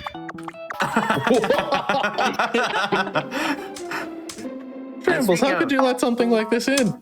I don't know how to identify what things are. Speaking of, I'm impressed that no one actually pressed escape by accident. Yeah. I feel like they did before. I'm looking at the pace for the next race, and it also has press escape closes the game. Did you do this too? Yes, this is also another one of my subs. This is just a holdover from Nyan Connect. It's the other escape warning from there too. Just to make sure that he really gets it in, it's on the next game. I can't believe the next race might be the last one we're commentating together. It's been so much fun. Yeah, and we're gonna switch out. So I think we're gonna get. I don't know how close Trisscorp is to actually finishing. I think he's still like 2 or 3. Yeah, And I think it's 2 levels away. I'm going since the game, the browser game, I'm gonna run it briefly to understand what I'm doing, what's happening, so I can commentate better. Oh, the next one? Yeah. Made with Unity. But that could mean it's any game. It's very loud. Alright, Triss. Triss trapping their little cat. I'm afraid for this poor cat. And I think Triss had just escape. closes the game. So Triss had escape. No. Alright, I played level 1 of the game, and it is cool, and my ears exploded because it's very loud. Excellent, excellent. I now understand. oh, game is back for Triss. I think we'll give him just another minute or so before we move on. Expediency. Our tournament operators don't agree with you.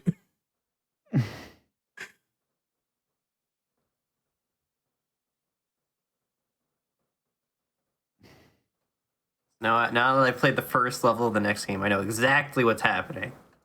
All right, I think Triss just closed it for good. So we are going to move on to our next game. What a video game. That's good. I like that.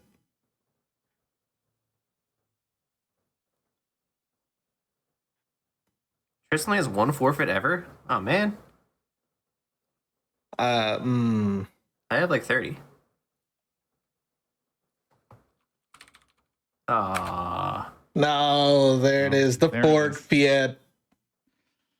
I can't believe Bony ruined everything. Triss, so unused to quitting out of games early, did not even remember how to spell the word forfeit. Yeah, me neither. but it was an honorable attempt.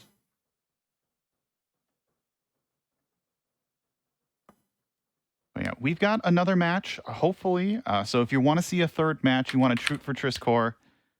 It might be an uphill battle because I do know what the next game is, and I can say it's a game that is very much tailored for Maurice.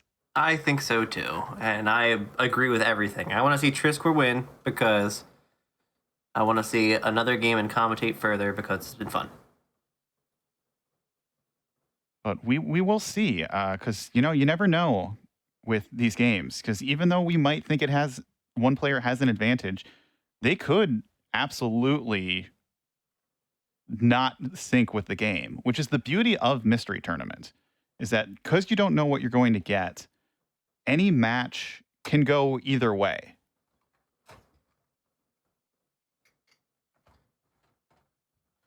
At least in my opinion. Yeah, I agree.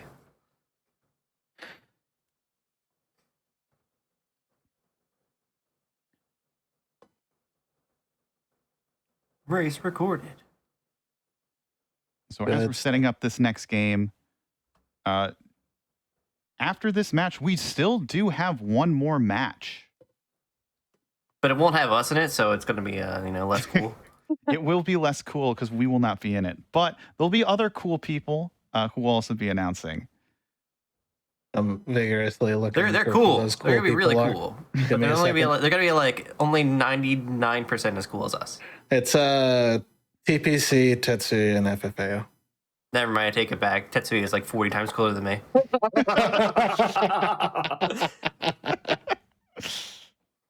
Dang. As was said before briefly in chat, that is going to be the tester comms.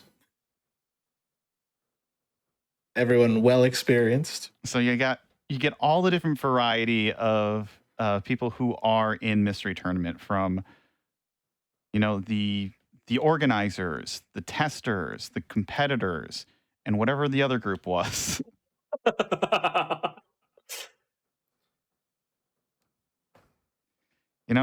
People who lose in jank puzzle games.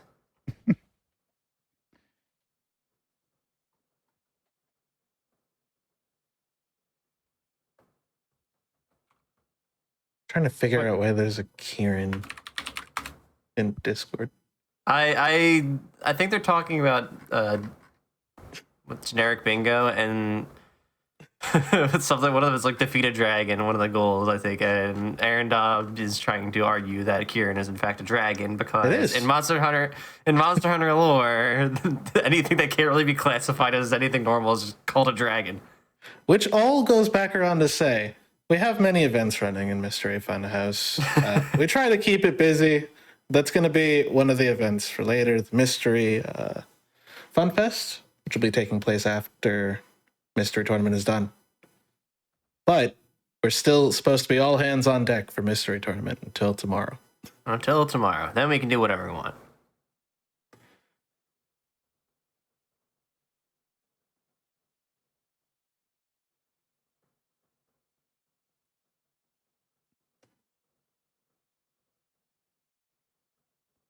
We're just getting, our racers are just getting set up.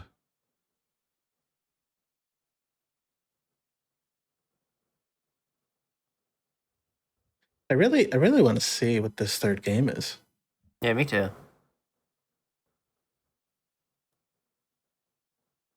I mean, I can tell you it's a mystery.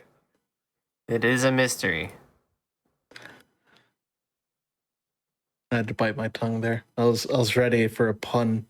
I definitely felt it be ready, but I'll hold back just in case. Oh, good. Just remember, if you guys enjoy our commentary, you're gonna want to cheer for Trisscorp because we love you all too. We appreciate each and every one of you, chat, and everybody who's helping run this thing.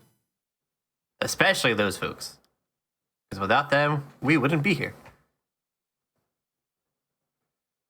It's all thanks in part to donations to your local Twitch channel.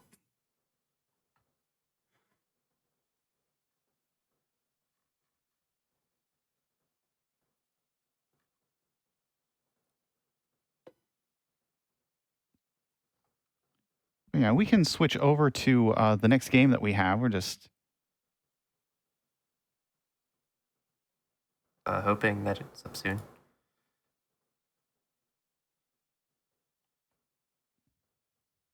Yeah, Trisscorp needs to join the race. okay. I see. Yeah. Well, Trisscorp still needs to join the race regardless. Yeah, so we still got some setup things going on with the racers, so it'll still be a little bit. But we've got a very fun game. Hopefully we can see a third game, but you never know. You never know. Unless you're a time traveler, Yeah. then that's a problem. Then that's a problem. Andy, as the experienced veteran, you've played a lot of mystery races. I sure have. Like, is there any like game that has stuck with you over the many tournaments that you've played? Oh, we mean stuck with me.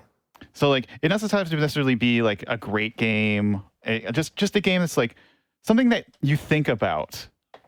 You know, it's just like, because like, you know, some people will see movies or TV shows that they're maybe not their favorite, but like something that just like sticks with them. It's like, yeah. Oh gosh, there's so many games that I read.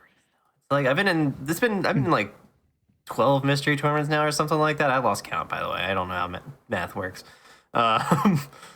There's so many games that I've played. Oh, geez. Oof. I guess one that definitely stuck obviously was like the Doom one that like Myth and Jorf and Cranked had made last year. That was awesome. Yeah, that was the Doom mod that incorporated Doom mod, a lot of different like fun aspects. Like there was the lawnmower level. I think it was Mario Kart at one point. There was Mario Kart, yes. I'm pretty sure I got shot by a demon while driving my go-kart. I mean, aren't all blue shells just demon Koopas? I don't think the Koopa's inside them. At least I hope not, because otherwise there is a lot of blood on Mario's hands. Well, more, I guess. A lot more. Well, it's mostly his feet, isn't it? He's throwing them sometimes. True. I guess just being put on the spot, I guess I'll go with the Doom mod, because that was awesome. Yeah. How about you, Shambles? I mean, like I haven't played as many, but there was oh geez.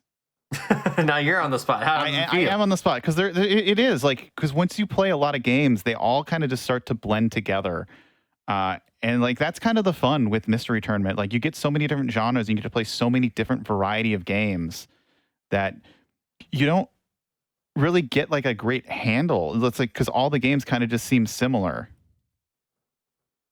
Well, not necessarily similar, but not similar, but like I know what you mean. All right.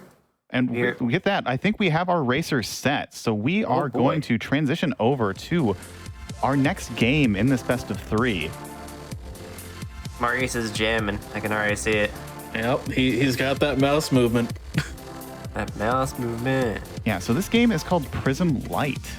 It is a mouse game, and we will see how they will actually interact when the race starts, which is going to be very, very soon. I have played the first level of this while we were waiting, and it was cool. We're starting in 5 seconds. Wow. I appreciate the lore for this. Prepare your eyes, then click the prism. Yes, that is in fact a thing. Yeah, so this is Prism Light. So how this game works is that once you start the level, the lights actually go out. So you get to actually look at the entire level before you click it to begin. And then your goal is to collect all the different little prisms that you see in the level. They look like squares. They're souls. They're souls. They're souls. They're runes. Yeah. So go ahead, Matt. The goal is to beat the game. There are apparently 35 levels. There's a bit of bonus stuff in each level that we don't have to collect. I see the bonus stuff. Bonus prisms. And of course, we shouldn't press escape while playing this game. Also, close your game. Yeah, a lot of games end up having that with their launcher where escape just automatically closes it. Oh gosh, guns. Yeah, so now we enter the levels where we actually have enemies that we have to watch out for. You also cannot collide with the wall, so it is one of those, like, you need to have very fluid and controlled mouse movements. Which Maurice is displaying ample amount of. Typical FPS gamers, man. Well, and as I say it, he immediately explodes into a wall. Typical FPS gamers. So we are going to see more than just these green shooters. So these green shooters kind of just lock onto you, and then after a few seconds, will shoot you. I see a blue gun. Oh, so quick, Maurice. Yeah, so we are seeing just kind of a mastery of display in Maurice, like kind of just like seeing which. Ooh, but does take. We can't talk about his mastery because anytime I say the word mastery, he's going to get hit. So as it turns out, they headshot you instantly. There's no projectile. It's just your head. There's that expressive mouse movement as he's cursing that top turret. Yeah, you can tell when it's going to actually collide with you based off of that little cursor circle that kind of closes in on the actual, like, shooter. Ooh, death lines. So we're talking about Maurice a lot, but Trisscorp is on the same level. It's actually neck and neck. Yeah, Trisscorp is doing a fantastic job. Just a bit behind, maybe like half a level, but overall, doing very good. FPS gamer though. Yeah, the other thing is like the prism, the little light isn't 1-for-1 on your mouse. It does have a little bit of a startup delay, so it will kind of trail behind you. Yeah, Trisscorp is now actually having a little bit of trouble with this level. Keeps on clipping that corner right there. It's be deliberate. The game is very, very sensitive with like its death count. So if you even just like brush past a wall, it will consider it as you touching it. I hate when I touch a wall and explode. The worst feeling. Very terrible feeling. Especially when the wall explodes too, then you have to redo so much work. Maurice has been blazing trails through these prism walls. He's still dancing to the music. I see it. I see the mouse moving. Yeah, he's dancing. He's vibing. He's vibing, dude. Secretly rhythm game. Chat's making a good point. We should talk more about Maurice's mastery of mouse games. Mastery. Flawless execution. Perfect. Now there it is. Yeah, Maurice was born with a mouse in his hand, so when he gets the mastery, it was not good for his mother. Yeah.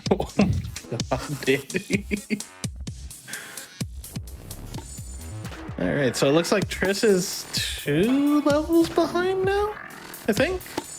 Yeah, Maurice is on level 19. I think Triss just made it to 16. Yeah. How do you know what level they're at? So the little the level display in the corner okay. at the beginning. I see it. Yeah, I see it now. Oh, the red one shoots fast. As soon as he eyeballs you, you're done. Having fast. The drawing tablet actually sounds like a really cool way to play this game. Yeah, this is definitely one of those games where like the first a lot of games, like the first few levels are definitely really easy, but then the difficulty ramps up pretty quickly. Because we're halfway through the levels, but now we're getting so many different like rotating blocks. Whoa, Trisscorp caught up so fast. They're in the same level now. Nice. My God. What happened? I was too busy thinking about mastery. I'm gonna be honest. Chat, it's repeating Master of Mouse Games to the tune of Master of Puppets. That's a good song. I was trying to remember how the song went, and I look up, and then I see Trisscorp and Maurice on the same screen.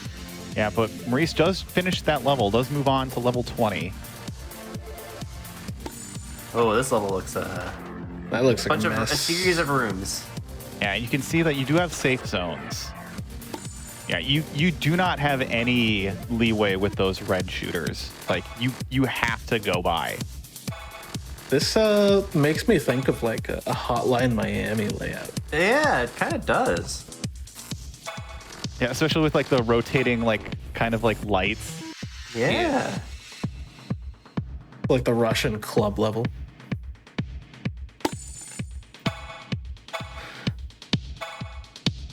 And easy, Triss. I really like the shadows, the shadow work in this game. Really, it's really Very well done. And Triss gets it. He's escaped. Nice. Moving to 20, but Maurice is at 22, so kind of getting over the hump. Level's pretty big, but it's got a lot of save spots. Maurice has got that nice snappy movement right into the shadow. Oh, and Triss went bold there. Unfortunately, bold gets you shot sometimes. So this is Hotline Miami. Yeah, Correct. Maurice, like taking another death. Like, I mean, these are the tiny mistakes that kind of get you frustrated. Like, this is a game that has that kind of frustrating element to it, where it's like, For sure. you know, especially with your opponent, like, I need to do this fast,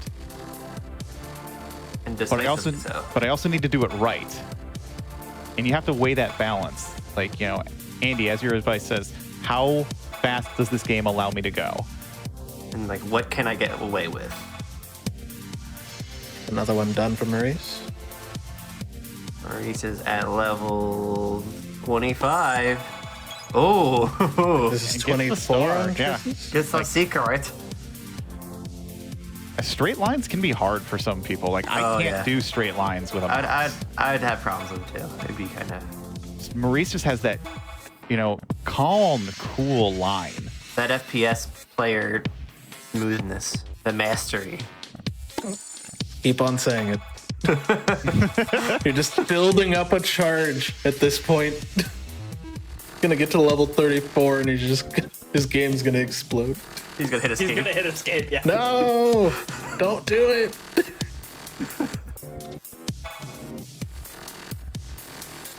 These corridors are so narrow. And it's really unfortunate for Triss, because Triss is doing phenomenally in this game.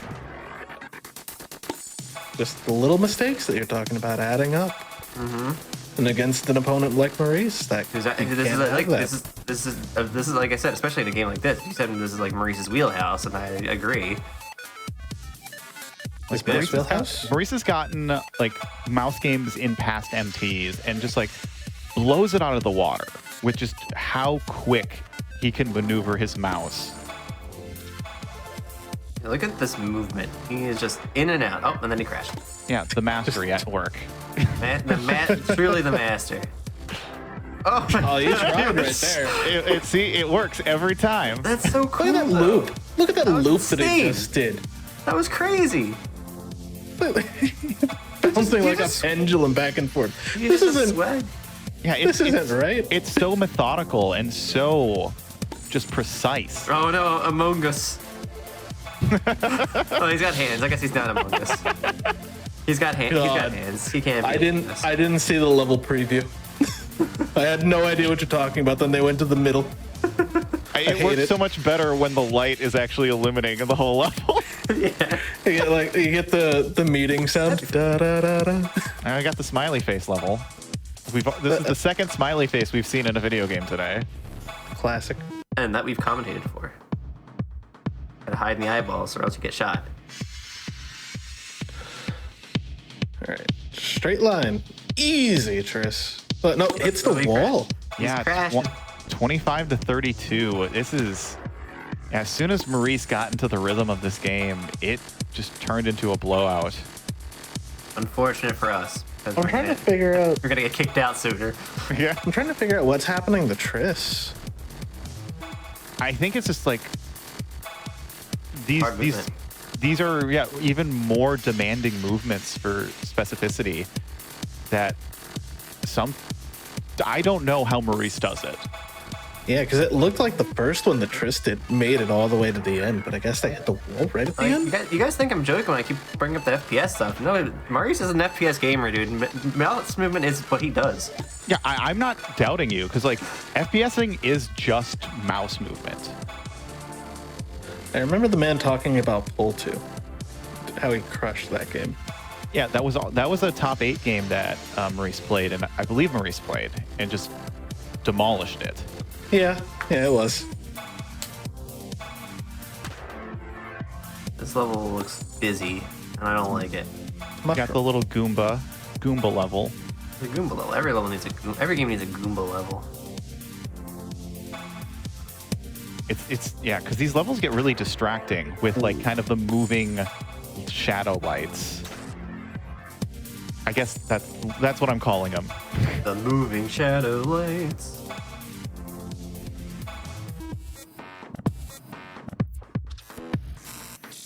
Watch out, there's a lot of things moving. Oh. What level is this anyways? 33? Yeah, Maurice is This level is 34. 34, so there's one more level and a bonus level after it. Bonus level does it count? And the bonus level is just kind of like a thanks for playing level. Thanks for playing. So like really the last, like there's only one true level after this one. Thanks for playing. Maurice taking it slow. Gets through. And on to 35. He has stomped on the Goomba. As Trisscorp finishes up the Among Us level. By the way, chat's saying it's Commander video. Don't think they're very happy. Okay, that's fair. Yeah, I mean, that probably makes more sense, but it is funnier to say Among Us. It really is. That's why I did it. This would also be, what's his face? Captain Viridian? Captain Viridian, I like yeah. him. Yeah, this level that Maurice is on is very tricky. I mean, the last one, it better be. But I think Maurice is going to get it with this. But it's so cool and calm every time. You just can't be stopped. Yeah, there it is. Just the bonus level, and Maurice is going to finish. Bonus level. Finish! It's nice to have the dot done level. And there Good it job. is. There it is. Maurice finishing with a 1257. Yeah. Trisscorp did really well too. I just came down to like, Trisscorp did good, but these were things that Maurice excels at. Yeah, this game was primed for Maurice. I can't believe you rigged the mystery tournament. And there you get the display at the end. Oh, all my of the eyes. lights. It's a Seizure. Christmas tree. Maurice comments that it felt like 30 minutes. I don't blame him. 30 minutes. I mean, yeah, like with the pressure of just like, you don't get to see everything. It's just, but man, it's like Maurice just showing, like, do not play a mouse game against Maurice. You will not have a good time. I'd like to call attention to something that Alpha said in Discord. Quote me for this game. Maurice is going to get a 15 in this. He sure didn't. He sure didn't. Oh my goodness, Alpha, you have been defeated so verily. So verily? So verily. This is the MP written by William Shakespeare. Yes, forsooth. I just get the race chat. All Tetra comments mention Maurice. If he's going to do this in 15 minutes, if Maurice gets this empty is rigged.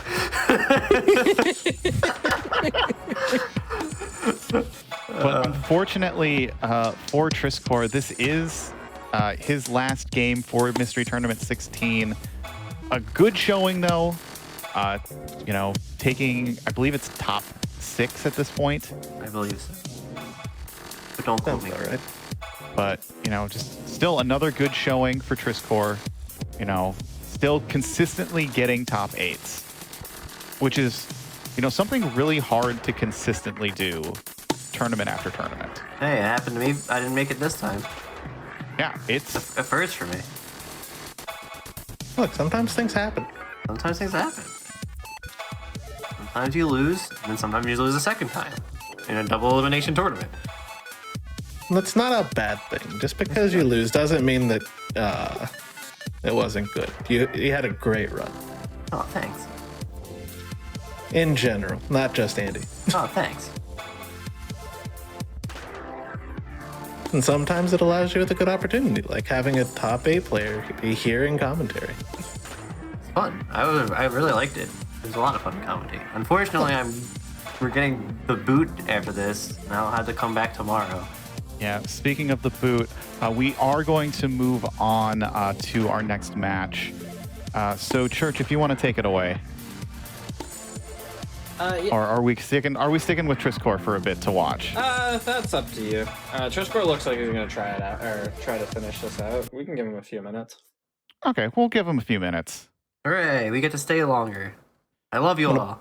I'm gonna point out that it does give Maurice a little bit of a break because Maurice will be in the next match. Yeah. Oh, is that true? Yeah, that is true. Yeah, because it will be because next we'll be seeing losers semis, which will be OkamiofGames versus Maurice. You'd think I would know this since I have like 8 different pages open that has this info, but Well, the problem is they have 8 different pages that have this info. You don't have one page to look at. this is true. We said it during the break. We aren't the most organized community, but damn if we aren't the most documented. And we're fun too. Like, we know every match that everybody has done. Is it in 7 different documents? Yeah. 7? Only 7? Only 7. I thought it was like 40. Thankfully, it's all in one playlist on YouTube. Fantastic.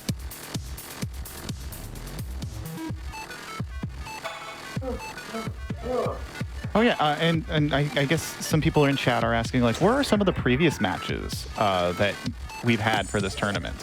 Well, we do have a YouTube channel that actually showcases all of our previous matches, as well as they're all documented on our Twitch channel as well.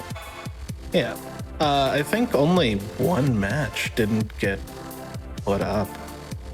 I think I just must have missed one. But, yeah, they're all 200 and something matches before top 8 are up on both YouTube and Twitch. That is a lot of matches. So if you wanted to see the journey that some of these players have taken, or just, watch a random match that, there have been a lot of close matches in this mystery tournament that are just very fun to watch. Don't watch my losses. Watch Andy's losses. Yeah, if you don't watch Andy's losses, they didn't exist. Exactly. Is that how that works? No, Yeah, it's not. I do. We went back and did that one. I'm talking about a different one, I think.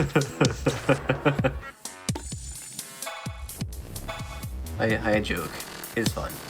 Very fun. Although, if you're wondering where top 8's going to be, it's going to probably be there on the Games Done Quick YouTube channel.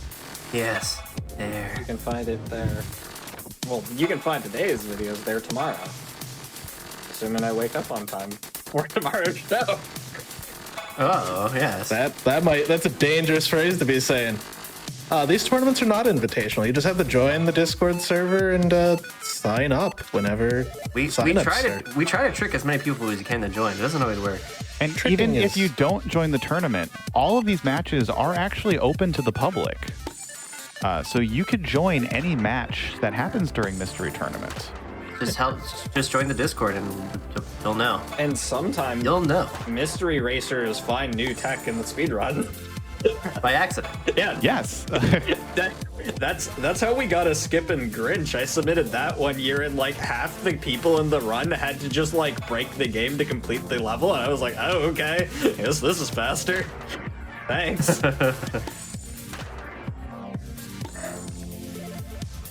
Trick is the perfect term for this. Yeah. Trick, con, connive. They all need high charisma rolls on a D20. Politely ask. Politely ask. And, we don't Politely ask. We don't just do mystery tournament. We have other things too. We have weekly blinds. We have continuation races. And there's a lot of people in the community who have just said, like, hey, I found this game and it looks interesting. Anybody want to race it with me? Yeah. There's definitely people in the community who's like, yeah, sure, let's do it. I distinctly remember that's how they all played I Am Fish. They're like, oh, hey, I Am Fish released. Let's play it for like 5 hours straight. A group of us played Grapple Dog, which was released recently. The game looked cool. I watched Dor play it.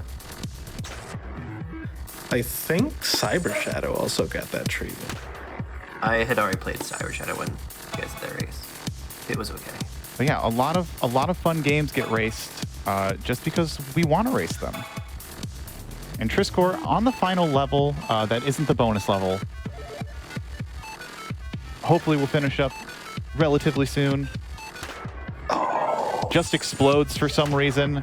Who knows? It's the spinner. Just went straight into the spinner. It's really hard because like the spinner is also like the shadow color. So it's like it just blends in and it's hard to dodge. There's also that laser line. Whoa, that was a good movement. That was bold. Bold. I think these are the last two. I also think Gets it. He's freed himself. Yeah, just the bonus level and Bonus level. Finish. Oh, he crashed. Crashes right into the wall. Accidentally hits escape. Oh no! No! Forfeit a second time. If I were a racer and I got a pace bin that had escape closes the game, I'd rip that key off my keyboard. I'd match. Good idea. And there, Trisscorp does get the finish. He did it. 2209. This game does have like bonus mode where like you have to collect all the stars. That's the true 100% route. But we don't got time for that. We definitely don't have time for that. Who has time for that? That's not fast. And we're all about going fast here at Mystery Tournament. But yeah, we have one match remaining for you, and we will catch that in a little bit. One more best of 3, and unfortunately, we will not be the ones present to hang out with all you lovely folks. Yeah, it's been a pleasure to commentate, but we'll get 3 more commentators to get the last match of the day. You're in good hands, though. Very good hands. Thank you all so much for your commentary. It's been a blast commentating these past few runs with you. Like they were saying, we are going to take a quick break while we get ready for the final matches of the day. So just before we switch over to a break, I'd like to remind you all, if you have any ideas for your own show or your own one-off events on the channel, feel free to go to gamesdonequick.com/hotfix to submit your own ideas. We'll be back in just a few minutes with the last match of the day for Mystery Tournament. Hello, everybody, and welcome back to the Game Zone Quick Hotfix. We are back with Mystery Tournament and the losers semifinals. We have a new trio of commentators. Sorry, how are y'all doing? Hey, I'm doing great. Other two, introduce yourself. Hi, I'm Ted. I'm having a great time here. I'm your buddy, your pal, the guy who is, according to Andy, 40 times cooler than Andy. It's true. I own a pair of sunglasses. Not as good as him in most games, gotta say. Yeah, I'm FFAO. I joined MT13. I wasn't actually a competitor. I just joined races for fun, which is something you can do. And then I eventually joined the tournament, and now I'm a tester for this tournament. So I've played the games that they're going to play right now. Yeah, we have 2 experts in the chat, actually, because I've joined an MT12. I joined 12, 13, 14, 15, but I was actually a tester this time around because I wanted to be a tester. And it was a great time getting to see all the games. I've actually tested every single game that you've seen today so far. And well, we'll see if that continues. But we have 2 wonderful competitors for you here in losers semifinals. We saw them compete earlier today. We saw Maurice was sitting in winner's bracket and lost to Adam in a game called Circa Infinity, which I tested and loved. And Adam destroyed that game. Maurice was also super fast, but Adam was faster. Maurice got knocked down in the losers bracket. You just saw Maurice play in losers quarters. Those are the short best of 3 games in a pretty dominating performance against Trisscorp. And if you know Maurice as the heel of Mystery Tournament, OkamiofGames is the dark horse for this tournament. Because OkamiofGames, a very well-known face in the Kuso Grande scene. If you've ever seen Kuso Grande, you know what it is. But if you don't, it is a tournament held over on Brosench's channel where all the games have to be bad, unlike Mystery Tournament where they just can be bad. And OkamiofGames was running a train through this bracket, was having a great time through winner's bracket.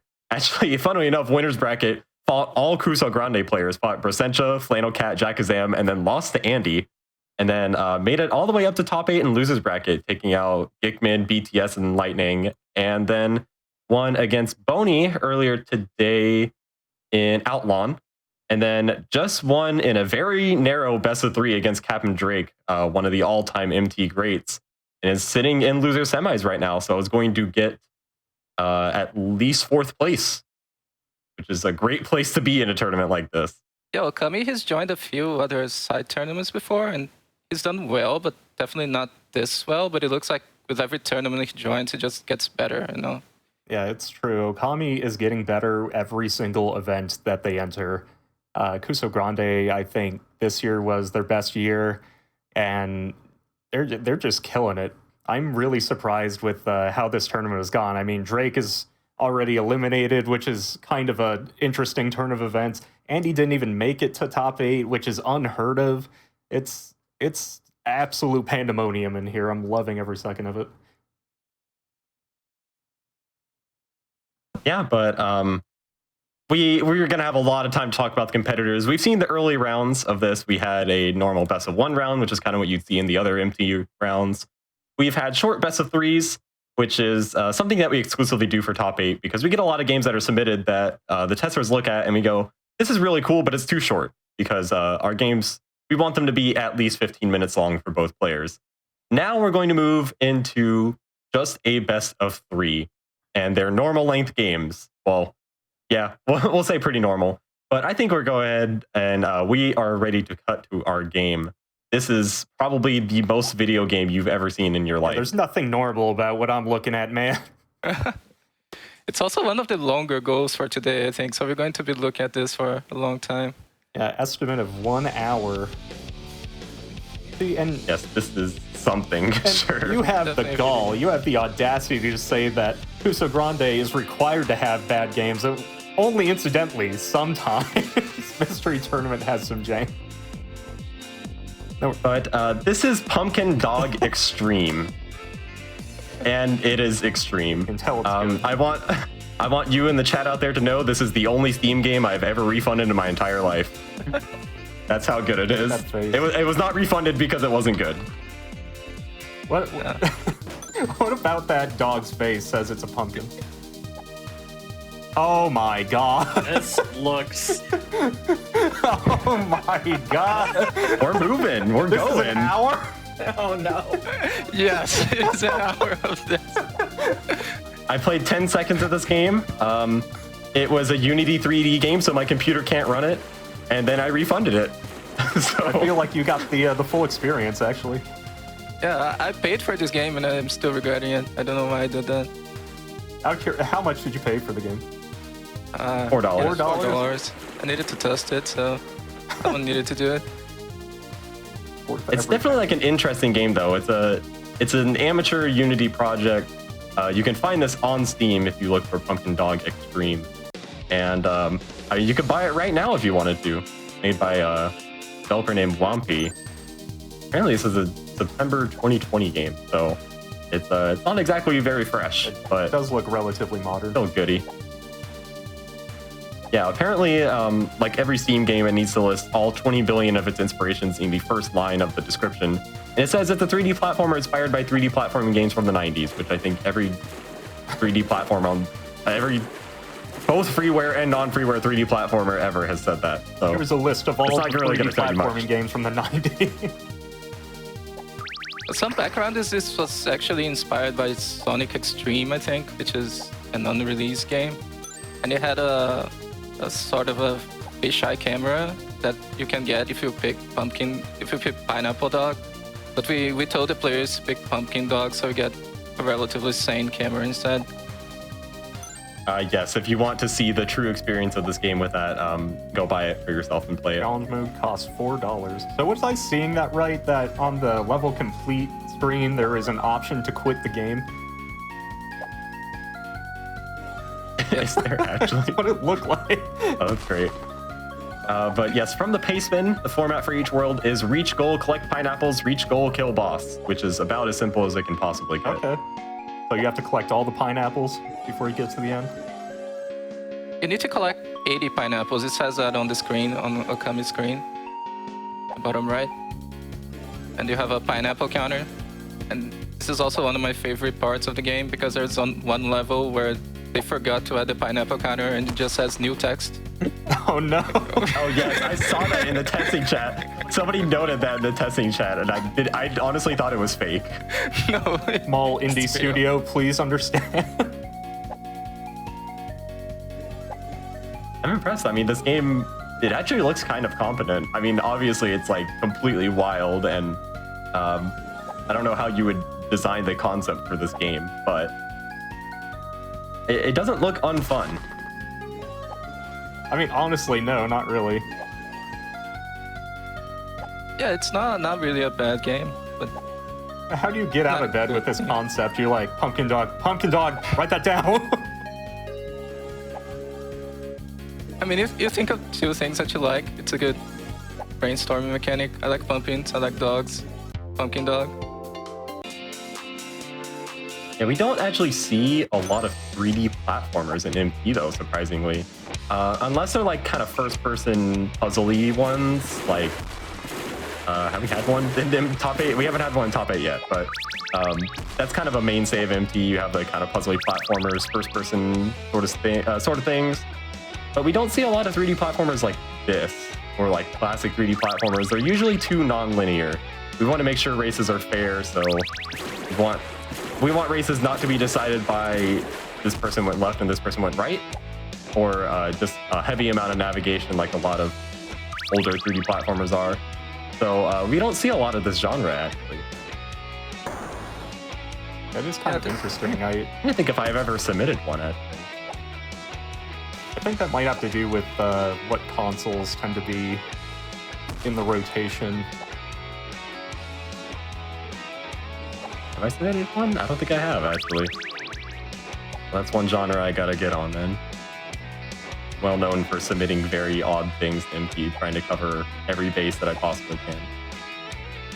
So yeah, when you see you get a deeper Hulu submission, it's always, oh no, what am I getting? Scary. Yeah, you never know what you're getting. You know it's going to be weird. Sure don't, man. I distinctly remember getting knocked out of MT one year because I got Zabooma food. Okay, I wouldn't do anything like that, but...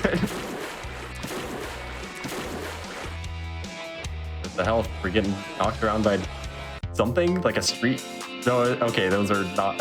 Yeah, those are spikes. That's not a street cleaner. Check that out. There is a main menu and quick game. Boss health. Boss health. There it is. Boss fight. Just stay above his head perpetually. There you go.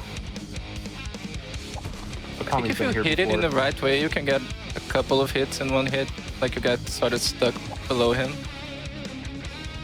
But it is like a Sonic boss. Yeah, a little bit.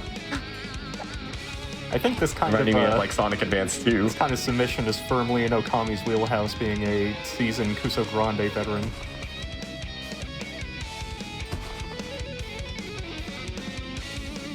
I'll have to see. Maurice really likes weird games too. This is definitely nothing new for him. Maurice, the kind of person to enter a lot of races, actually started, let's see, first tournament was Reject Tournament, which is a tournament full of all the games that we have to reject from Mystery Tournament. I think went like 0-2 at Reject Tournament. Or, well, no, that was a group stage. I want to say he went like 1-4. And then joined every single race of the MT after. I can't remember what it was. I want to say it was 12, because it wasn't the first one that he entered. Then entered MT 13 and got second place. So Maurice races a lot of games. Sometimes they look like this. I should note this game was submitted by Hopscotch, and this is like peak Hopscotch game. This or like questionable licensed DS game is what I expect out of Hopscotch. Yeah, I was surprised to start seeing DS submissions. But that is a quantifiable thing, touching on what you said. Like, just entering a lot of races, no matter what they are, just other people's races, that definitely makes you better at Mystery Tournament. Like, you'd think because most competitors, they don't have what games they're going to play beforehand, it could just be random luck of the draw, but it's really not. You get the same people up here every year with a few new bloods coming in that just enter every race and get really, really good very fast. Yeah, Maurice, kind of the king of that. Kind of had to chill out this time because did a lot of tech work behind the scenes. We like to give a huge thanks to Maurice. If you saw before the race, we had the little widget that showed what the previous games that they played during the tournament were. That was made by Maurice. And it is incredible, frankly. Maurice did a huge amount of tech work. I used to be a restreamer for MT, but now I've decided that my computer sucks too much in order to make the restreams look good. But Maurice put a huge amount of work into a big restreaming tool. It makes it really easy for us to show you the races as well. And I'm gonna have to like buy him a pizza after MT or something. And he also did a huge chunk of work of actually doing the restreams. Like, he's a big reason why we actually got all matches restreamed this year, which is not He did a ridiculous amount of restreams. He did like so many of them. And he still finds the time to get into top 8. What a guy. Yeah, you know, okay, I guess I'll get into top 8. Standard Maurice move. If I don't do it, Maurice is definitely a fearsome opponent. Yeah, definitely a fearsome opponent to get. But I mean, Okami is flying through this game so far. Yeah, not surprised at all. This definitely seems like a Okami sub to me. But yeah, I love like weird 3D platformers. Yeah. So I think I would love this game. Like, despite I remember distinctly racing Croc the Legend of the Gobos, which was an MP sub I think last year. And then everybody was like, I hate this game, and then Adam and I were like, I love this game so much. Yeah, all I'm saying is that's because we raced the inferior version, the PS1 instead of the Saturn version. Yeah, people love these kinds of games. Reminder that the Gex series has outsold the Persona series by every metric. That is true. That is a true fact. But the Gex games aren't bad. Yeah, they're just slated to originate on an awful console. So I'm sorry, 3DO. Even I can't defend the future. Even I can't defend the 3DO, and I speedrun a 3DO game.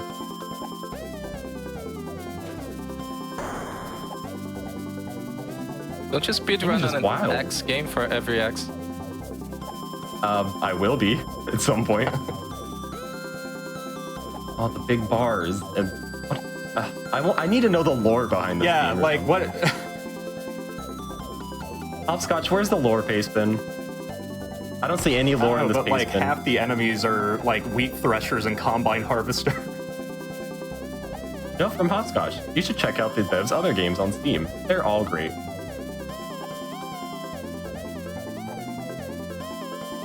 Do you think the enemies are wheat threshers and other farm equipment because the dog is a pumpkin? That would make the lore. Oh, you have a lot of health actually. Those spikes that barely did anything. Okay, but I know Maurice is the kind of person because he says this all the time on commentary. As soon as he sees that, it's go mode. Like you go flying. It's time to be aggressive. I did that in Spacegulls, which we saw earlier. See, I can talk about all the previous games because I tested all of them. But like once I saw that you had so much health in that game, I'm like, okay, I'm going. I don't care if I hit spike. You do have to be careful not to fall down in this game because Maurice had to restart the first level, and that's a huge time loss to fall down. Helicopter. It seems like they have a lot more control over their jump than I initially thought because of the animation. It's very floaty. Yeah. Probably because you're spinning all around. I have a feeling that might have to do with it. Initially, I didn't play this game on fantastic quality, and then you don't have a shadow, and it becomes 5 times harder. Oh, I'm very glad I didn't test this game. Oh, wow. Yeah. I would have had to run it on fastest. When your graphic settings is a difficulty setting. So I did tell the racers to please set the graphic settings to maximum or you'll have some trouble. You only require the most top tier of PCs to compete in MT. You have to be able to run Pumpkin Dog Extreme on fanciest graphics settings. Yeah, we come to you. Oh, I don't like where Okami is. Oh, jeez. I don't Get like out this. of there. Okay, nice save.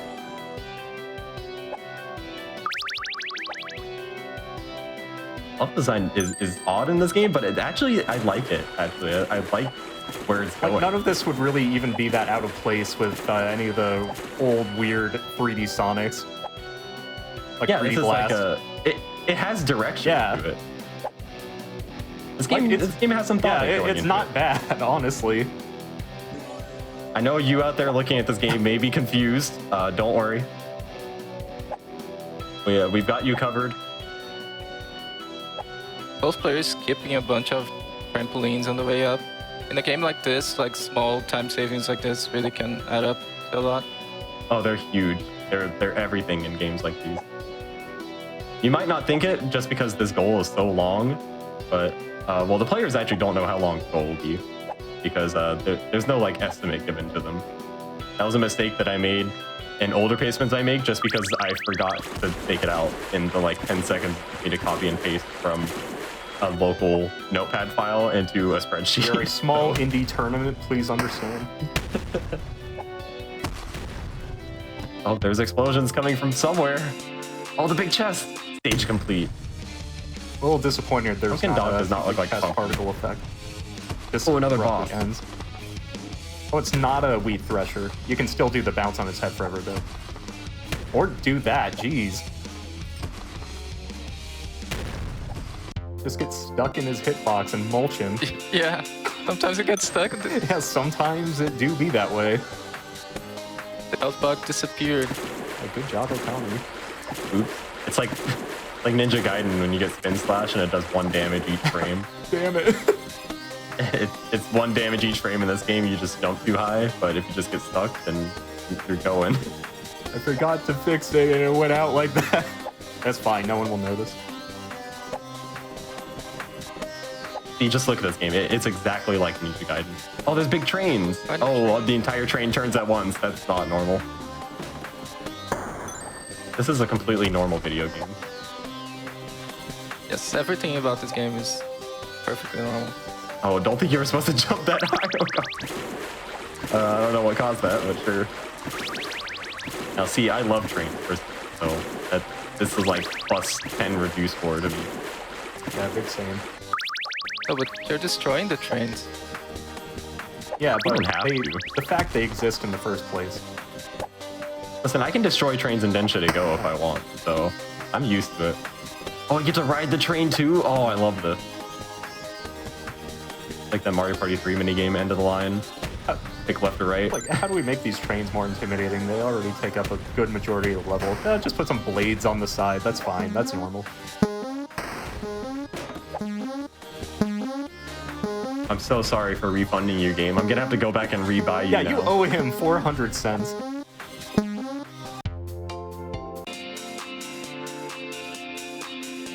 Okay, Maurice is on this boss fight now, too. See if he figures it out.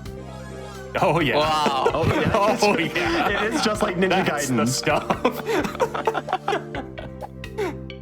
This game it's Ninja Gaiden. You know what? I wouldn't be surprised at, speaking of Ninja Gaiden and classic NES games and killing bosses fast, I would try and hit the boss and then pause the game to see if it's like Mega Man. Always gotta try like at least once. Stuff like that. Try the jank. If you suspect, even remotely, like you might have noticed, got some signs during watching this game that it might not have the highest bug testing budget. You can try that. Yeah, there are 3 things that are broken in every PC game. Quick saves, pausing, and jumping. And you gotta try all 3 of them every PC game that you get. Especially quick saves. There's not a single video game out there that has a quick save and it isn't completely broken. Shoutouts to, what game was it earlier? Deathlock, that had that as a mechanic where you preserved your momentum between death. Yeah, that was a great game. That was a great submission. Holy cow.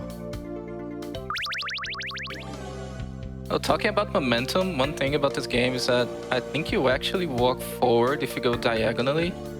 I don't think they're using it, but one strategy you can do is you can turn your camera like to be slanted and then go diagonally the whole way, and you go a bit faster. Oh, GoldenEye. Oh, yeah, it's GoldenEye. Or like every FPS ever.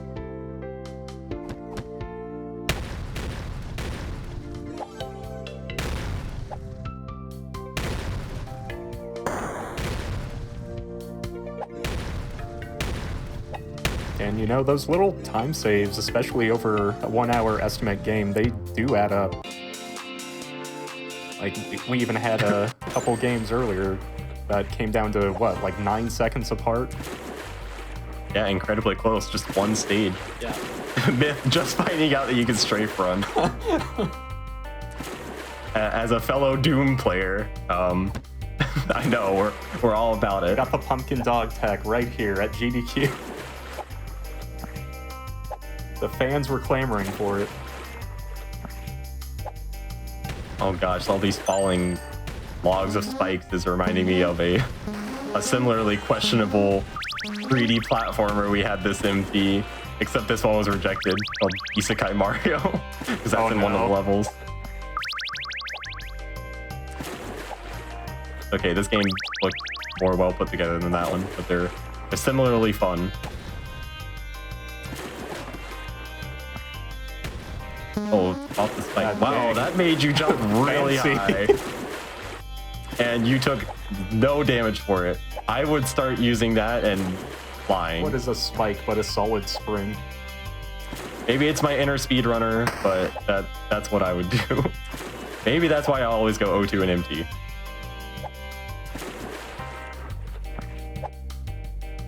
Gotta happen to a good majority of the people.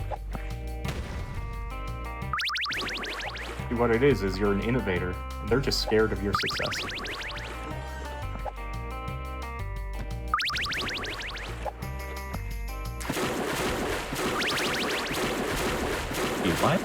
What is the penalty for aim mode?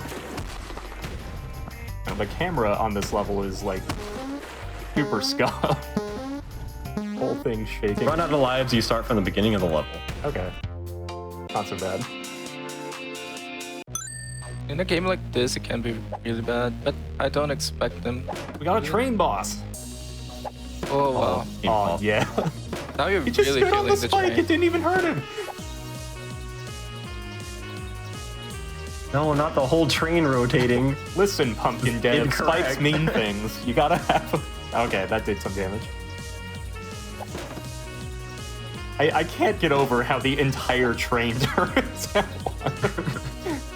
I love it. Let him go. It's like a big gag. Like, oh, it's a train. Oh, it all turns at once. Oh, Christmas Land. That's not a train. Santa it's Claus a in long trouble car. now.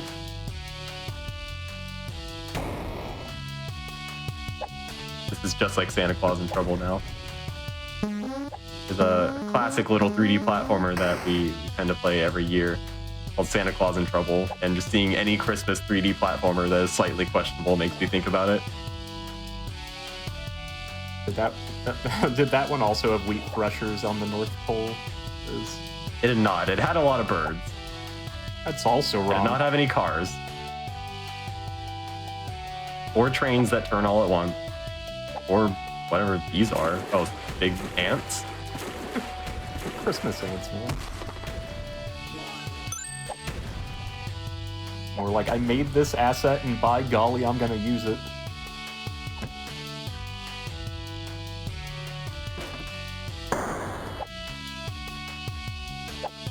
Oh, they explode. The explosion's actually kind of impressive looking. I like it. Always got to appreciate a good explosion in a game. As a frequent shmup player, I gotta love them. Okay, don't appreciate that when you beat a boss in this game, you don't even get the existing explosion effect. You just get a thing that says, well done, level complete. I wonder what the other testers had to say about this game. I already know what Internet Dirigible is gonna say about it, so... Roar's comment, let them suffer. Internet Dirigible's comment, please top 8, please, please, please, please. Alpha's comment, to counter internet dirigible, please ban hopscotch from the tournament. Seems we all love this game. Hopscotch is a beloved member of this community. Over my dead We love body. you, hopscotch. You take that back. Even the questionable games that you submit, we still love you.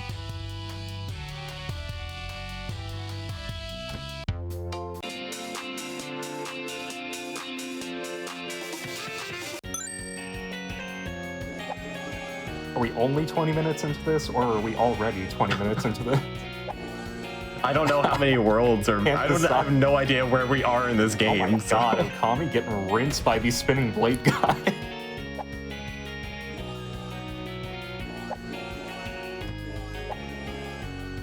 I think this is World 4 and there are like 8.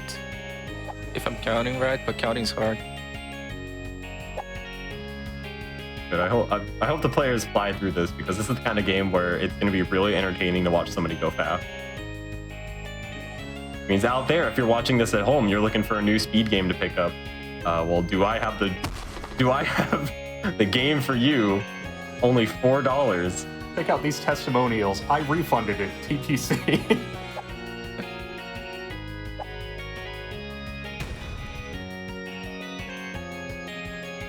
Oh, bouncing off the enemy on top actually gave you enough height. That's an interesting little idea.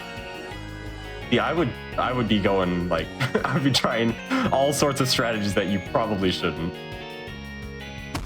Bop the car that's clipping through the upper level. I like how the enemies explode into confetti too. Yeah, that's great. It needs like the Halo Reach sound, the armor effect that every single person online had.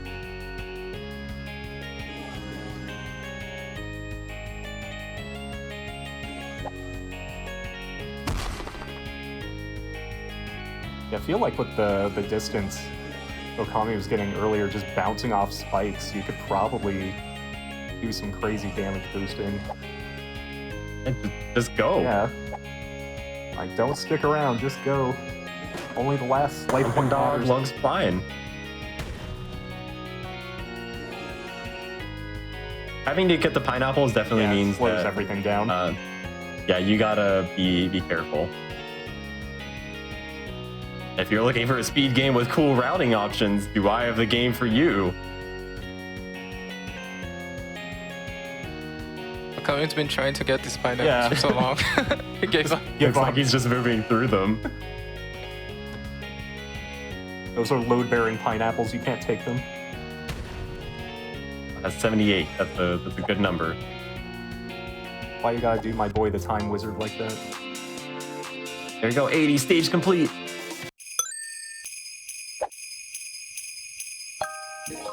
Oh, nighttime level. What? This is not what I expected to see in this angry game. Christmas tree.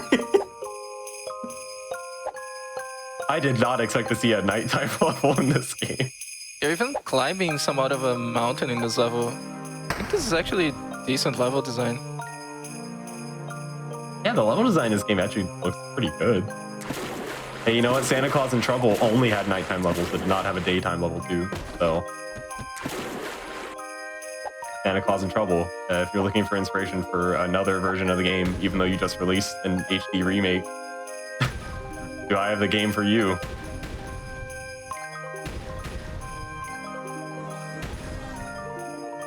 Wow, the hitbox on Pick Up the Pineapple is really tight. Yeah, it definitely looks like you're just walking right through them. It doesn't seem consistent either. Like, some of them look like they have different hitboxes than others. I don't really get it. Yeah, when testing, I definitely noticed that some pineapples were harder to collect than others, like the ones that Okami skipped.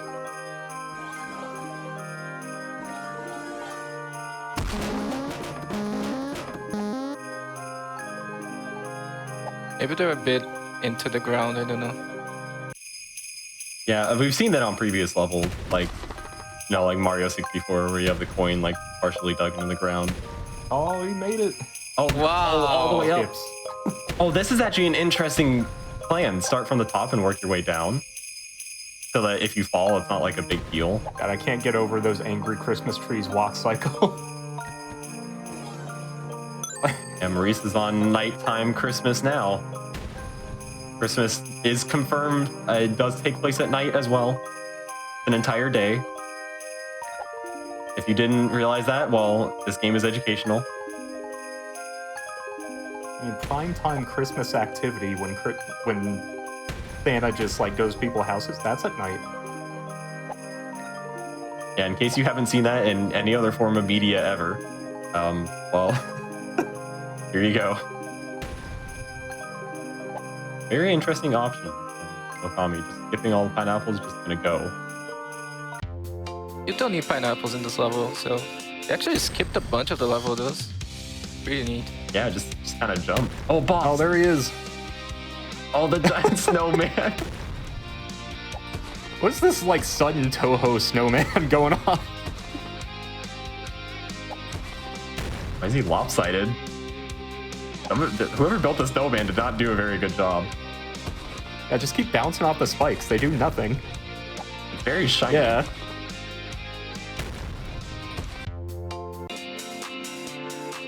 Yeah, Done stage it. complete. OkamiofGames has about like what, a one stage lead then? Yeah, like just about. plus a boss. It's always tough to judge like boss times in relation to if one player is ahead or not. Just because a game over or like a death on a boss is always a huge thing. We saw this earlier with like Circa Infinity. Yeah, that boss that just sent you back to the beginning. Yeah, that boss The equalizer. difficult too. Even I died like once or I think I only died once on that boss, but like it's still a big time waster.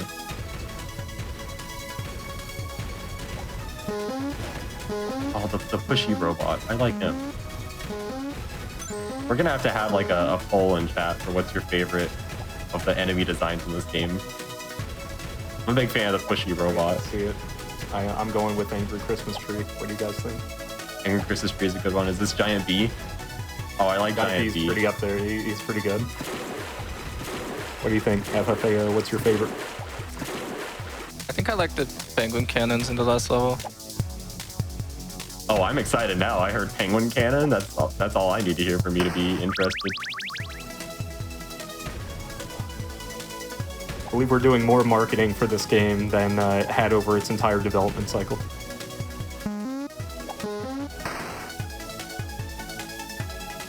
Oh, the big like minigun robot. Oh, that's so He's cool. full of so much anger. Some inventive designs. Yeah, Maurice doing the same thing.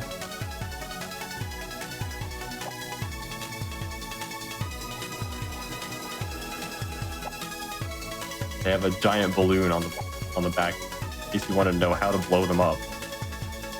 And like at some point, you have to realize the spikes around your enemies are not a detriment, but like a help to the people who's trying to avoid them. That's the big treasure chest. Those flame enemies are The actually level. dangerous because if you get hit, you can fall down and then you lose a bunch of time. Okami got pretty close to one time. Yeah, I was gonna say that the pretty close quarters on those. Yeah, I think the jump being so floaty really helps this game. This game would be like impossible otherwise. It would be so hard. You can just do a whole bunch of wild tricks with it instead.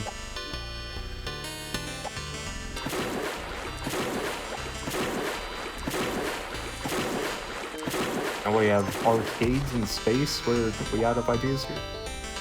Oh, I love this. Arcades are like my favorite thing. As a huge arcade nut, and everybody in the mystery community knows that. I love arcades. Yeah, same. Seeing arcades is great. Ever seen any floating Also, good space? chance. No, actually, no arcades even near me anymore, so I couldn't really check. Just buy one yourself. Now, taking the time to grab the pineapples, good choice. A lot of them are very easy to get right there. There's 2 for each of these spaces. The quarters don't exactly look very dangerous. It's some smart routing choices like this. I like this in MT races when there's like kind of routing choices. You have to pick this up. We saw this earlier on Panda Ball when you had to get a certain number of stars to actually unlock the next world. And so it's an interesting idea having a sight read a level looking at, okay, this one looks quick to get. Something I always really enjoy in races. It looks like Okami is actually starting to strafe run too. Don't know if Okami is a Doom player. Yeah, I don't know if he's doing that on purpose, but I doubt it. I don't know, it's something I would just try anyway, just because it's in so many games.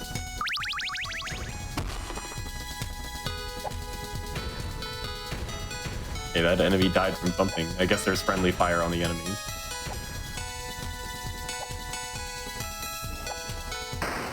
A big cyan target. Everything in this game is reasonable.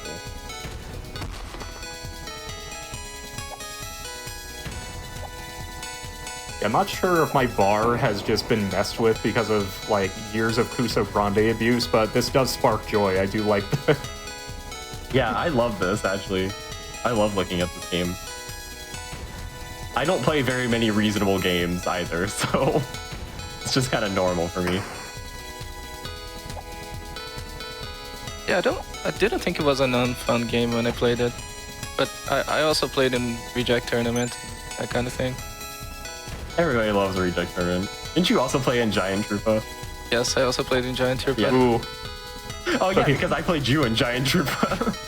So you are also an abuse victim of the Mystery Crew.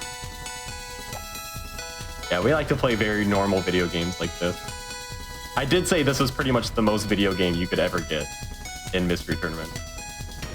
I don't think you could get more video game than this. Oh my god, these cycles are so slow.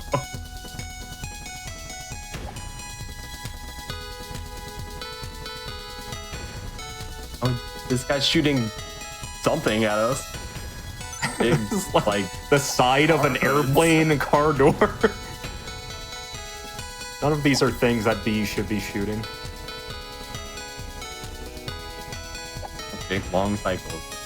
This is something you hate to see. Oh no, Maurice! Oh, Maurice falling down. Maurice, no! Oh, that's big. You keep momentum as you definitely fall. don't want that to happen.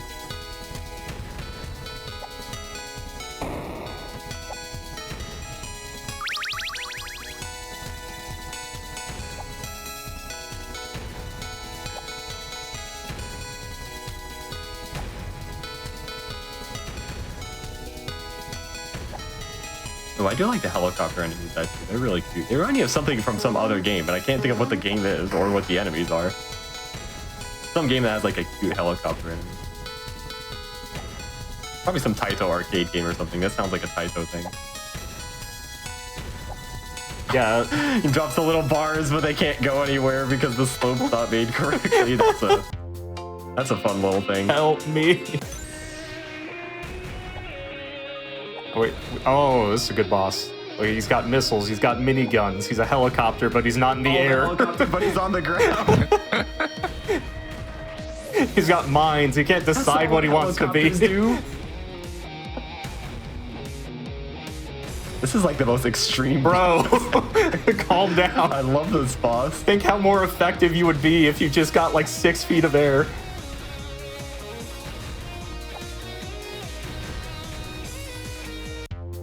Oh, imagine if this boss was in the air. You just go under it and then just mash jump. Like, I would love to see that in this game. All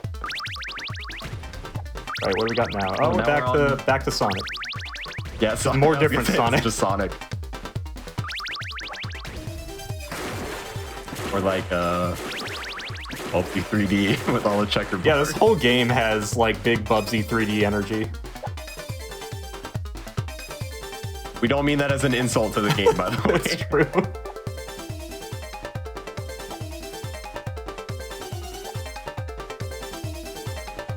Think of a very select, very damaged group of people, of which, you know, I am a proud member that love Bubsy. Maybe for different reasons. Oh, these jumps are going to be awkward with the moving platform. Definitely a kind of portion you might, if you weren't one of these players, you might want to take it slow, just so you don't die. But of course, why would OkamiofGames ever need to do that? Maurice is on the helicopter boss. Slow isn't fast. No, keeping it close.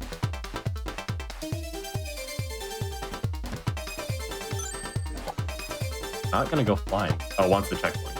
Very good choice. Did not even see it. Yeah, among top mystery tournament competitors, the mantra seems to always be go as aggressive as you can until you start getting walled, and then maybe dial it back a bit. That really hasn't happened with Okami yet this run.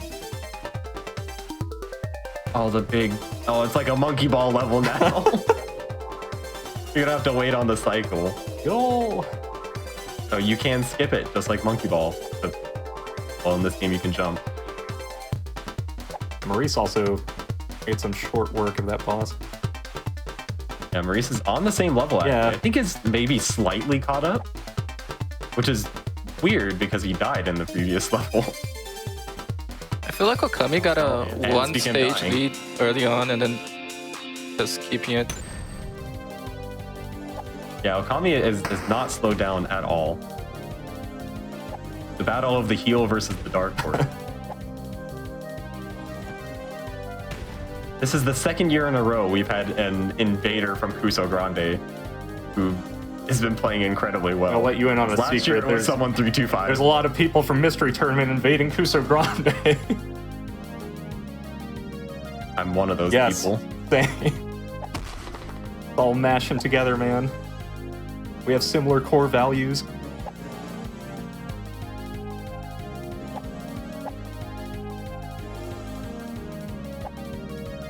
Yeah, see, last time... Oh, wow, that's God, yeah. a lot of damage. Those spinning blade guys just rinse you. Every other enemy, Spinning blade guys, Yeah, run. very brutal.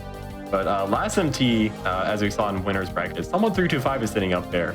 And this has been a running theme for the past few MPs, as somebody from Kuso Grande coming in and then just decimating a lot of people. Yeah. OkamiofGames have had some incredible times. I remember raced a game called Puzznik, which you might know for the music, but we raced a mode in it called Grabnik, which is kind of like a puzzle game. You have to tilt everything around with gravity in order to get it into some sort of configuration to clear everything, and just absolutely destroyed that game. Has definitely shown that they are a strong competitor. Yeah, absolutely. Someone like, good God, what a track record this MT. Like, knocked out BTS, knocked out Drake. Most surprising of all, knocked out me, middling to okay, Kuso Grande and MT competitor Tetsuya. Yeah, and then took out Andy in one. Yeah, he did. Like, he's been on a tear. In fourth place last time, I remember a quote from Maurice after Maurice beat someone 325 last time in MP. Can't wait to see him win MP16. So I was doing... Maybe it could come true. I was doing MT and Kuso at the same time this year. I got bought by someone, left MT, and then I immediately had a match against him in Kuso. I barely squeaked out a win, but it was basically a tie. Like, yeah, I believe Maurice also said earlier on commentary, if he were to bet on somebody to win from the winner's bracket that wasn't himself, he would actually bet on someone. He's ridiculously consistent. Like, everyone left is pretty dang consistent, but like, I don't know what it is. I don't know how to quantify it, like the certain something that consistently good players like capndrake and Andy especially have. But man, once they get a game, they just do not make mistakes after a while. It's ridiculous. Some people are just very, very good. He's just extremely good at like seeing your level and seeing what he's got to do. Like, I gotta go here, go there. Something Yeah, that I was so faceted in Puzznik. It was terrifying to watch that race.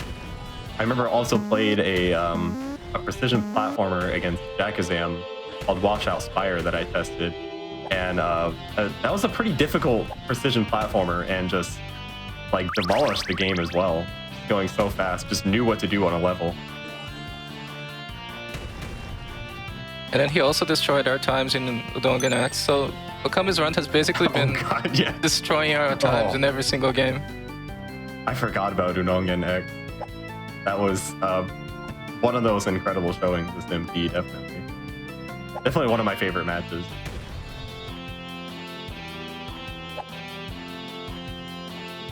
all the top 8 matches have been really great so far. Yeah, this has been. I mean, sorry, I gotta announce. Oh, what does that pumpkin do? Not pumpkin. What is that pineapple we're doing? the pumpkin. Please understand.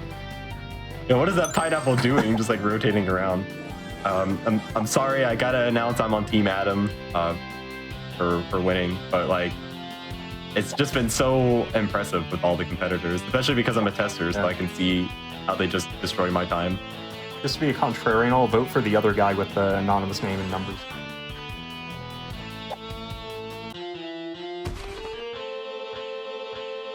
Yeah, that's like an unspoken rule of MT. If you have an anonymous name, you're probably really good. Like someone 325, that one guy was yeah, that one guy, some girl was doing pretty well. Some girl, very good. Oh, this boss is more spiky balls. Surely they will learn to fear them in time. This guy looks like he's halfway stuck in the level. Like he's got tiny little feet that are in his back? Question mark.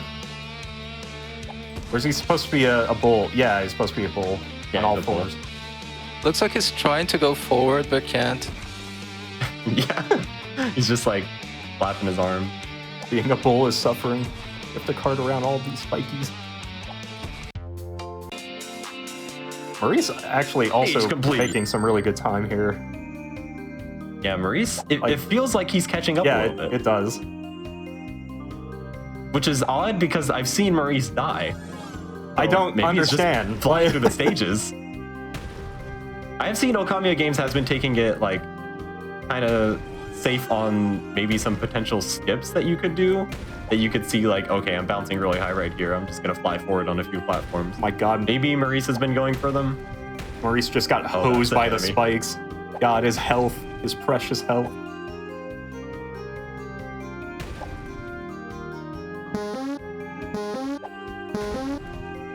Have any of them actually died from health loss?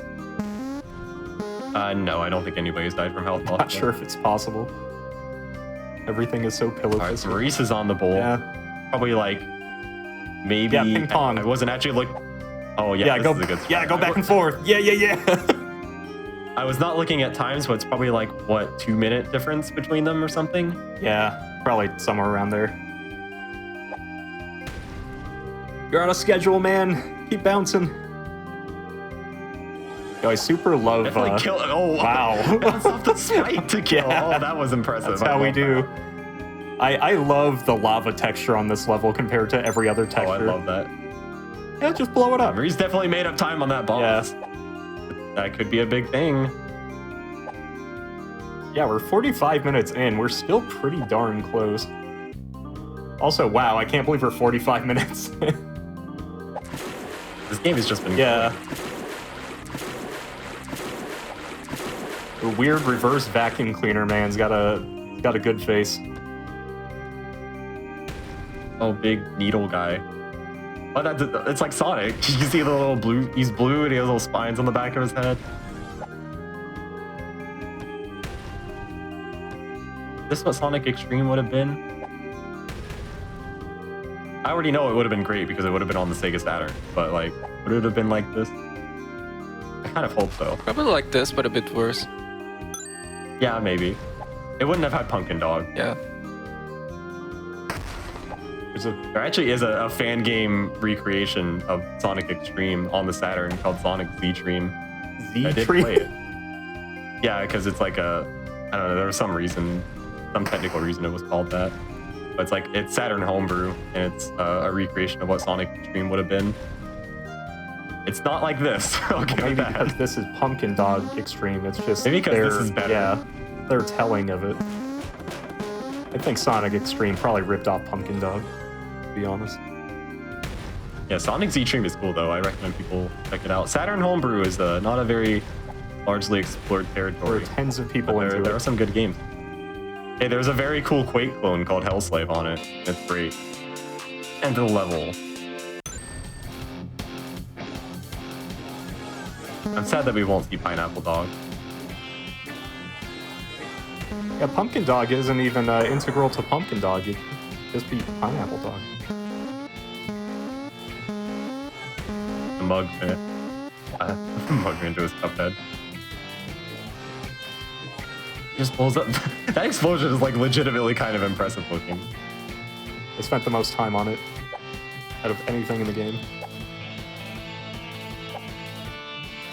Is the alternate path for some pineapple, and they'll do. I'm not sure if this is the way forward. I think you have to backtrack. You do need to go on some of these alternate paths because there's not enough in the main path.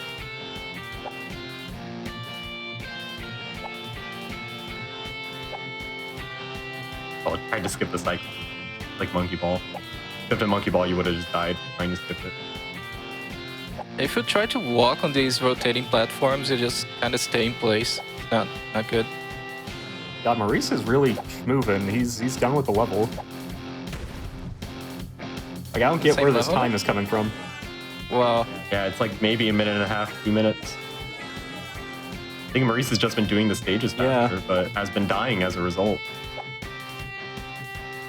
Oh, I can't wait to hear what Maurice thinks about that. Oh, yeah. Here's the thing, Maurice hates any game that he loses in. So, could be this game, could not. Don't we all? Who knows? Hey, I loved the game that I lost in MP15. Well, I like the second one, not the first. That's one cool thing about MP is you just find so many cool games. There's a lot of them that are submitted by other people that I would have never known about. Yeah, stuff that you would never have known about or played. Like, I had to violently defend Irritating Stick on Kuso Grande when they said it was a Kuso game. Not the best game ever made. Yeah, in my first MT, I actually lost in Loser's Bracket to Marisa and Alice's Trap Tower. And that game is awesome, so I'm very glad that I found that game from MT. I actually resubmitted it, and because of that, GFM actually ended up speedrunning it. You do get a lot of that. Like, people end up at GDQs with games that they found in Mystery Tournament. I've yet to speedrun a game that I found in MT. Yeah. I have done it with Kuso. I don't know, I almost considered it on Swiftfish. So any of you watching who are on the fence about this, like, it's a free tournament. Anyone can show up. You can be forced to play. You can literally join and go O2. Yeah, that's the way. And you'll still have a blast, like me. And get forced to just play like stuff finding like this. games. If you're the kind of weird person like me who likes finding very odd games and then playing them, well, do I have the tournament for you? It's called Mystery Tournament. And even if you're not joining Mystery Tournament, there's tons of side mystery events that you can join. We have one coming up called Mystery Fun Fest, which is going to be great. Totally has no relation to do with I Ate Your Pie's Discord Wars, but very fun event. I think that was going to be having just a bunch of different events in it. Little transparent when you're like, we're going to add Super Mario 64 damage limit. There's no forbidden memories, so there's no 5 golden pigs either. Because you're afraid of a lynch mob.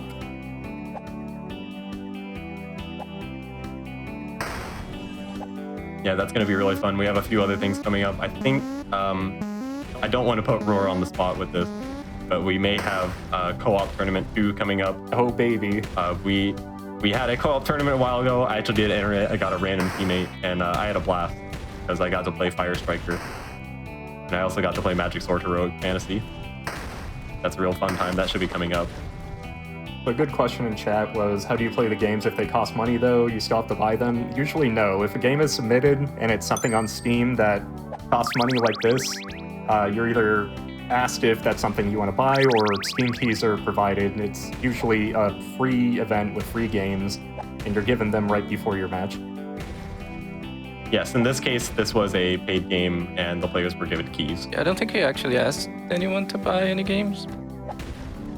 You usually have spare keys. No, not this time. I've been doing this, God, like almost 10 years now. I've never had to buy a game for Mystery Tournament. That's one of the coolest part of Top 8 is that we tend to have more paid games in there just because they're really cool. So if you join and you make Top 8, you get you get Steam games for free. I know Alpha last year got Katana Zero from it. Oh, that was a good skip, yeah. That was a great race. I know Yeah, Alpha got Katana Zero from it. I don't remember who else raced that. I want to say it was someone 325.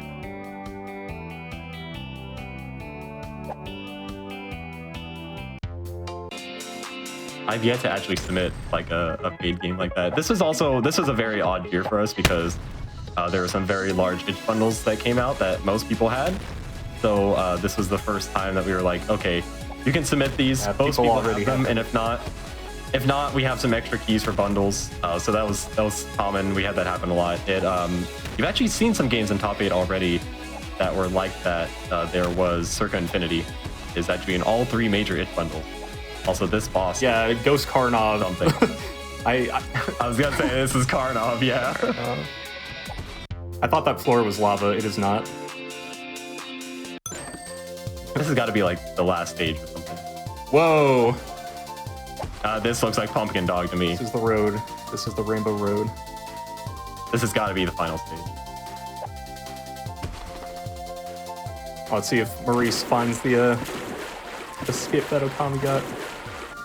Come on, bank off Maurice your boy. is still close behind. This boss, well, all the bosses so far, kind of a pushover. Yeah. So not a single one was threatening in any way, shape, or form. All of the hazards around him just served to kill him faster. Oh, I'm gonna have to watch the health though, actually. Oh, actually end up dying.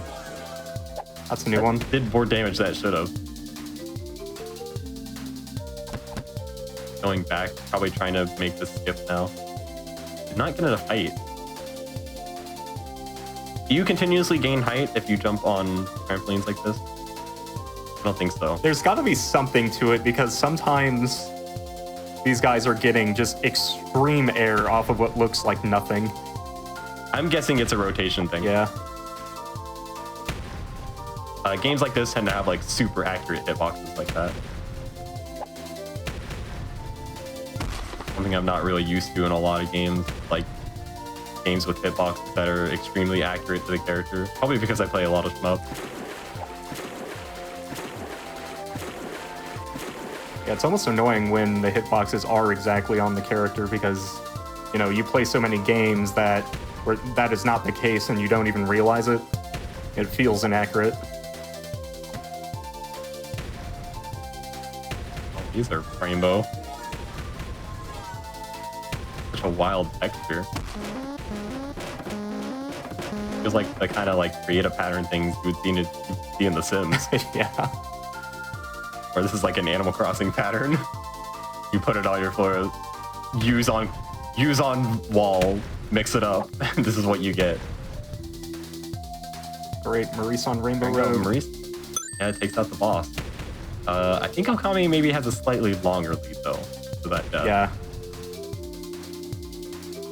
For sure, this looks pretty decided, but who knows what the boss is going to be like. Maybe it's the first equalizer in the game. Stranger things have happened. That enemy just blew up in a bunch of balloons.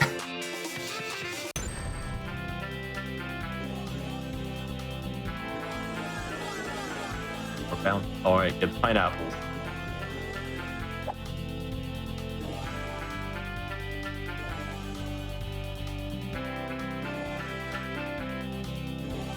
Level doesn't look to have a lot of things in it. Yeah, weirdly no, right? It looks like a Super Mario Galaxy level, actually.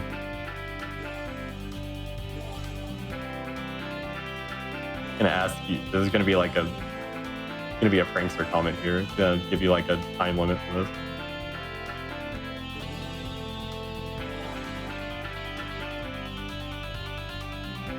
That's already 35. Like, obviously Yeah. there's going to be more than 80 in a level, but like, kind of interesting dichotomy of players of like ones who would grab all the ones at the sea immediately, or ones who would just keep going and then kind of circle around at the end. I'd always try to meticulously pick all of them up in the beginning, only to turn the corner and see like 20 of them sitting there. I always just keep going and then circle around later. Which is probably why I go O2, so don't listen to me, kids. There's a reason I tested this time. not just because it was fun. This level looks like the earlier pineapples are easier to get because they're sort of on the ground, you know. Yeah, the like really early ones you had to like do a little mini jump for, which ends up wasting a lot of time. But these are all on the ground.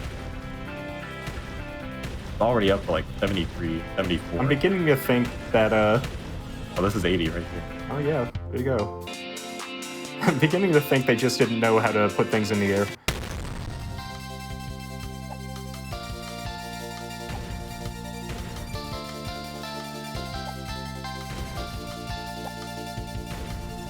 It says blast off. Why isn't it blasting off? Has anybody like added the dev on Twitter, told them that we're racing this No, game we have right questions. now? Get in here. I'm sure they would be ecstatic to know that we are enjoying this game so much.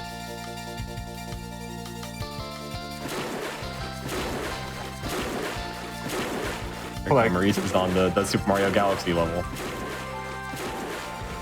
They must have noticed the 2 sales they got.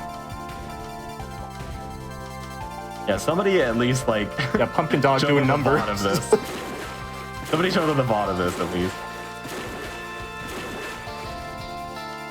First vacuum cleaner guy is so weird. I'm sure they all have like official names. I'm really curious what they are actually. God, look at that height that he got off of pretty much nothing. I wonder if there's like a Super Mario World, like, there should be like a Super Mario World credits roll where it shows you the names of every enemy. I'm sure they all have really great names. Okay, unironically, I always love those. Yeah.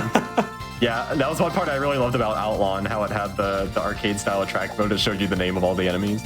I like how the snake was old bitey. He was my favorite.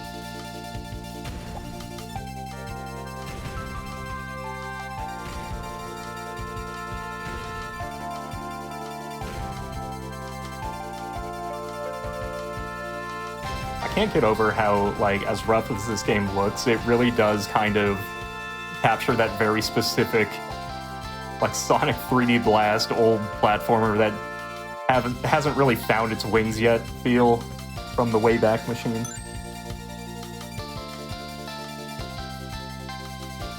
This looks like the kind of game that I would find on, like, one of the quote-unquote non-standard consoles of the 90s. What are these loops? Oh my God. What are these loops? Look, I like Sonic. I wanted to program it. I made it. I'm putting it in. I really need to see if you could actually go in them. I doubt it, but like they did earlier. If you can. You can, yeah. Yeah. You. Oh, okay. This game is awesome. There's like no purpose to it. You can just go around it. It's not blocking anything. It doesn't give you transit to some other part of the level. Yeah, everybody in chat, what quote-unquote non-standard console of the 90s do you think this would be on? I'm saying Jaguar. Yeah, I was gonna say Jaguar. It doesn't look like 3DO. It doesn't look like Saturn. I wouldn't call Saturn non-standard, but sure most people outside of Japan would.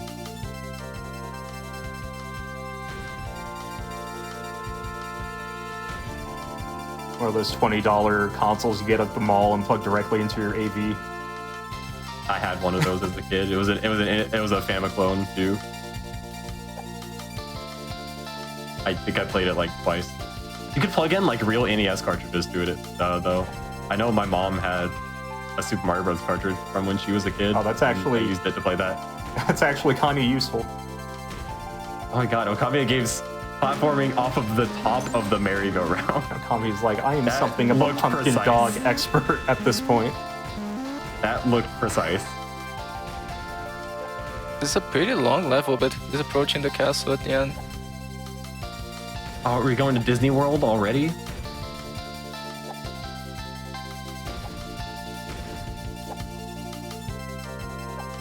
Oh, it is long. Wow.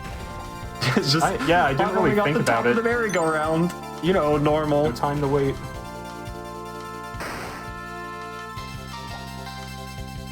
Is this blue platform bouncy? It is a little bouncy, I think. Very important question. No, it isn't. Okay. It does help because you're not going to hit the bars at all. And Maurice is on the same level. But, I mean, this level is massive. God, you really don't want to fall off. The fake 90s game, it couldn't load the entire level at once like this. No. No way. Okay. Okay. It fell off, I think? No, didn't. Barely saved it. I just saw Okami falling and then the stream hiccuped. Had to build defense. Yeah, I was on the edge of my seat. Literally, if you get to the end and then you fall off, that's a significant amount of time. Because this level is so huge. The end is in the sight. end is right there. Fireworks. Yeah, Hit the confetti. enemy from the back. We got the fireworks, got the balloons. There he is. This has got to be the last one. We put right? cannons on the spike balls this time. Now you're in for it. This is even better. Oh, it's vile. I love the Ferris wheel. Except it's off-brand, so it's like Vol. That is not a very... Oh, there's two Ferris wheels. One of them is not very safe, and the other one is also not very safe.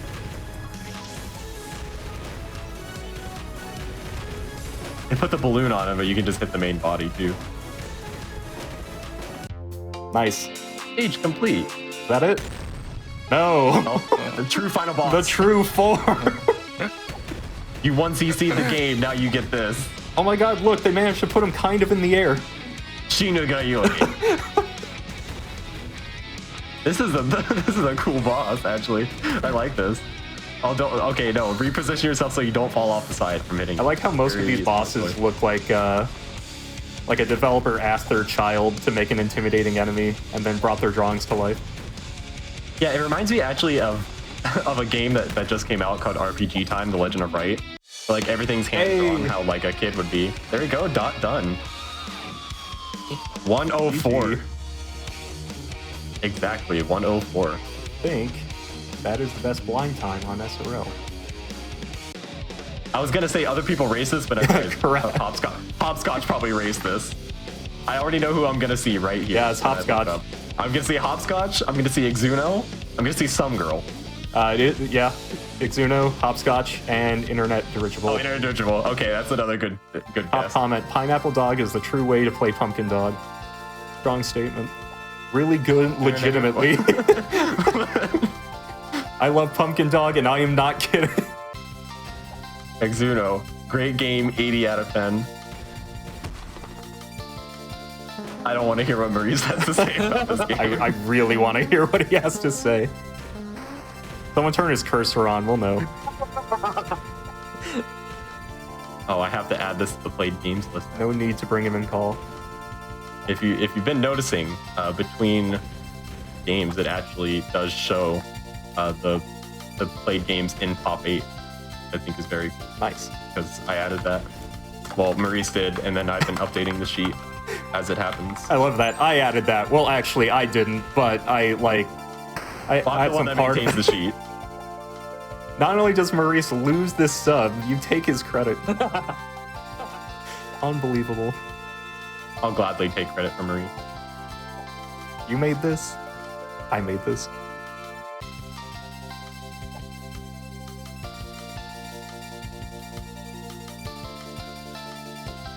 I love this title screen. We have a thread in our Discord where we post like weird box art to games, and sometimes I post weird title screens in there. Why has this not been in there?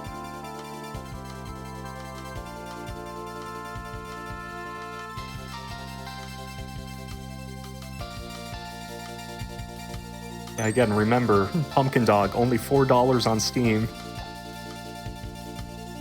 PPC can't run it, but maybe you can. And you can see what Pineapple Dog is like. Yeah, this has legitimately grown on me over the past hour.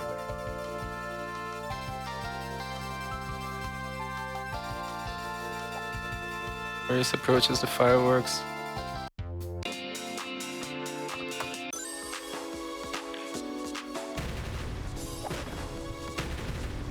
Alright, boss time. Two bosses. Whatever this guy is, and then the like boy boss. I like how the boss here has forward cannons, forward cannons, forward cannons, but also some backward cannons, just for good measure. I like how the other boss, the one after this, has two floating miniguns, but he also has a gun for an arm that he does not use. This is a normal video game. Yeah. It's true, this is the most video game you can get in Mystery Tournament.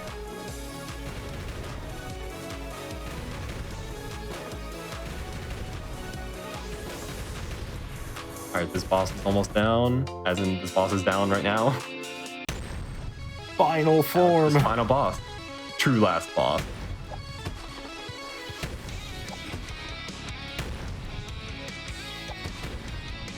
You have to 1cc the game and use less than 2 bombs to get this one.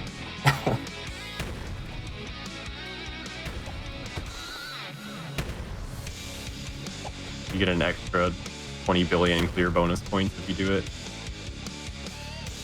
Oh god, that did a lot of damage. Jeez, don't die. Don't die.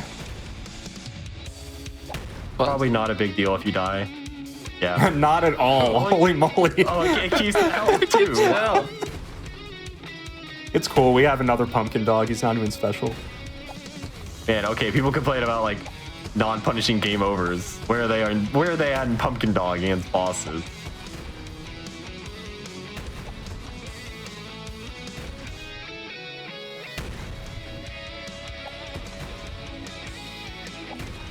How are you even supposed to get hit by the miniguns? I don't know, maybe they're just for show. There's a dot done for Maurice, 108.35. Still faster than the fastest time on SRL. Yeah, very good time. Yeah, at first I thought the 1 hour was gonna be a gross overestimate. No, I knew this one was wrong legit. I was. Well, speaking of video games, oh baby, that was one game. But now, as I said before, this is a best of 3 of normal length games. So we're going to have some more video games for you. We could have a game 2. We could even have a game 3. Who knows? You know, I think we have to have a game 2. I was going to say, what do you mean we could have a game 2? I thought I said we have a game 2. We could have a game 3. We could have a game 2. We could just say Okami wins now. Who knows? We like to play it fast and loose around here. I'm really excited for the next game, though. Next game was legitimately that I loved. Maurice predictably does not like this game. What? Yeah, what a surprise! Are you serious? Surprise! Incorrect. Yeah, well, it's because we didn't play as Pineapple Dog. Yeah, it must be. Pineapple Dog's much better. Some people are just made wrong. I guess Maurice is one of them. Doesn't like pineapple. Spoilers. Possibly the worst game I've ever played. Maurice 18. I thought I knew you, man.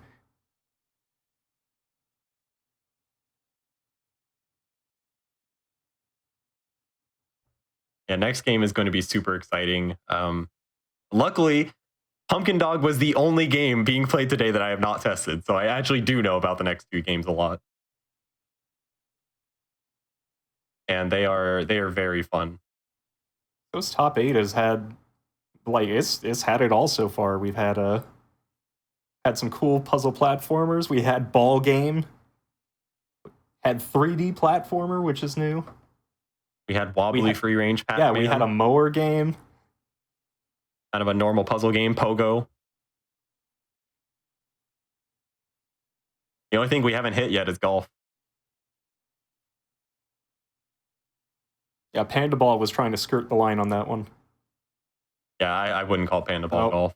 But it was that close. You can't hit something with a golf club, have it go forward, then back. That doesn't work.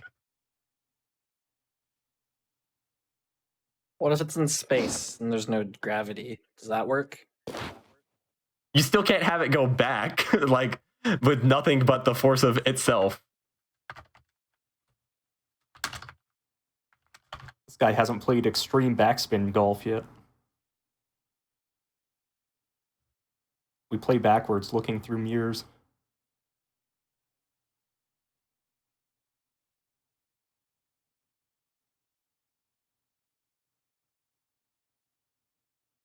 Yeah, that was an hour of that game. That was intense. This next game will not be that long.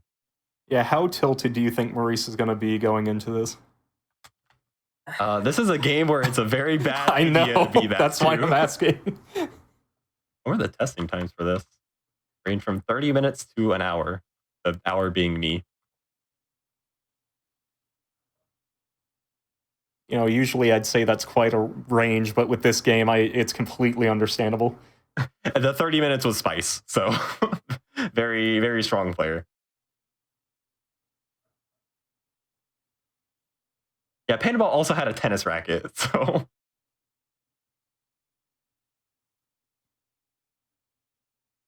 there is actually no discrepancy in the number of games played. It's just that this will only show the first game that they've played, but the counts are correct. But it can only possibly show the first game. So Trisscorp played Spacegulls, but also played what was the second game? Pulstario. Oh no, wait, other way around. Yeah, wait, Tristan plays Spacegulls. No. Is this backward? Oh, the round numbers are backwards. This should be 235 and this should be 236, I think. Yeah, if you mean on the match screen as well, you also play a lot more games if you're in loser's bracket early. Like Bony this year decided he wanted to play as many mystery games as possible. And made 8. Oh, that's what you mean by mismatch. Yes. Yeah, if you drop it in losers, you end up playing more games.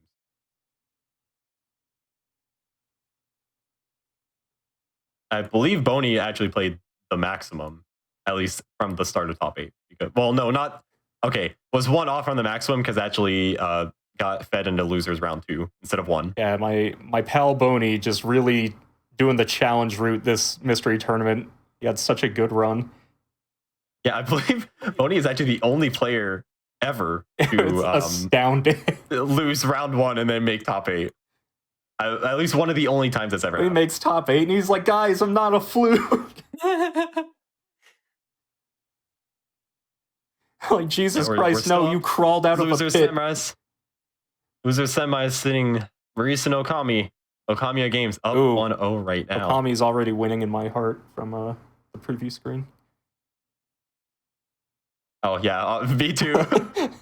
Thank you, Okami. I love you. Uh-huh.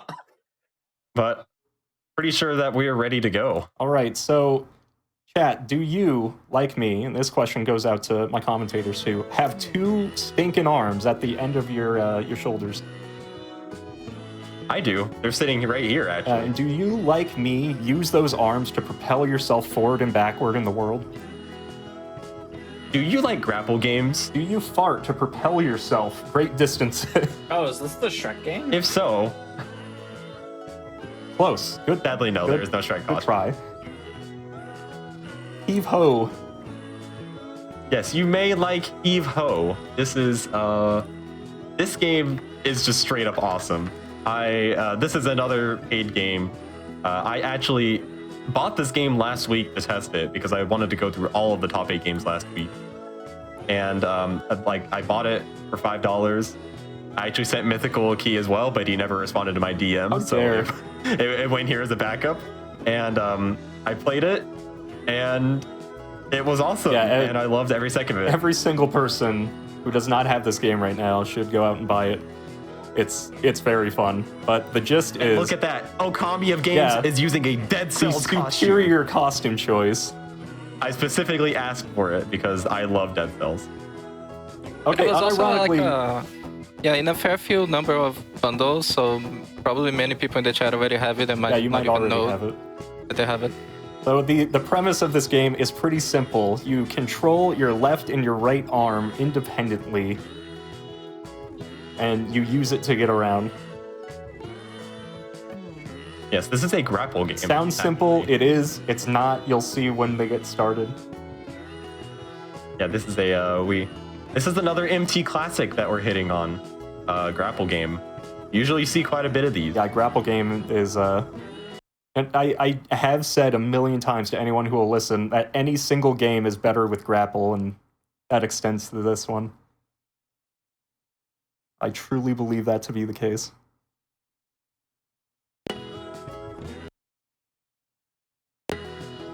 Now we are going to be going through the solo mode. Solo mode is divided into a few what they call runs, which are basically worlds complete with a bunch of stages. We're going to be playing a lot of them this time, actually. This is quite a long goal. But the key is, if you're really good, it's not that long. And these players are really good. I'm not sure if anyone here has seen an earlier submission in the tournament, Eve. It shows up every so often. It was in a top 8. Kind of same premise, right? You got 2 arms, that's how you actually move around. Eve Ho probably copied Eve. Just a cheap imitation. But it has a Dead Cells costume, so I love Auto it. wins. It also has a spaghetti costume. Can you put glasses on the Dead Cells costume? No, the head is exclusive. Unfortunate. Yeah, this is at PAX. This was like a big PAX game was there. I remember actually hearing people talk about it.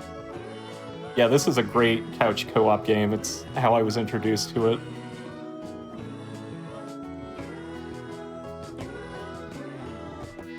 Maurice deciding to peace out before the race has even begun. Having to fix controller issues. I definitely had some with this game. Controller is super important on this game. I can't imagine you can really even play it with keyboard. I mean, you probably can, Yeah, but I'm pretty sure this is like I'm a keyboard gang, and even I would not play this game on keyboard. I play every game that I can on keyboard. I would not do that for this game. Yeah, because your arms pretty much move one-to-one with your analog movements, and the game is designed with that in mind.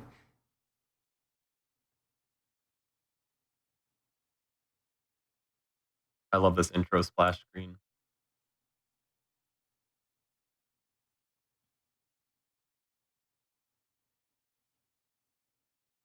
I love how many customization options there are. Holy moly. Yeah, there's also a Scourgebringer costume. He's just going with... I don't even know what this is.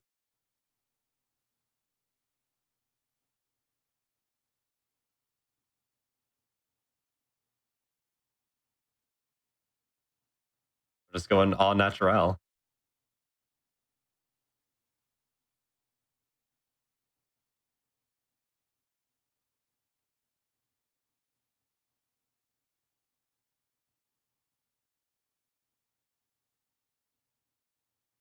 Look this, we have the ultimate battle. PlayStation controls versus Xbox controls. Ooh. Who is better? You know, I am a member of the PlayStation Nation, and I fully support Maurice's choice, but I am torn between the Dead Cells costume and the correct button prompts. Yeah, I'm a member of the PlayStation Nation, but I always use Xbox controllers. So I tested this with an Xbox controller, but my testing time was bad. So maybe that's the key. Yeah, there is a correlation. If you use a PlayStation controller for anything, your times are good.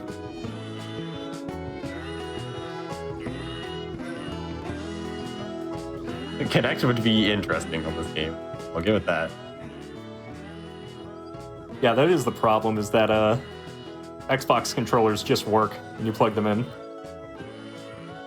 PlayStation controllers, not so much. I've been using the same PS2 controller to play all of my games since, like, 2005. That seems like we're probably ready to start as soon as the players are. That looks like Maurice got his stuff ready. Yeah, hopefully Maurice has had enough time to shake off the jank of Pumpkin Dog and get ready for the new, shinier jank.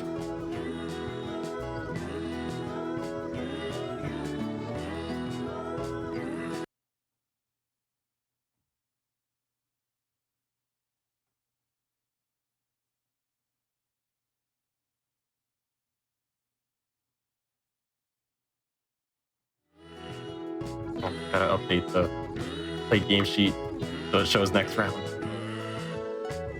Although it actually won't. Okay, Maurice looking like he's going with discount Parappa the Rapper. We'll see if Dead Cells is superior.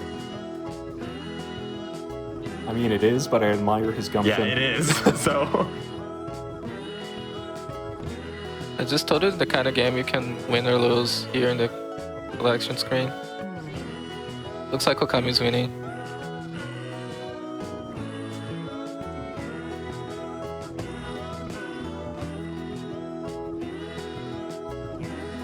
Someone said it as a joke, but I can honestly see, like, if this game came out in the Kinect era, people trying to run it with Kinect. Just really move your arms to get in there.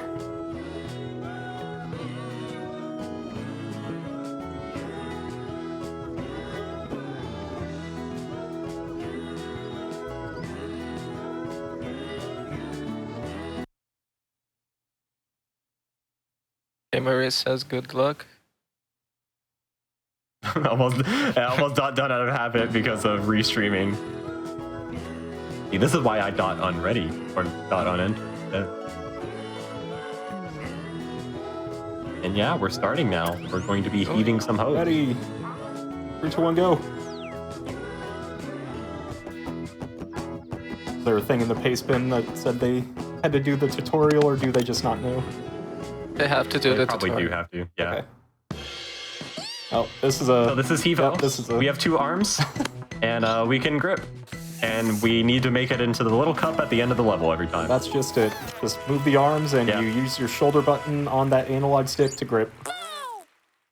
There's going to be more gimmicks later, but it's going to be very basic. God, I love this game. This game is awesome. I'm so happy to see it in top 8. Okay, Yeah, Maurice doing the more difficult way. Just... Oh, there's some interesting strategies that you can try and pull off here, where like you can try and kind of fling yourself to the end of the level. Oh yeah, it's definitely a big risk reward game. You can just go around. In testing, I definitely played it safe the whole time, but if you wanted to, you could just fling yourself to the end of the level. Yeah, it looks like Okami's going with the riskier strategy here. So far, it's paying off, but we'll see when there are more gimmicks and the levels get harder. They get way harder. Yeah, they get definitely so much harder. Okami is definitely already figured out the correct way to move forward safely. Just arm over arm. Yeah, it's a game that iterates on itself a lot. You're gonna learn, like, this is the level that teaches you, okay, if I need to go like under something like this, this is how I do it. Here's how I walk across the ceiling. If I'm on the bottom of a block and I need to get to the top, this is how I'm gonna do it. Yeah, playing this game co-op and in versus is absolute chaos because you have collision with each other. So you can make like a human bridge. A nice jump from Okami. Fling, that was so fast. He got that immediately. I definitely tried to prep a little on all the flings. Maurice too. I was just gonna skip the last one too. Trust in their flings. Grab the edge. Maurice, no, you gotta get in. Oh yeah, that's gonna happen a lot of times, by the way. Where you land on the top. There's the first run done. They're extremely fast. Now we have spikes. Don't touch spikes, you will blow up. Don't touch them with the center of yourself. You can actually touch them with your arms. Oh, Okami popping like a balloon. Yeah, this is going to be the tutorial level for, the game's going to do this a lot, where it has like a little spike right here, and you need to slide along past it without touching it. That's going to happen a lot of times in this game. But you can touch them with your arms, as long as the center of you doesn't touch them. Lightly. But Maurice actually, yeah, changing the lead off that by like a second. And also something the game does is the first level of every run is going to be kind of a tutorial level to explain the new gimmicks. And then there will be actual real levels using the gimmicks. Yeah, it is unironically designed pretty well for what it asks of you. It teaches you all these concepts.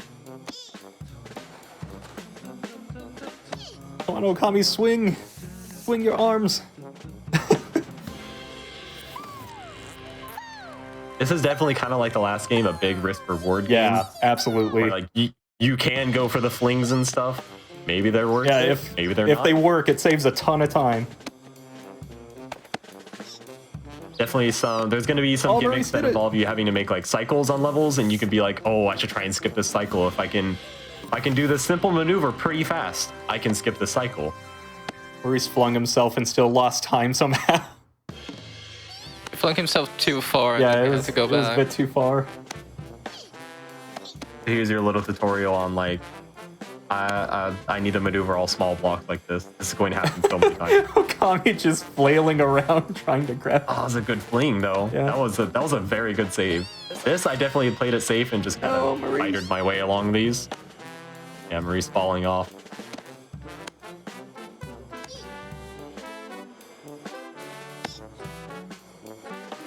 But it's kind of awkward because wherever you latch onto a block, you're not going to be able to reach the next blocks from it. Yeah. They give you like just enough room, so you need to learn how to like reposition yourself. This is going to be a very common recurring theme in this game. Okami's got the hang of it pretty quickly. Yeah, like, yeah, he just couldn't do it there. Fly back in. So Okami taking back the lead, and it's a pretty sizable lead now. Maurice turned himself into a that will probably not remain. Ball of limbs on the ground.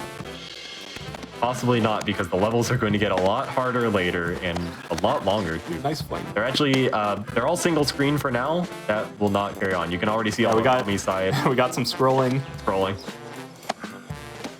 And flings. Okami is like flying right now. We got the circular surfaces. I want to see Maurice on this next level, because Maurice is definitely the kind of person who doesn't play it safe. Got that nasty spike. Oh, there's spikes right here. Yeah, do not hit the spikes. You'll lose so much time. Although there are invisible checkpoints on the levels. I'm pretty sure the placement actually says that.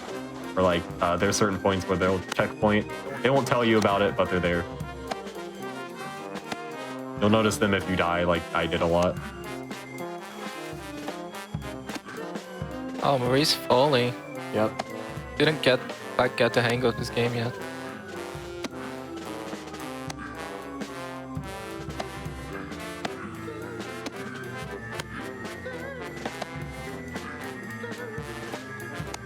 The first quite long level that we have.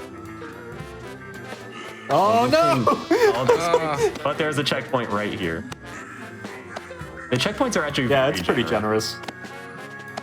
There's a lot of them in this I was game. afraid they'd have to go all the way back. Oh, this we would have definitely cut the goal shorter if that was the case.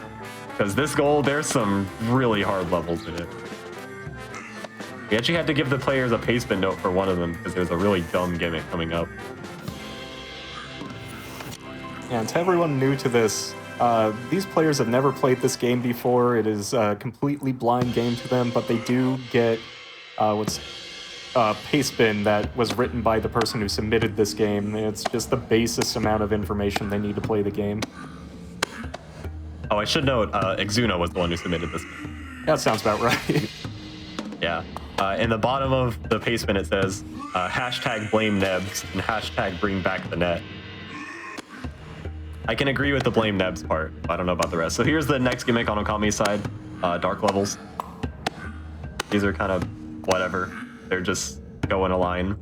It's basically just to stop you from doing big flings. Yeah, that was a pretty bad fall. Tried to go for a fling right there, but just didn't have it right. Didn't have the momentum. I love how Maurice is perpetually going on the bottoms of the level instead of across the top.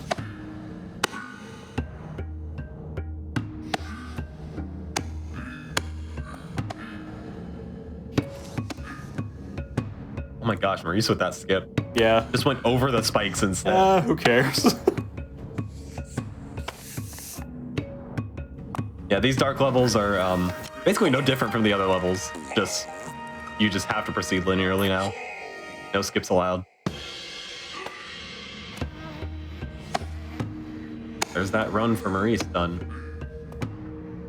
Both players in the dark levels. Very useful thing you saw from Okami there at the beginning of the level. If you're on like a flat platform like that and you want to sidle onto the edge, but you want to be careful, you definitely spike there. You want to grab on first, even if it's like, oh, I don't need to actually grab on anything. You want to do it just to stop yourself from falling off. Rolling around like a potato is not going to get you anywhere. Be very careful. Oh, Okami's doing my strat where you have your arm on the wall and you just kind of mash the grab on button and you'll like slowly fall off a little bit. Yeah, it might very useful. Might not be immediately obvious, but you don't have to always, fully extend your arm. So you can reposition a bit better he just like extended a little or let go and re-grab immediately. And Maurice is catching up, just one cutscene behind.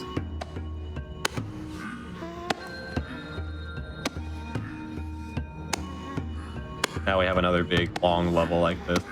Let's just go around the outside. This is probably the least interesting of the gimmicks. Although, I really enjoyed having to like kind of sidle up against the spikes like this. I always thought it was very interesting. Yeah, it was a nice little execution puzzle. It definitely teaches you how to reposition, which is something that's going to be really, really necessary later. Oh no! Oh, tried to you fling to the end, gambled isn't and gonna lost. Yeah, this entire gimmick is like, hey, we're not gonna let you fling to the end. Oh, and Maurice is gonna take the lead with that now. Played it safe at the end. Just like that. It's gonna be little things like that.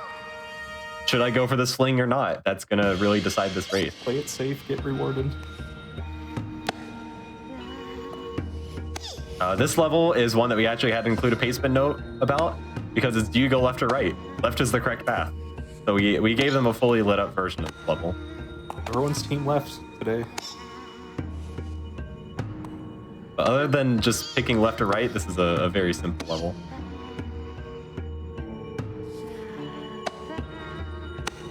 Come on, Maurice, reposition. You can't reach. Reposition.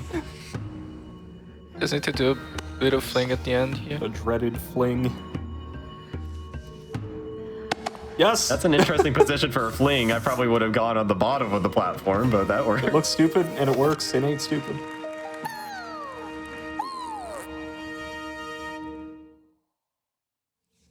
Okami is like half a level behind now. Okami clearly also read the pacement, or he's just team left.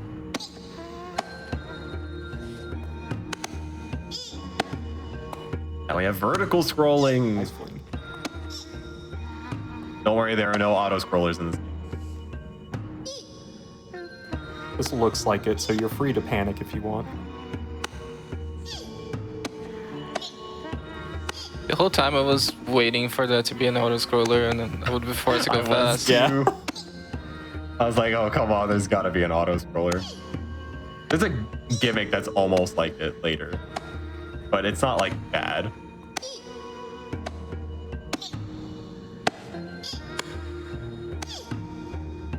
This game definitely demands constant execution out of it, though. And one thing, it might not be immediately obvious. You, like, sometimes forget which hand is holding on and which one you're reaching with, because it switches up all the time, and the right hand is always, you know, right trigger, left hand is left trigger. So you can get one of those moments where you're reaching over, you think you have something grabbed, and you let go of the only thing. Oh no, Maurice. Oh man. He fell for the bait. That bites. This is the respawn platform. Oh, that checkpoint. That bites. Oh no. Yeah, fell for the bait. I'll get the camera back then. It's just so you can respawn. I don't even know how you fling like that. Like, that doesn't make sense to me. I never tried that. I would do like an actual fling.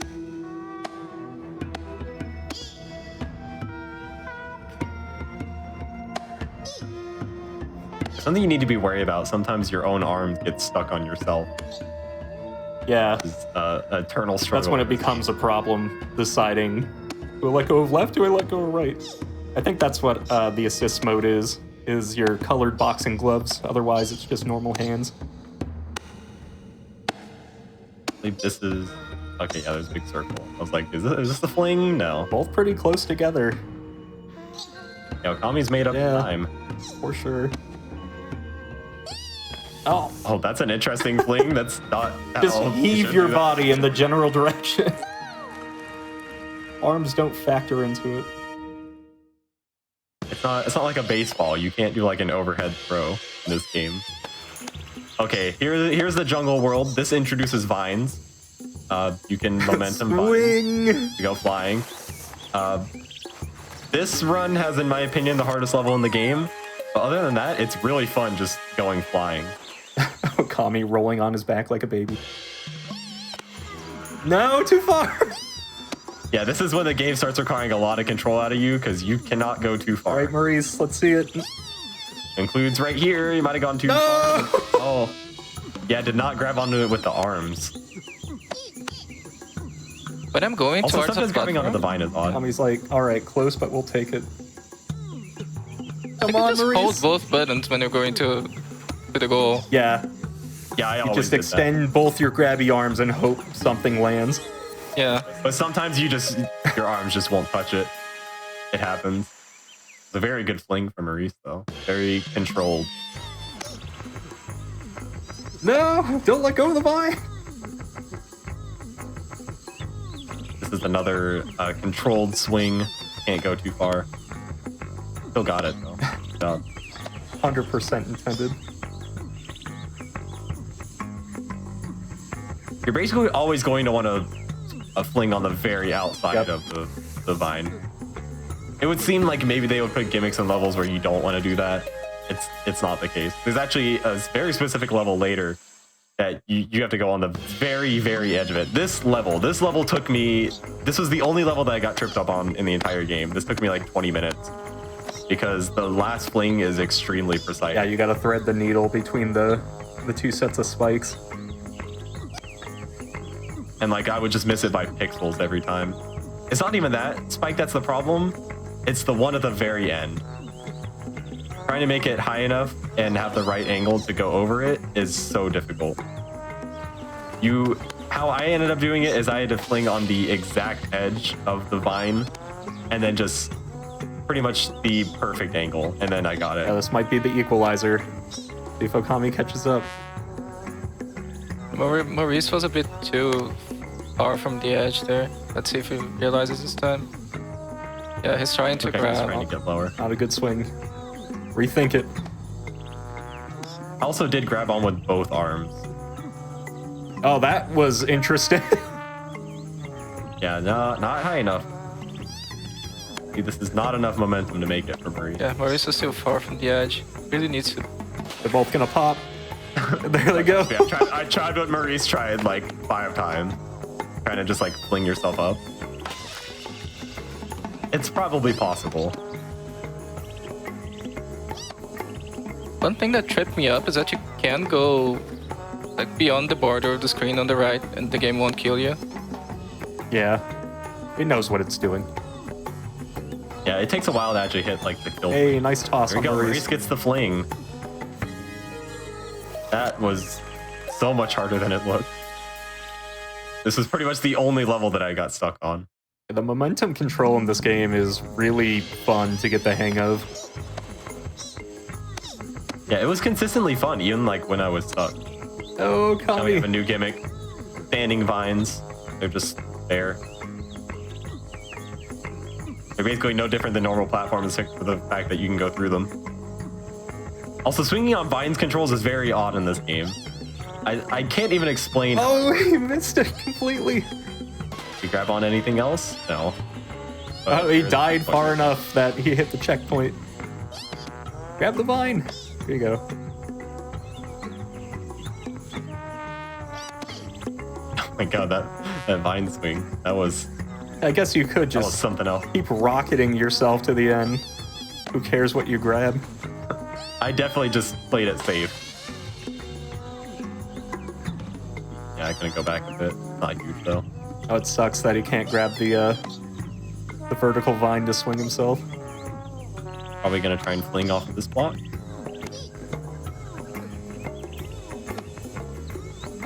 Gonna fling off of that instead. Just another controlled swing. Can't go too high, can't go too low. This one's not hard though.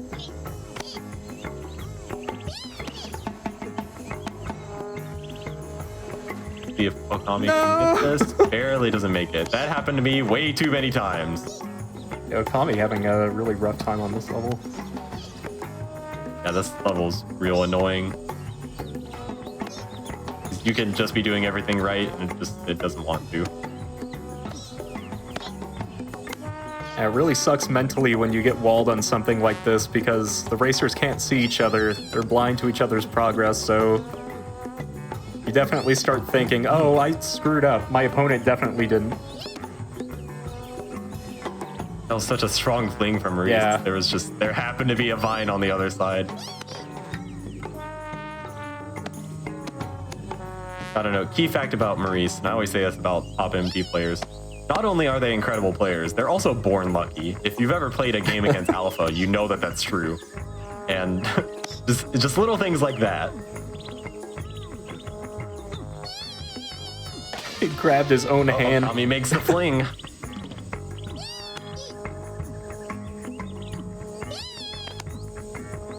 Okay, let's go over here, sure.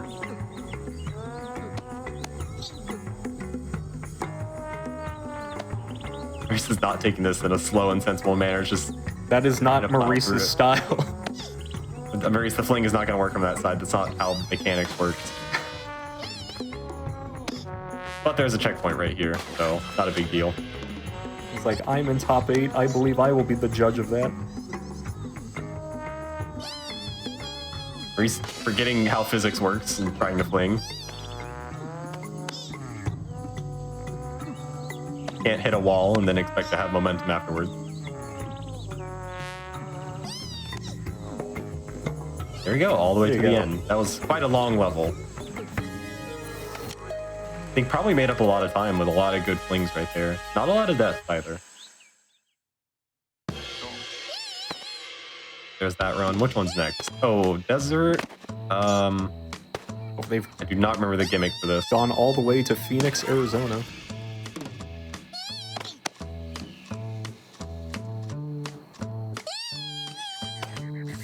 I do not remember the gimmick for this level. I guess just that it's a long fling. I'm not sure.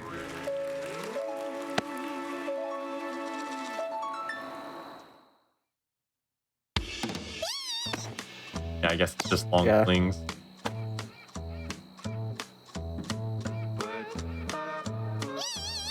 Oh no, Maurice, that's not how physics works. That was not a long fling. I think my favorite part about watching people play these kind of games is, like, what people have said about Maurice all day. You can really tell his personality by his mouse movements. Kind of similar with games like this. The arm movement. Yeah. Wildly swinging around. Yeah, so this is just, you gotta fling. It's just going for them too, like no prep at all. You have a lot of mid-air control in this game. It doesn't seem like you would, but you have like a ton actually. Yeah, your wingspan with your arms out is pretty huge. And like you can hold left or right and you'll drift a lot in the air.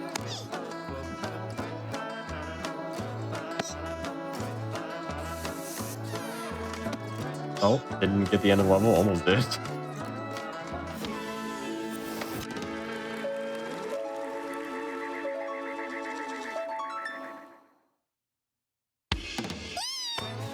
Oh, the big, the cane. Big reverse J. But you need to go across the top. I know, big, oh, that's not. There's so much surface area, you're not gonna miss that. He's losing time by trying to save time. Classic mystery tournament strategy. OkamiofGames still on this jungle fling. Is that the very end? This is the last level in the jungle. And made it past the spikes. There you go. There's that run done. Going to be on the Grand Canyon next.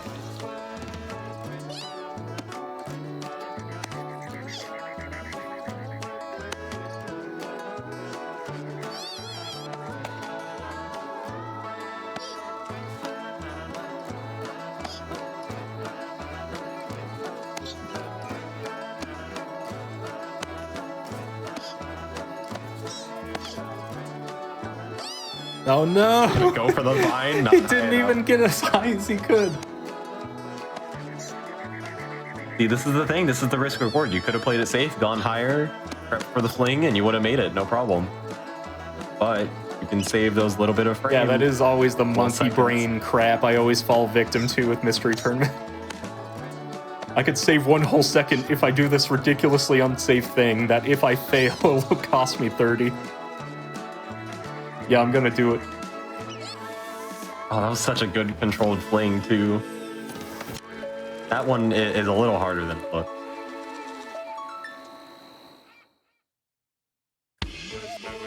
There's that run done. We're out of the Grand Canyon.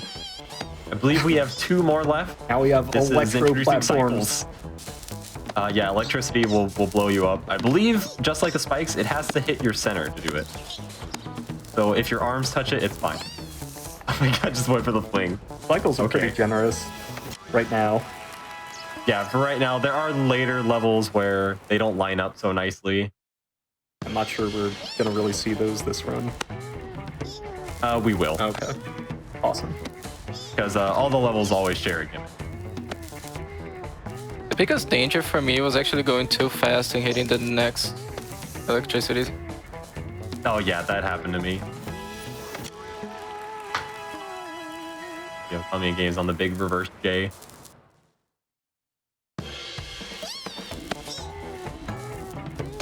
But these levels are a lot of waiting. Tried to go too fast. Blows up. Hit. Yeah. But once you die, it's not so bad because you were going to have to wait on the cycles anyway. Yeah. So as long as you're Unless going you miss fast, it, you're good. there again. Maurice missed this, trying to go too fast. This is the risk reward I was talking about. Okami's playing it safe too. No. Don't play too much. Commentator's Gotta go curse. visit the Grand Canyon really fast.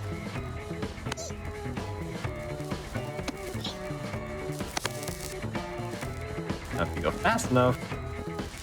You should probably make the cycle. This is big. You don't want to lose a cycle on this. These are slow.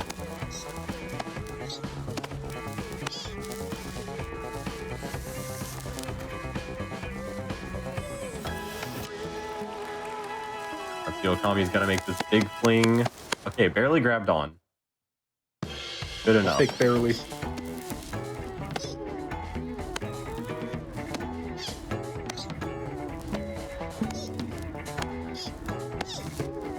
There's more waiting on cycles.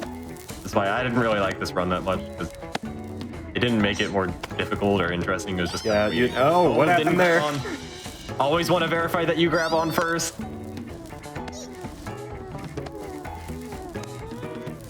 Game actually makes a little sound effect whenever it happens. Okami's saving some time. Getting a respectable fling. Yeah, we'll see. Okami might play it more safely, might actually make up a lot of time. Maurice, you grab on first. Maurice not grasping that you need to grasp. Yeah, this is an opportunity to make up Yeah, some big for real. for Okami. These are a lot of deaths. On bad cycles too. You had to wait for a couple of those earlier. Al's gotta wait on these. Prize isn't gonna just try and fling and make it. Probably recognizing that he's been dying a lot. Doesn't want to die more. Yeah, Okami probably seeing it's okay if your arms touch the electricity. Only the center of you that has any health. Now big long level. You can skip a lot of cycles right here in a lot of different electricity places. Yeah, we're gonna see it. We're gonna see the impatient fling. Yeah, we will. Oh no, Okami died right before the flag. Bad. We have to wait the full cycle. Oh, that sucks. Yeah, that's the worst death you could possibly ask for in this game. Wow, that sucks a lot. He's going over the top. Interesting choice. Maybe he wants to do it just because you can roll, but like, I don't know. I always went the bottom.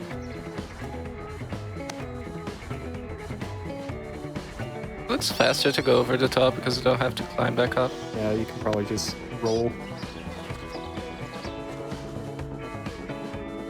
Okami finally made it. That's right. I want Maurice to go to the very bottom of this and try a very ambitious point. Okay. Oh, grabbed on, but then the center of him touched it. But there's a huge amount of time in between these cycles. You have more than enough time to make this. All right, now just don't die right here.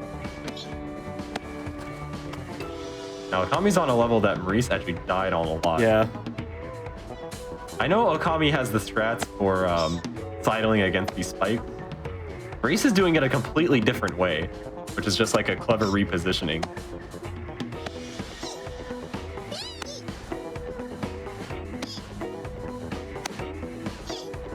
Potentially a lot of time made up here. Moving platforms now. Oh yeah, get ready for these later. They appear again. A very lucky checkpoint. Yeah, right no there. kidding. It was the exact same spot he died. He didn't even feel it. There are no consequences to your actions.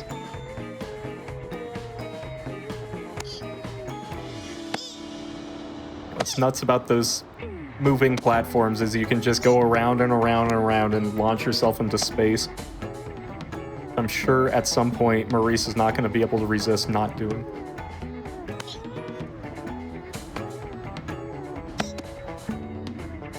Here we go. The ending of this level, pretty simple. Maurice taking the risky path. Oh, I actually didn't grab onto the platform at the end. That was almost terrible. Stop.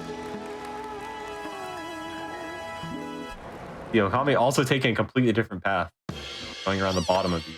There's that run done. I believe this is the last one of the goal. Yes, this is the circus level. Oh god, there it is. Platforms. Now there's gonna be a lot of them. This section was so much fun, though. I loved this section so much. Yeah, these levels were my introduction to the game. Yeah, like here we go. Oh, this is it. It's just some wheel and you swing around and around. If he grabbed it. There you go. There you go. This was this was a joy to try and make Get it some. in. Oh my god, he made it in like first try. First the try, fling. baby. That is so much harder than it looked.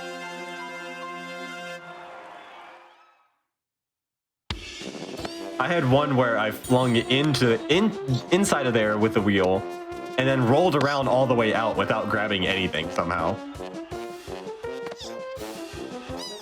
Hope these platforms move.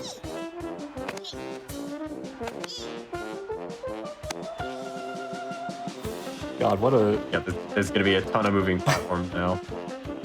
But it's so much fun, and they're really not difficult to maneuver. These levels are absolutely impossible playing multiplayer. It's so funny. Oh yeah, co-op, this is going to be impossible. Don't swing right into the spikes.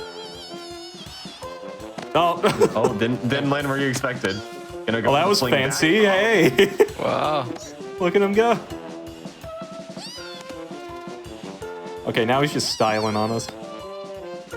Oh, be very careful. Yeah, be very careful because you could just fling right into the spike. Oh, hey, we into the goal. Wow. We got there. Okami is through the electricity onto the circus. And goes promptly off the side.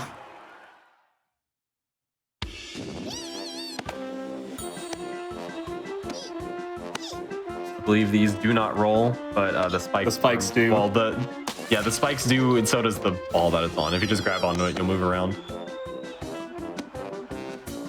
What a good video game.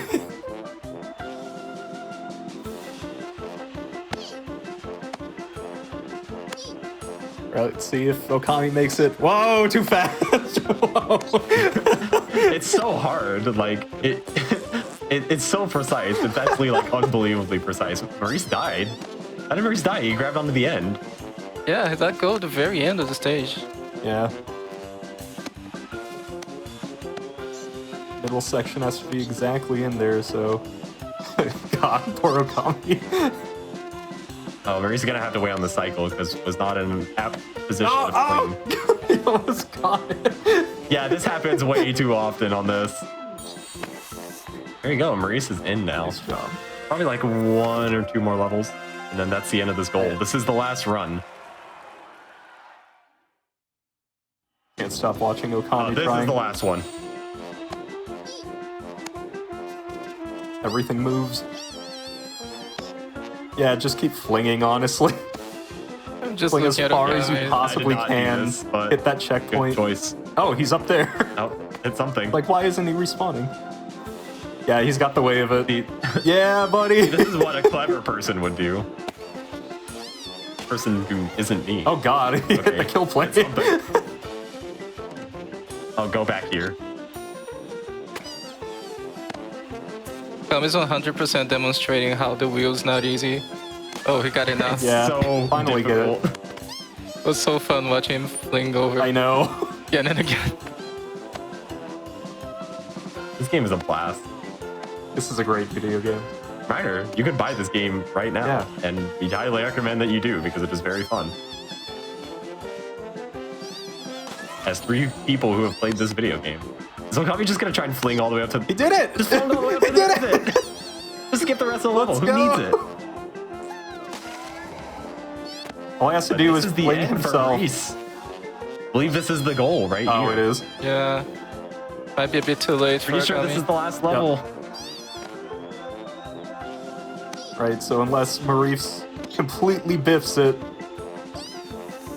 There's a fall to the end. Pretty sure that's the end. Might be one last level. I thought that was the end. Looked like the end to me. Yeah, that's the That's end. run. Yeah, run time. That's it.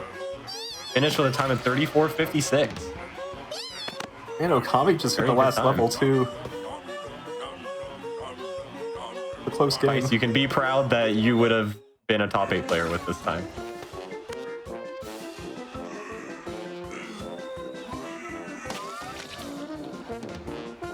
Remember deaths in this run? 8. I definitely had more than that.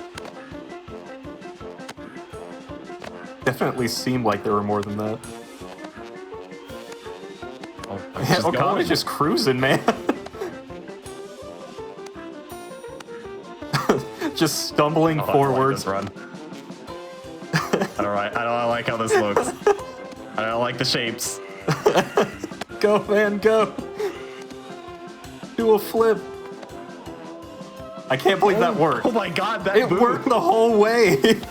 Somehow. Those are some moves. If Okami didn't get stuck on the wheel level and one shot it like Maurice, he might have won. Yeah, Yeah, definitely. look at that. Only a minute behind. like- 36:02. Holy crap. Oh, I see why we cut this run out. Looking at the next one. Oh, yeah. Yeah. I see why we cut this The out. gimmick is that they're invisible platforms. You reveal them with death. Even Maurice says, oh, this is why World 8 sucks. That was such a good play on the final level. That was a great run. Man, I love watching that.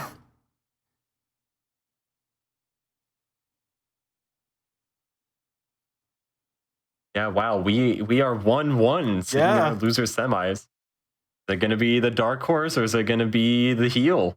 Game 3, baby. Keep in mind, Maurice's lowest placement ever is second. This could break the streak.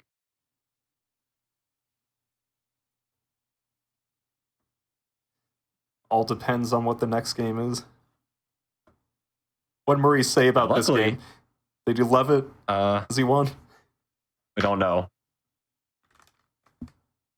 We can assume. He Luckily, won, so it's a good FFAO game. and I know the next game, so Oh, yeah. this was an alright one. I actually didn't enjoy this next one that much, but it was alright.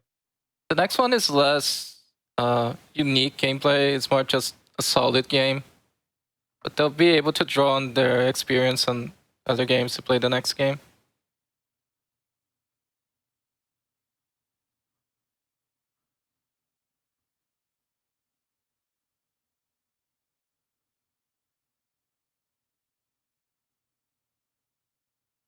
So, Okay, so before we start the next one, I guess we need to take a short break. Yeah, everybody get up, go stretch, get something. Come back down from our from- good games. Yeah, come back having Heave Ho in your cart. So yeah, like they said, we're gonna take a quick break. Just before we go to the break, just like to remind everybody. So if you did enjoy the Frost Fatales event that we had at the beginning of the month, the Frame Fatales community is going to be doing a Game of the Month celebration at the end of the month on March 26th. Basically, they've been learning a speed run every month for the past few years, and they're going to be doing a celebration of that and doing a bunch of those back to back. So that's going to be starting on the 26th. And we'll see you in just a few minutes here for the third game and the final game of the day for Mystery Tournament.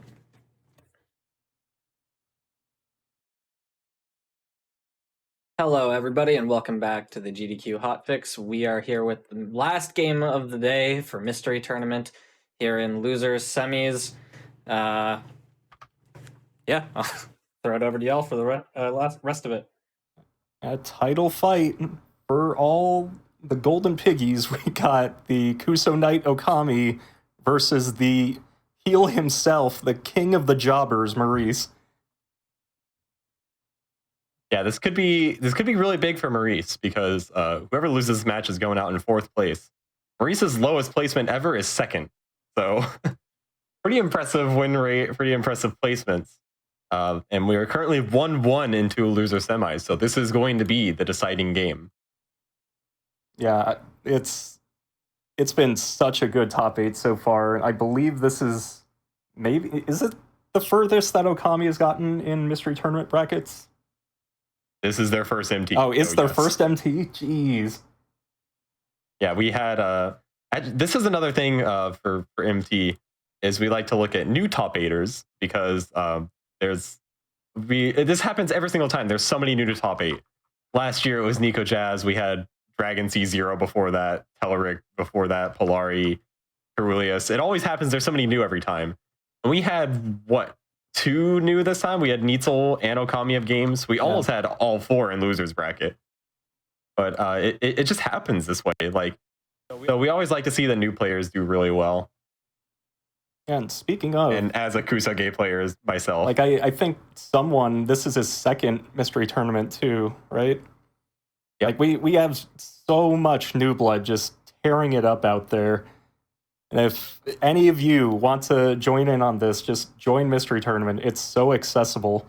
We have so many events going on all the time. You don't have to know to speedrun anything. You just show up and you play your heart out. Yeah, speaking of showing up and playing your heart out and also being 1-1 into loser semis, we have a 3rd video game right here. This is going to be our final game of this set. It is as freeware platformer as you could ever freeware platformer ever, because this is Tailspin. So what's the mechanic for this game? What's special about it? You have a drill. You have a drill. That's pretty strong already. You use the drill. You can do a whole bunch of stuff for your drill that we're going to be seeing as soon as this race starts, which will be in 10 seconds. Yeah, it looks like they're about ready. There's a lot of tech you can do with the drill. The game does a good job of explaining it all with the level design. There's also something that DPC said that they liked in games, that you have to decide which collectibles you're going for, because you can see that there is a golden scarab there that Okami collected, and they can only skip a total of 5 of these to beat the game, so they have to choose which ones they're going for.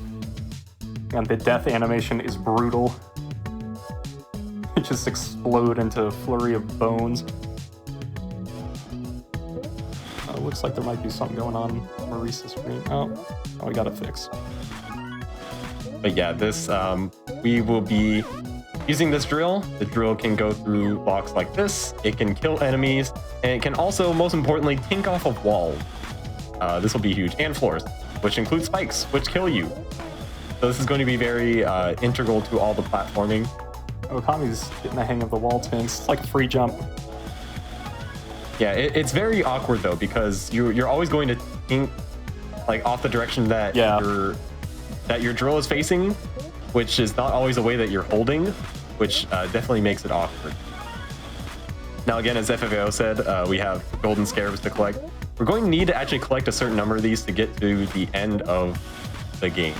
There's going to be 1 in every single level. We need, I believe you can skip 4, was how many?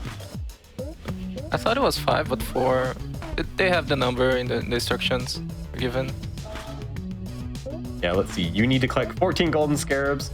You can skip 4 of them. And you do not need to collect the diamonds. You are a treasure-seeking canary with a drill. This is a normal video game concept. I just saw Okami reset instead of go below the platform. Can you not drop down platforms? No, you cannot. Oh, jeez. You know, it's going to be a very key thing, kind of chaining together these wall things in order to gain height. Yeah, that was pretty cool. But you have to be careful about what direction you're facing with it. Because if you try and do it too fast, you're going to get caught. You have cute little gimmick levels like this where the entire level is drillable, so you got to find where to go. And just casually go through the entire level.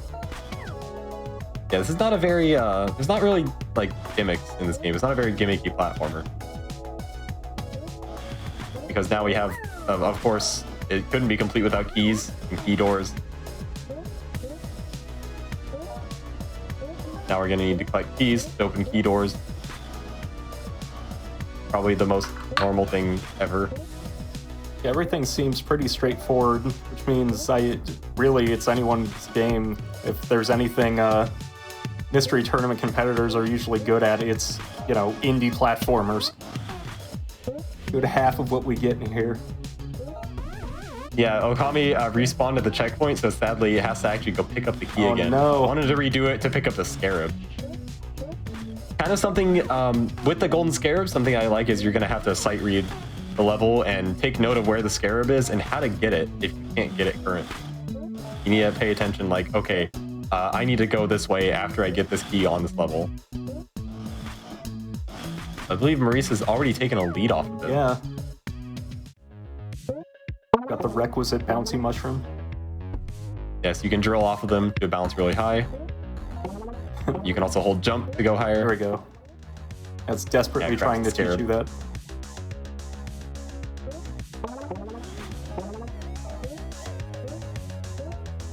Oh, he restarted because he couldn't get the scarab. Yeah, we have these very odd enemies right here. They're just circular. They're just hazards. As you might find in a cave. I don't think Maurice has noticed if you hold jump, you actually jump higher off of these. I don't think he's noticed that yet. You'd think that would be like the first thing you try in a platformer. That's just so ingrained in our psyche at this point. Okay, it's gotten it now.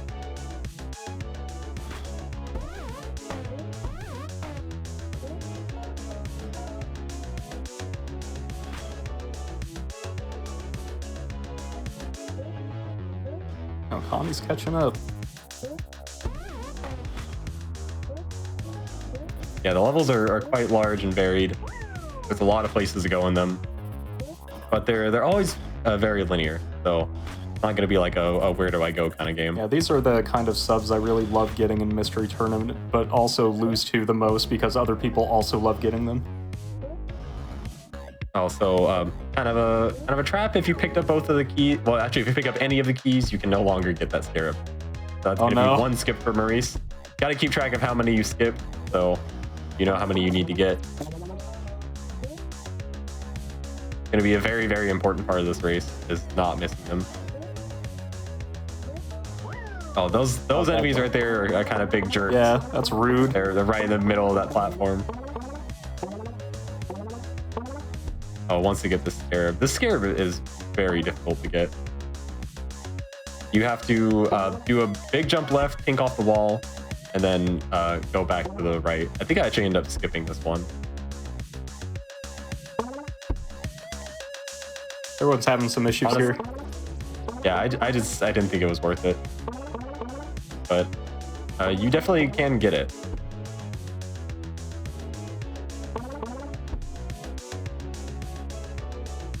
Wondering Maurice, noting that he's losing it all the time with this, did get it, but I believe still has to complete the level for which don't die right here. All right, there's a tricky scarab now. Okami got it, but then died. He has it now. Now just has to not die, and does not die. Good job. When you're playing a game like this, you usually think, oh, the later scarabs are going to be harder, so I should probably collect all the ones I find in the early levels. Yeah, kind of not true in this game, I was gonna say. I don't think that's really true.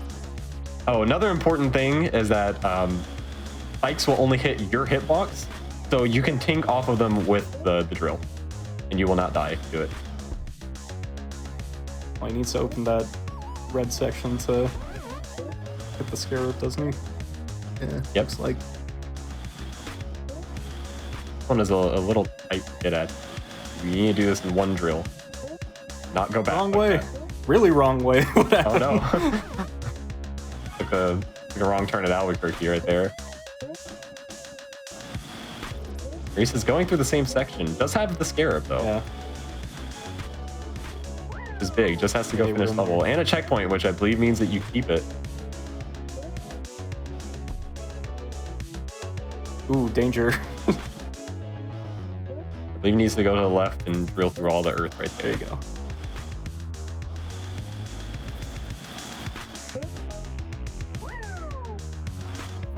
There you go. Players about at the same place right now. You never know with how Scarabs can turn out, though. It could be, I mean, that could easily change later. But for this section, you can literally just spam the drill and you'll make it through. It looks kind of scary, but it's not. Tommy is out of there and into a comfortable lead change. Oh, this level was very cool. Like a huge vertical level. Oh, hope you read the right side of the screen right, so you know which one to go down to get the Scarab. He wasn't looking. He wasn't Yeah, if looking. you go down the other ones, you can't get it anymore. Oh.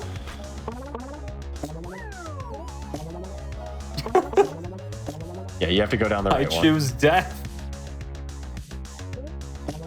Hope you were paying attention. I do love games that kind of distract your attention and require you to pay attention to all sorts of things like this. Very nice because I think that's a skill that I'm really good at. It looks like Okami is trying to tank off the spikes and he's getting killed for it. Didn't go back to grab the Scarab. Maurice also skipped it in that level. Like, we're gonna see if that's gonna come back to yeah, bite that later. seemed like a really simple one to get. There's going to be kind of, I guess, timed enemies. They come back after a short amount of time. So you need to be careful. You also do not want to get hit by this enemy,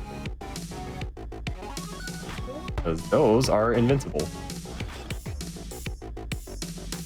The Scarab is pretty simple to get, though. You just have to not die afterward. That is the trick, isn't it? Okami just keeps face checking that guy. Here's also, I believe, a new enemy that we haven't seen. He's going to continuously drop things from the ceiling. Don't like that. Usually it's a pretty simple enemy to get around. Okay, Okami's starting to respect the roly-poly.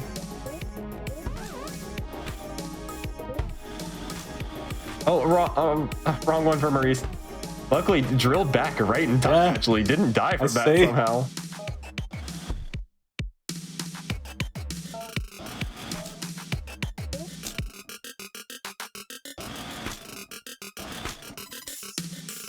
There's going to be a big part of this game is actually lining up enemy cycles like this. There's going to be a lot of levels that ask you to do this. Okami made it out too.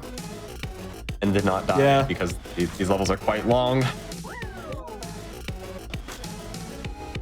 Checkpoints are, they're fairly frequent, but there's still a lot of points where like you won't get any.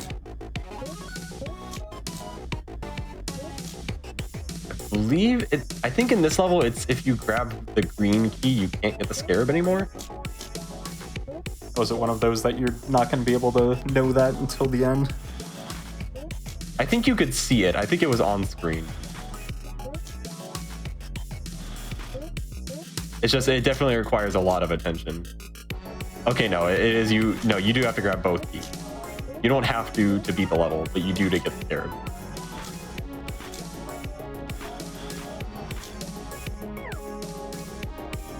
There you go. Yep, Maurice with a slight lead. Don't think either of them have skipped that many Scarabs, so probably not going to be a big problem.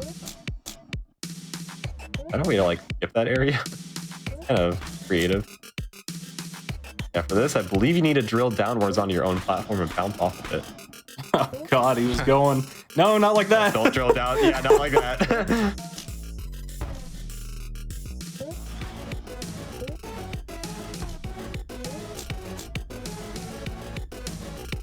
Gotta kink off your own little platform right here.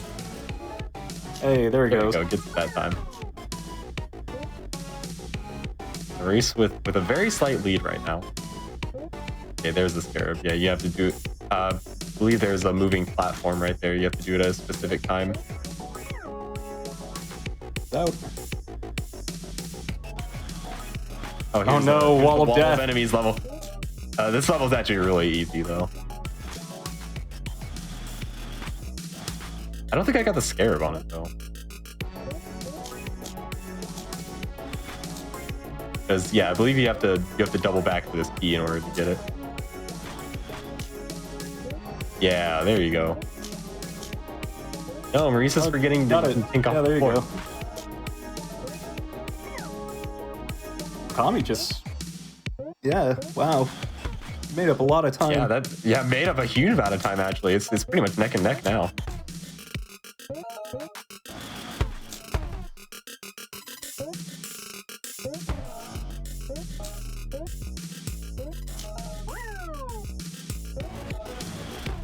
Let's see, this level, this is another huge level. You need to get all 3 keys in order to get this. I believe this is one that I skipped. Oh yeah, you gotta go back faster, otherwise you die. There's no way to get out of this now. You might be able to like mini jump and drill down, but you gotta go fast. I'm pretty sure this is one scarab that I skipped because I was like, okay, getting all 3 keys is gonna be slow. Maurice didn't die. But he got it.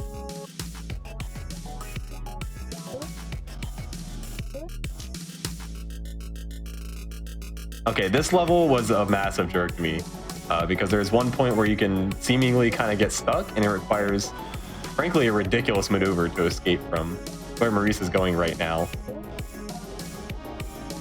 Oh no, just plummeted This down. level's also huge.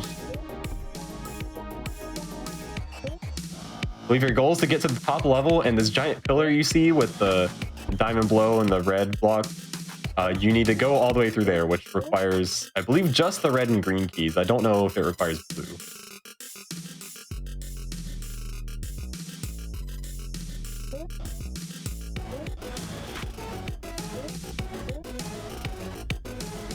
But this level is quite difficult. There's a lot to it. I was gonna have to wait on another cycle now, though. Yeah. Bad time to get indecisive. Okay. Yeah, wait, grab the key. I grabbed this on the way back. But this might actually make things easier now that I realize it. Because to get it on the way back was very, very difficult. Like this section right here. Okay, that's how you're supposed to do that. I went below and had to wait for the cycle on the platform and do an almost frame perfect drill in order to make it there. That's a much better solution. Can you buffer the action? No. Oh god. It was just a blind frame perfect drill. Like you just had to know when to do it. If you did it too early, you tinked off the wall. If you did it too late, you just missed.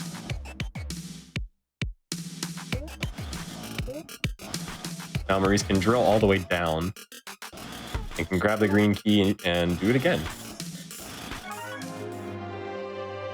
And that's the end of that world, I believe. Golden scarab. And got... did he get exactly 14? He got exactly 14. Oh my god. So now we have... this is why this is the most reward platformer of all time. Refreshing drills in midair.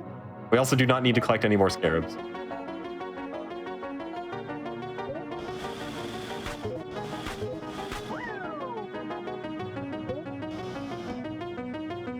Yeah, get ready to wait on this platform, by the way. We need to go down and to the left.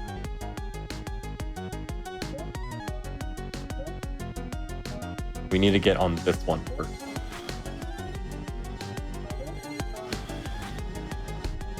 Missed it completely. Went too high. Oh no. Wondering if Maurice is just going to go for the blind jump on it down. Well, I wouldn't put it past him. Oh, he's checking the cycle. All right, jump off. Oh, there's all these spikes here. This makes this pretty hard. All trying to jump to the platform on the right. Don't know if this is such a great plan. I like how fast you could have just drop taken like it a simply. stone. You could have just taken it simply and not died. Yeah, and he's lucky Okami is having a hard time with this section. Yeah, Okami is close behind. He is. Only like 1 or 2 stages. Gotten out of that mess. Unless this is the same stage. Actually, I think it might be the same stage. Maurice is just throwing crap at the wall and seeing what sticks. Like, I appreciate the gumption, but work out. maybe it's not the time.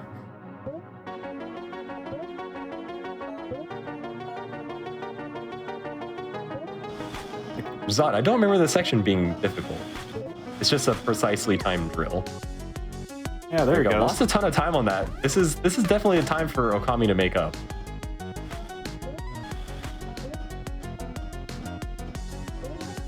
This is kind of a 3-part level for Maurice. You need to go and grab all the keys. It starts unlocking more parts of the level and more stuff.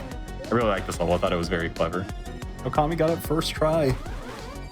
Yeah, that's huge. That's a lot of time. Maybe just some better platforming on this level. Maybe on the next level too. No, grab the checkpoint. What are you doing, Okami? This is not the time to do just that. Talk about how safe and conservative he is. He's like, I don't need a checkpoint. Skipping killing the enemies, dude, that's pretty brave. But I mean, less deaths is gonna make it in this game.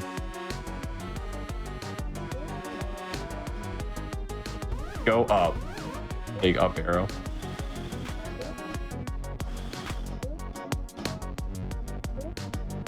Some solidly fast platforming. They're at like the same section right now. Yeah, Maurice really lost a lot of time experimenting there. Now, let's see. Do you have to get the blue key in order to complete the level? I believe yes.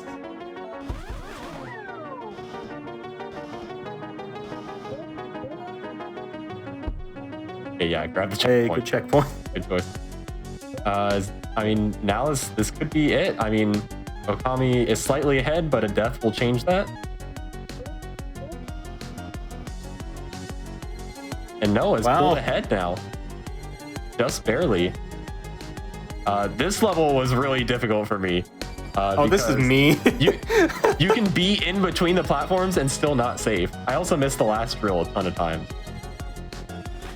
Yeah, if you're in between the platforms, you're not necessarily safe because of how they fire.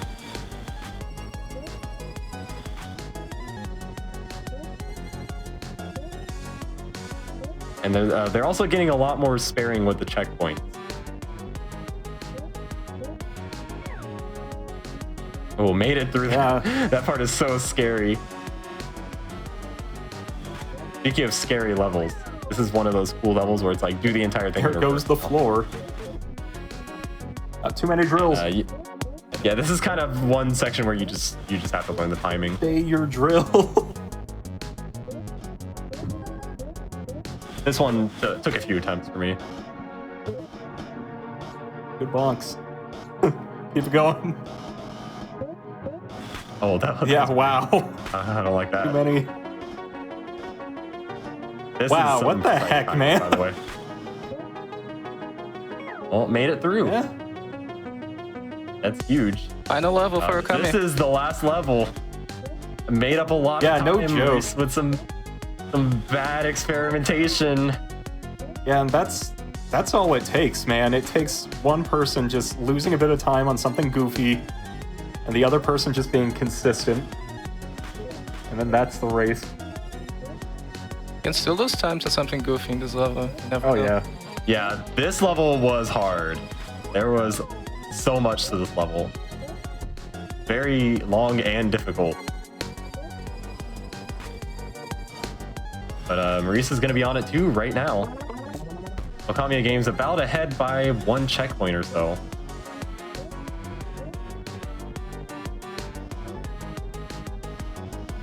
Okay, I like the playing it safe on that. That's not a section where you want to die. Just because it's so late in that checkpoint.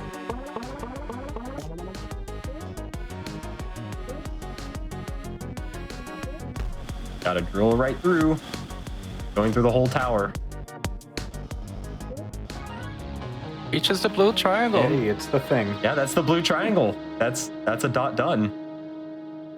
Wow. Very impressive. What a from comeback. Okami. Yeah, that was very fast. See, 22:17. What was my time? I'm very curious. I want to know how badly I got beaten. 45 minutes. 28. That's not bad. Pretty good time. Not as good as Okami's. Yeah. No, that's... Did not have to.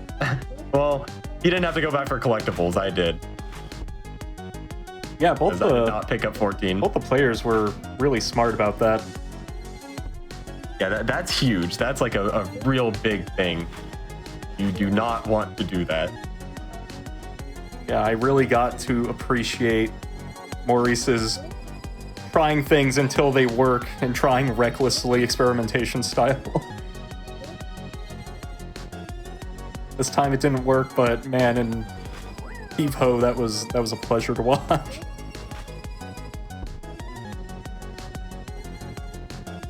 Yeah, also very good estimate from us. The estimate for this was 22 minutes. Very good estimate. Right on the nose. So he does it, Okami. The Kuso friend himself. Yeah, Maurice did have a slight retime from control issues at the start, but it's passed. Yeah. We do offer friendly retimes for things that are kind of outside of the player's control, like controls just not working, game crashes, things like that do happen, especially with freeware. No, grab the key. You can't even go through there without the key. I'll try it anyway. It's a drill, after all. I just took out all the enemies. I didn't even know you could do that. Maurice just putting some extra sauce on it. Oh, this is the very end. All right, Maurice is going through. Just got to pick up the triangle.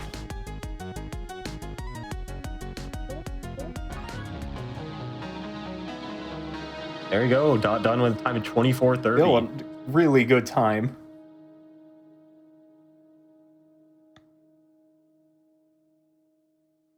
Oh, that was a great set.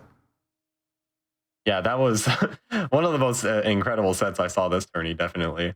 And Maurice was flying, Okami was flying through all the games. We had whatever kind of game you could call Pumpkin Dog, Heave Ho, and Tailspin. Great time. All the matches today have been very, very interesting and very, very close. Great races. We have races decided by literally seconds in winner's bracket. But with this, OkamiofGames moving on to losers finals. We have our top 3 in the tournament so far. We have upsetting a winners bracket. This is definitely this isn't the set of 3 that I think you would normally expect from MT. But I mean, someone 325 I would. Adam, definitely a contender. And then OkamiofGames. This is probably the oddest top 3 we've had in a very long time. Yeah, but they're, like you said, they're all incredibly strong competitors. It's just usually you see the same people over and over. It's really interesting seeing it shaken up like this. I'm really looking forward to tomorrow. It's going to be a great day. Yeah, speaking of tomorrow, tomorrow we're going to have all of our finals matches. They are structured similar to losers semis, if you're curious, where they are going to be winners finals and losers finals will be a best of 3 of the kind of typical games. And then grand finals will be, well, we'll cover that when we get there, but it'll be a best of 5. And that will be starting tomorrow, same time, same place, well, almost same time. Daylight savings. Because don't forget. Yeah, check your times, people. Daylight savings. Don't miss it. It's not our fault that this always happens. Yeah, it's going to be it for us today, which we had a fun time taking over the channel and making you all have to listen to us babble about random games. Yeah, also, interesting note from Myth in the chat. I just want to say this little trivia. Only 6 people have ever won MT. Andy 7 times, Lucky and Drake twice, Zex Used Pizza, and Maurice once. So we are actually guaranteed a new MT winner. Which is crazy. It's been a long time since we got any sort of variety. Just put in here. It's been Maurice, and that's about it.